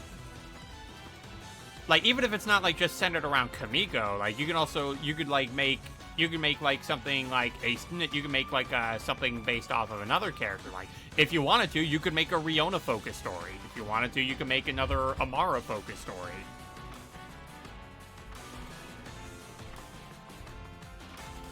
Like it's one of those things where it's like, yeah, it's a bit more on the open-ended side of things.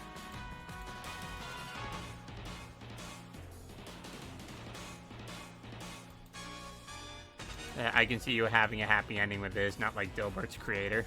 Well, thank you.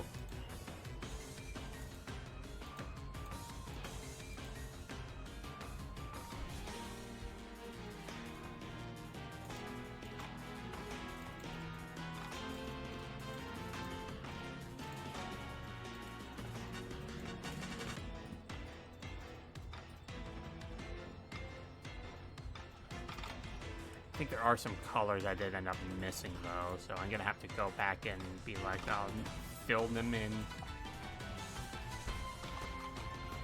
I think where was it? Oh yeah, it was on Riona's heel.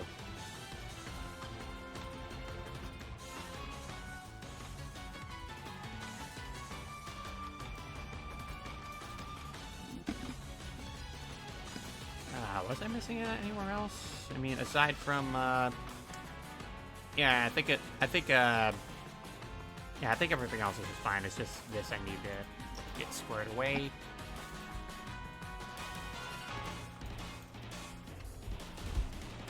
Oh yeah, and Riona's ear. I somehow missed this.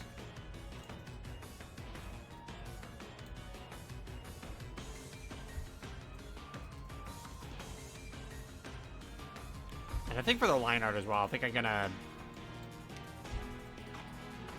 spruce up the sword design here a bit.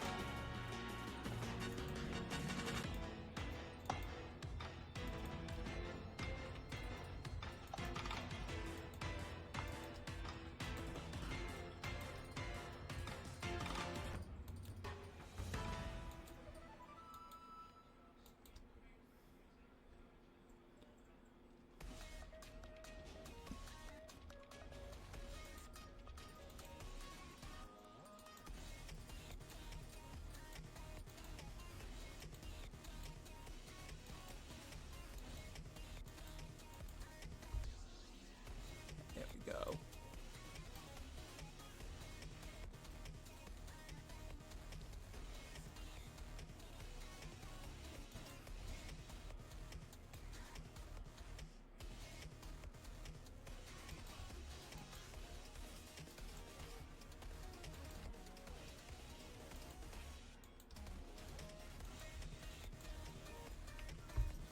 Yeah, now we just get... Now we just gotta work a bit on the sword and some of the other dark lightings on here.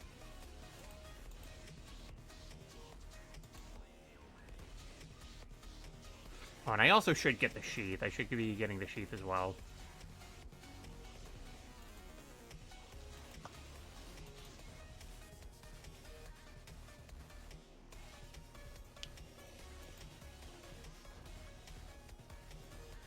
Did I ever tell you that I have a friend who hates Darkwing Duck yet loves the Trolls movies? I'm not complaining.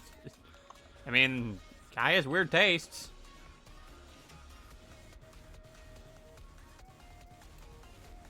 It's like you don't like Darkwing Duck, but you like them Trolls. That's certainly a take.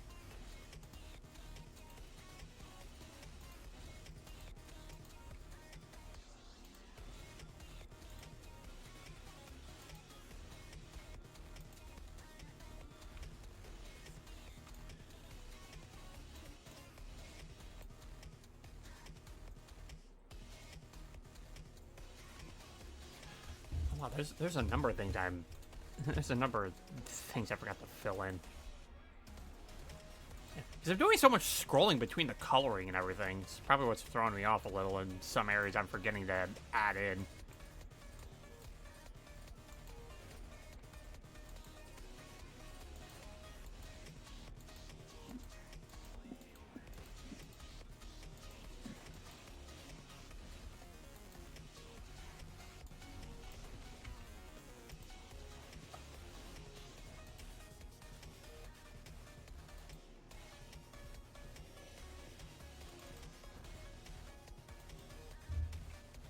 Yeah, there are some things we do like. Some anime lovers I know in Texas dislike Ed and Eddie, but me and my friends are actually big fans of the show. Okay, listen. I can understand, you know, different opinions and everything, but not liking Ed and Eddie is where I draw the line. You don't like Ed and Eddie, you're cringe. You're cring. It's a show that's a lot smarter than than people give it credit for.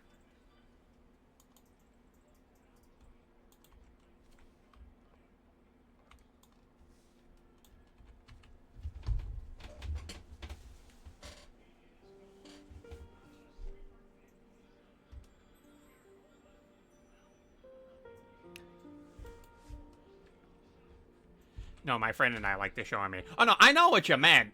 I know what you meant. I'm just talking about, I was talking about the people where it's like, how you're like, oh, some anime lovers you know dislike Ed and Eddie's like, no, they're not like. And you know what? It would be Texas. What did you say? Texas is dumb?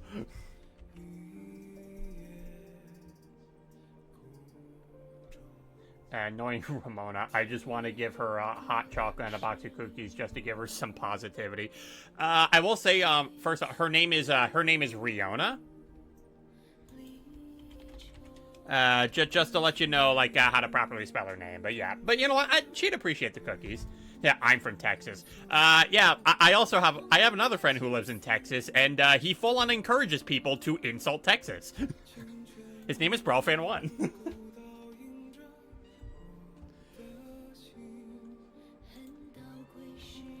Cece.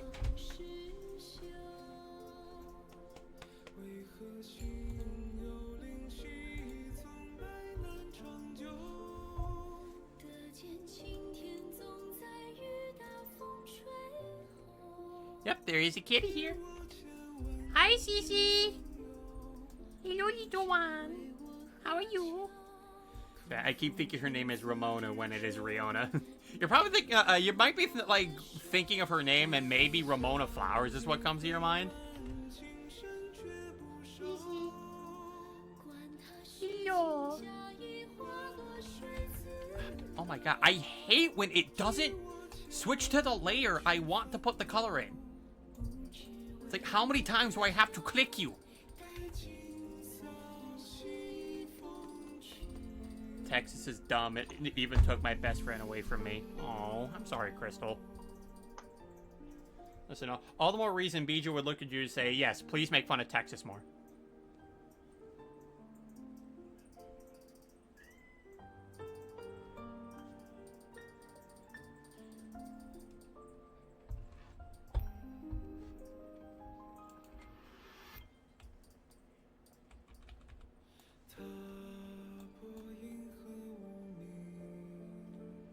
Cece.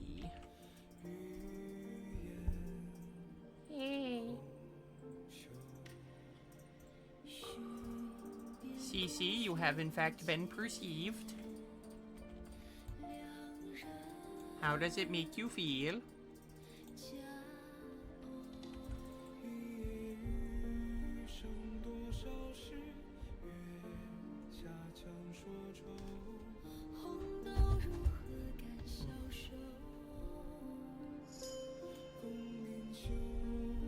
Black Myth Wukong is closer to coming out.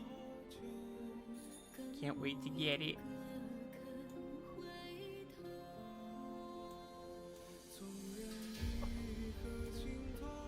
We'll be able to play Dark Souls, but on permanent stick run.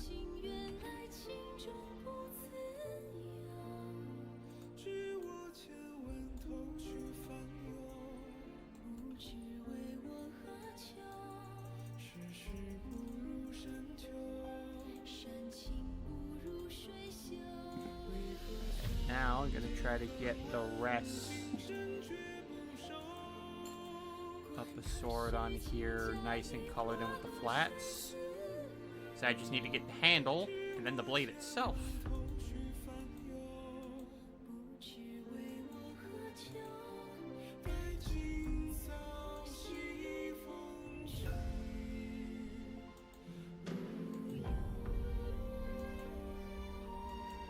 There's a lot of spots I didn't get selected that I need to fill in. Like, god damn it. Like, fill in those slots, please. I have to go back and be like, oh, gotta get the select tool to get the specific ones, because my magic wand didn't want to pick it up. Some magic wand you are.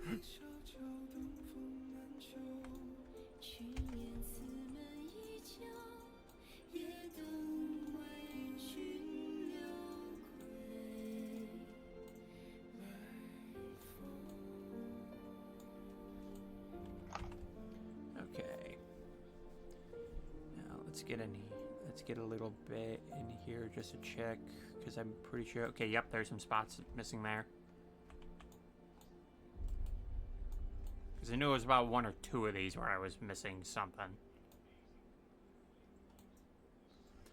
Also, I think I made Maniac jealous because I got the Barnes & Noble's version of the Book of Bill. Now he's thinking of stealing it. Oh no. Guard it with your life. Do not let him start Weird Mageddon.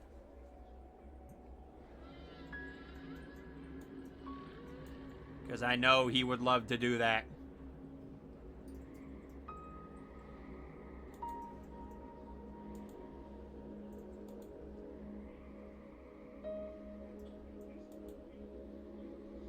Oh, and I missed her hair tie there too. God damn it.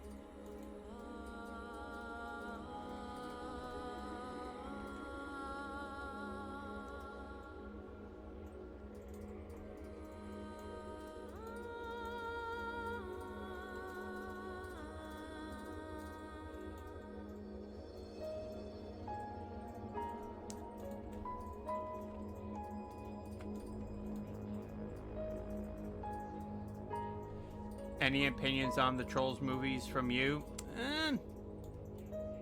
I mean, I don't think they're terrible movies, but I can understand why they're not for everyone.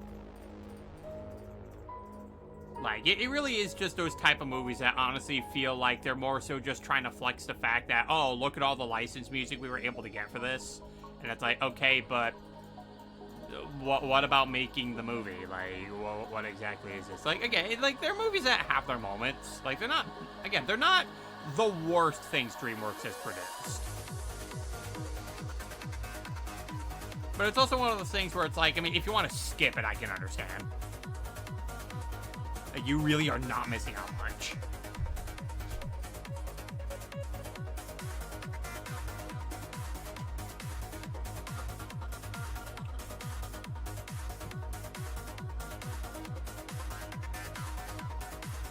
And then, okay, yeah, then I was like, well, even this, like, this isn't too difficult for me to just fast around with. I just go right in and do this, and I just color under the color layer. Easy as that, guys.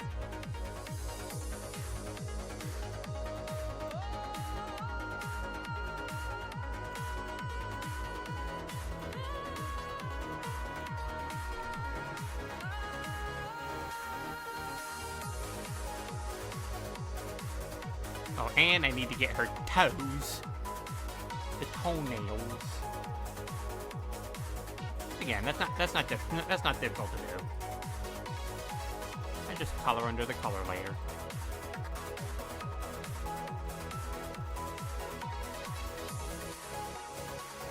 But do you guys know where the circle block goes? That's right, it's the square hole.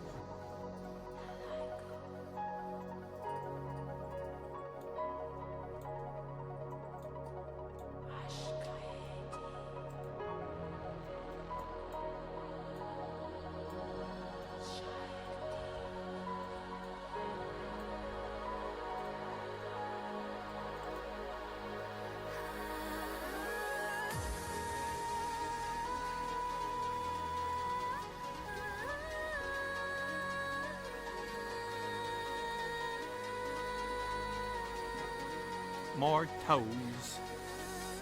Oh, and I missed the bottom of this sandal here,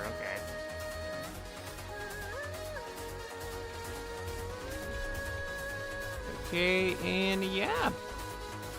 I think that's all I really need to do for now. So at this point, I'm just going to, first I'm gonna bring this back.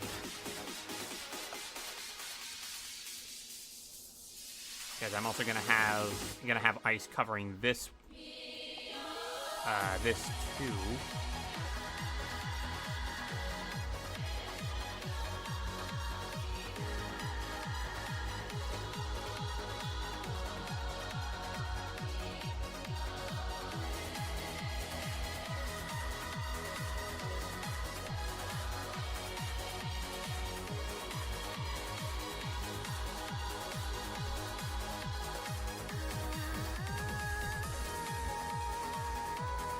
Yeah, look at her coat her sword in ice.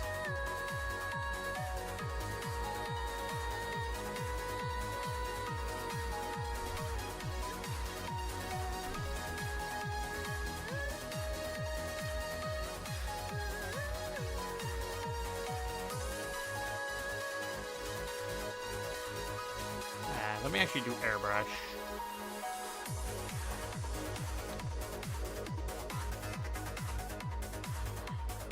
Okay, so that's the textured layer. Okay.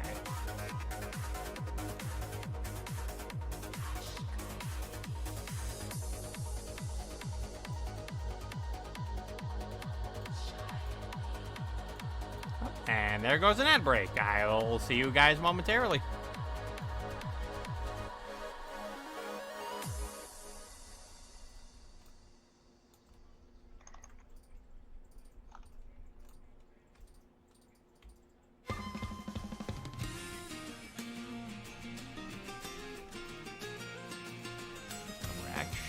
We are so close to being finished.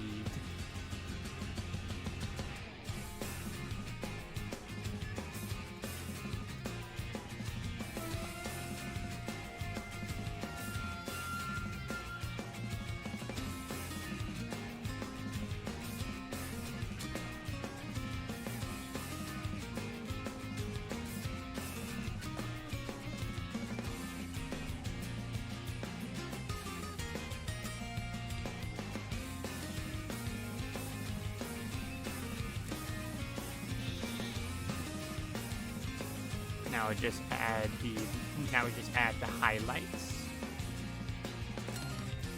The sword is now coated in ice.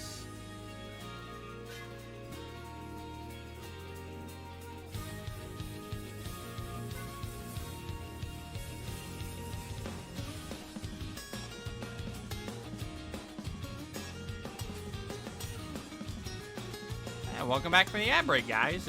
We're just doing the final touches on Riona's blade. More specifically, when it gets coated in ice.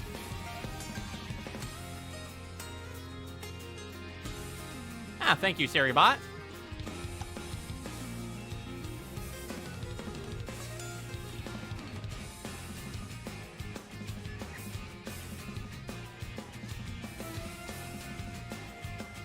What is it with all the bots suddenly coming to my shit?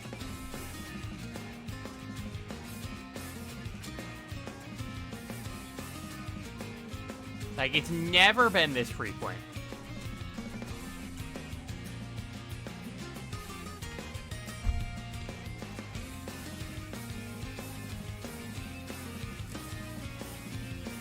Okay, now to get a... There we go. I think that's the glass texture I use.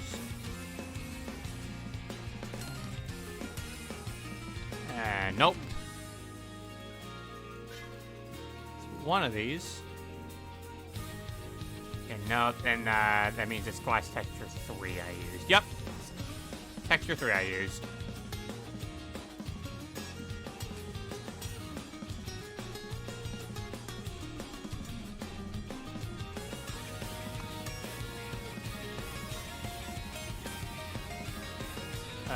Who do you prefer to watch on Saturday? Fox Kids or WB? I'd say because of how much longer that I did end up watching them, I'd say Kids WB.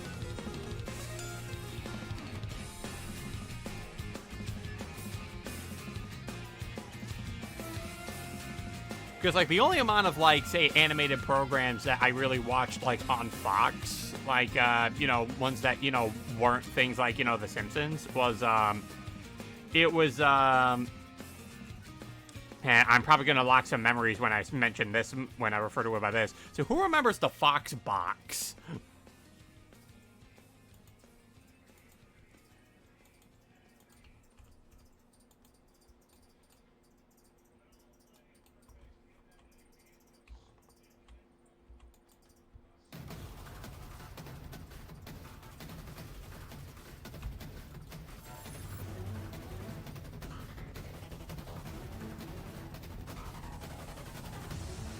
Yeah, I grew up with Kids WB. Yeah, me too.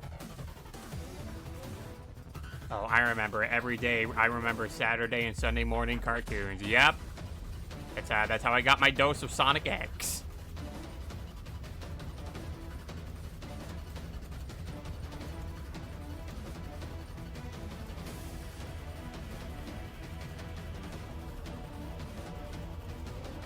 Here is where I'm going to do the lightning effects for Riona.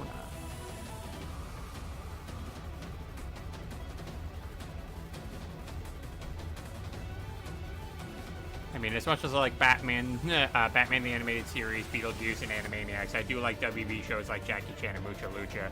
Yeah, well, I mean, part of it also was just the fact that eventually those shows would just find their way onto Cartoon Network anyway.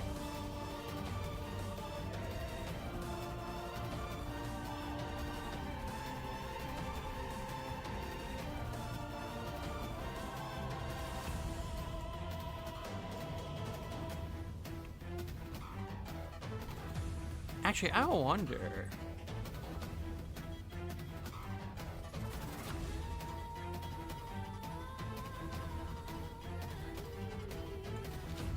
Ooh, actually, hold up.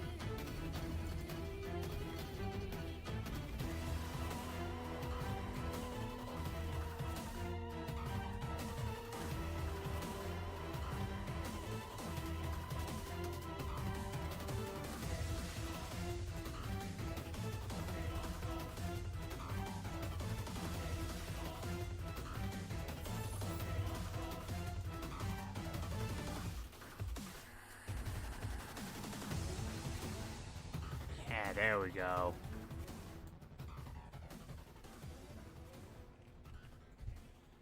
Yeah, that's looking a lot like the lightnings. Speaking of lightnings, I do want to have this going around the sword.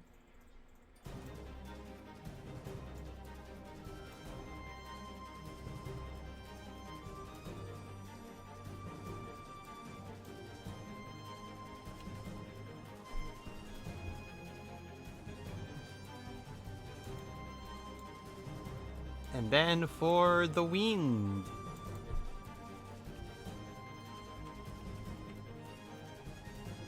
Actually, it might be better if I use, Nah,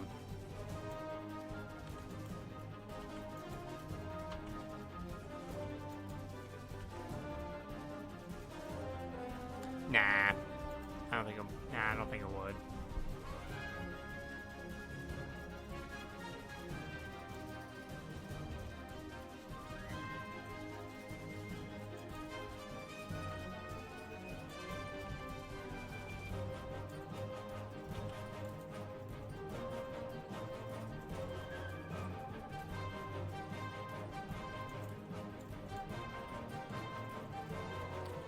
Actually, I think for this one, I need to actually have this, I need to have this underneath, I actually need to have this underneath Riona. I think it'd just be easier if I did it that way.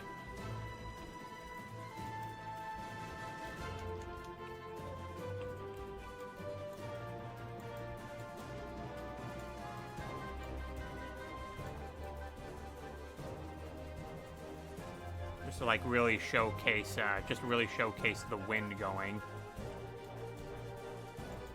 She jumped good.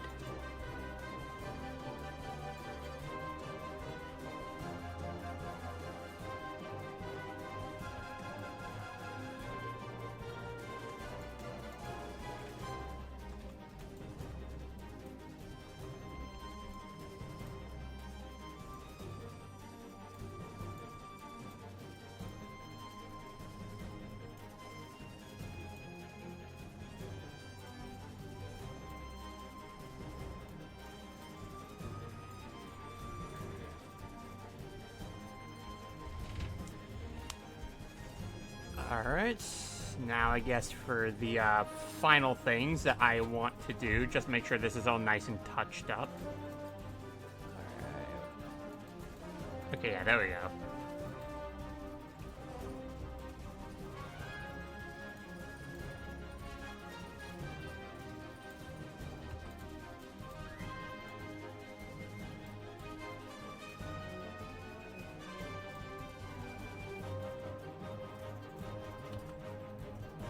Oh, hold on. I still have the middle round.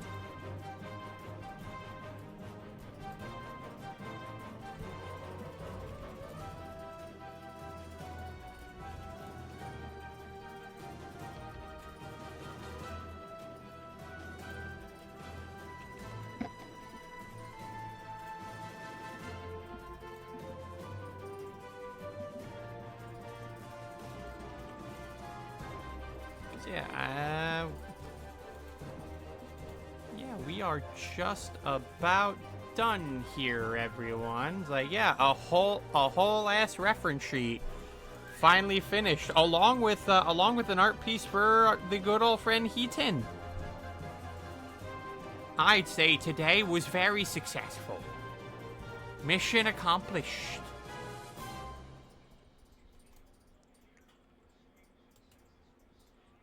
Like, thank you, Realm Wars' hand. Oh, don't you thank me for this. I want to fucking die.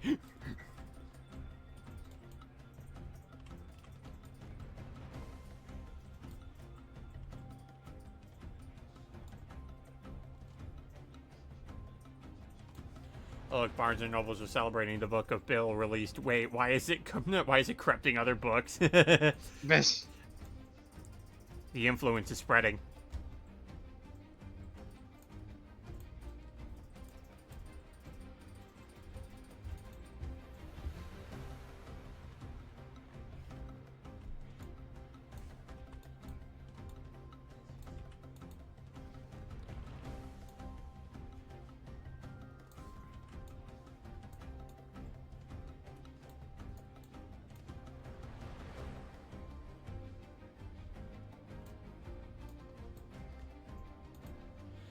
And it would also be, and also finishing this would be in some pretty good timing too, because in about 30 minutes I will have to end up going to work.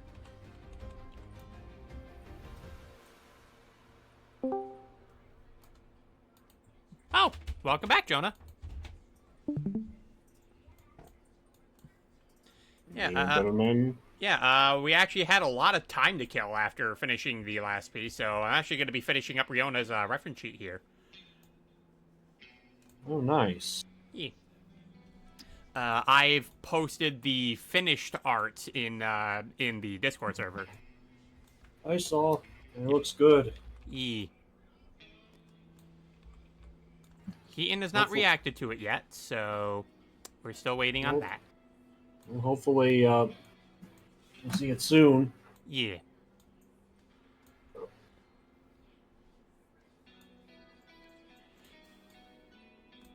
I don't know why, but just the way you made that sound, it's like, hope they see it soon. It's like, ah, yes, before I take it off the internet. Like, that'll ever happen. Yeah, no. It's like, ah, Heaton, I made you some artwork, but you better see it quick before I hit the delete button. Or if the admins of the site do it. But then again, it's not doing anything wrong. So, No, it isn't. Yeah. Uh-oh, here comes Bike and Run. Eh? Biking from Guilty Gear. A very sexy samurai woman. A samurai woman, eh? Yep. She's got one arm. She uses she cuts bitches down regardless, and also has a gun. A samurai with a gun. Hell yeah. Like, screw the sword, I got a fucking gun. It's like, hey, listen, if you get close to me, I'm not afraid to just unload this into your face. Or it's like, hey, you're a samurai, you can only attack me when you're close. Yeah, well, guess what? I have a gun. It's like, I have just the answer for that. But how? You're a samurai. Aren't they supposed to hold swords? I don't care. It's like, bitch, you do not read up on your history, do you? That's impossible. It's like, sir, I am a master. Have not read your history. Yeah, it's like, sir, I am a master in multitude of different type of weaponry combat. You really think like a gun should be that surprising for me to know how to use? You think I can only handle? Yeah. You thought I'm only good with just a sword? Yeah, because fun fact, historically speaking, samurai were actually experts in numerous of different types of weaponry combat, not just swords. Right.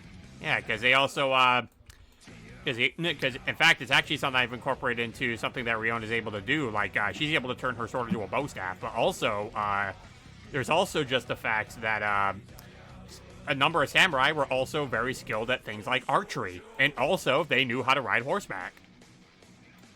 That is true. Samurai Jack is one of them. Yep.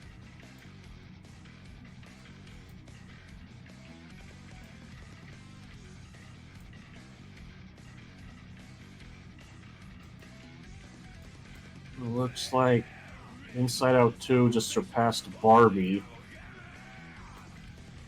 Well, dang. Because it's officially the highest grossing animated film in history.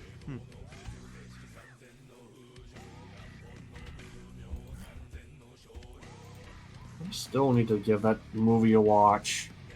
I don't know why, but like, part of me is also just, every time I hear that statement, it's like, I feel like we've just been throwing that remark at every animated film that's come out recently. Like, how long until that statement just loses all its meaning? Until something else beats it to it. Yeah, but that's just the thing, though. It just feels like every single like newly animated film this year just gets called like, oh, it is the highly most grossing animated film of all time. It's like you literally said that about the last one. That kind of makes you think about like, what is so good that it surpasses this one? Yeah. Well, it's also just more so like, where are these statistics even coming from at this point? What the chart says. Well, the chart says. I don't care about the charts. I'm asking you. Well, the chart says. You're what's wrong with entertainment.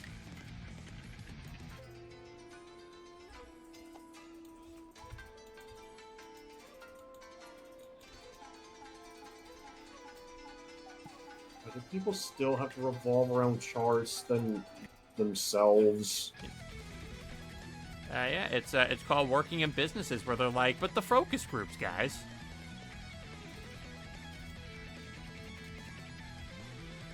Or you can be like David Zaslav, where it's like, hey, a lot of people are saying this product is super good, we should release it in theaters. But what about the tax write-off?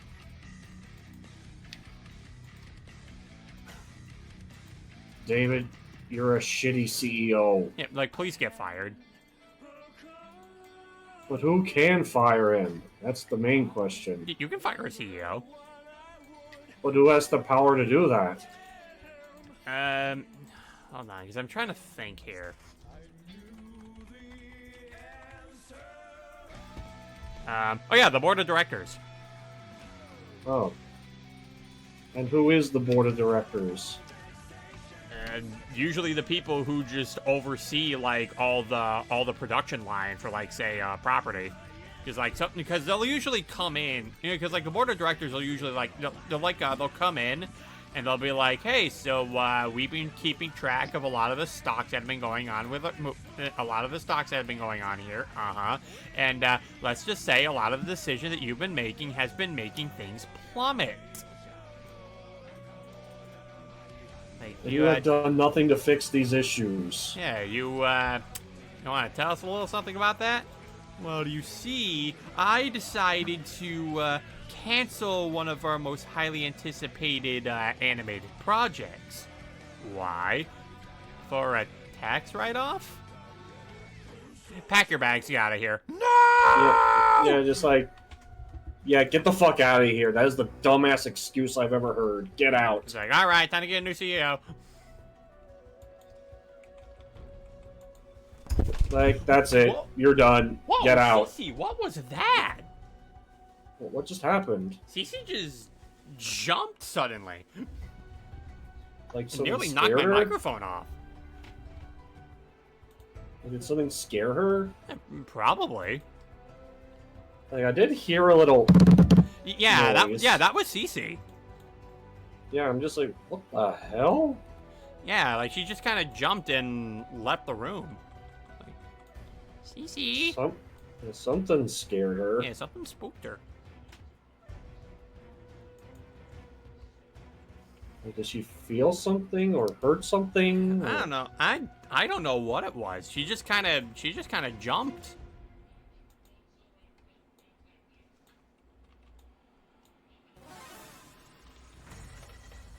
Yeah, I mean, luckily she didn't hurt herself. Like, I tried to catch her balance as well as I could. Well, cats do often land on their feet. Well, that's also a bit of a, that's actually a common misconception, because the only reason they're even able to do that is that they have to be able to fall from a certain height. Ah. Yeah, because what they're actively doing is that they're trying to use, is that they're actually trying to, like, turn their bodies as they're falling down. Because squirrels do the same thing. Hmm.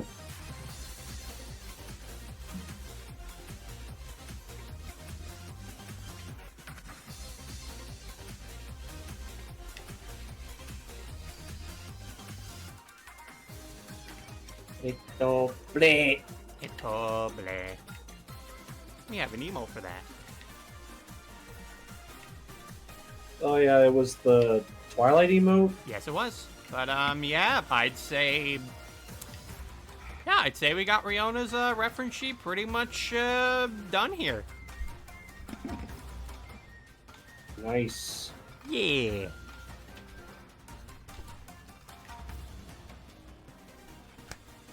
Alright, and just in time, too, because in about 30 minutes I will have to start heading off to work. So, I'm just going to bring up the schedule for you guys. So, these next 5 days, I will not be streaming.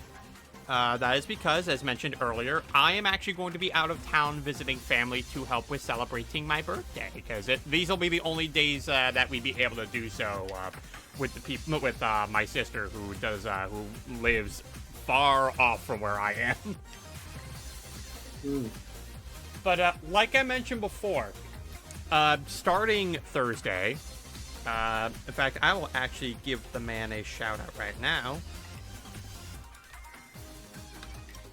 Make sure you are following Crafty during at the start of Thursday, because he's going to be holding his own special event going on called the Card-a-thon. And the reason he is doing that is because he needs to raise money to help pay for the medical bill that he and Baffy just got hit with when he had to take little Baphomet to the ER. And it's not a cheap bill. So make sure that you are following him for when all that's happening.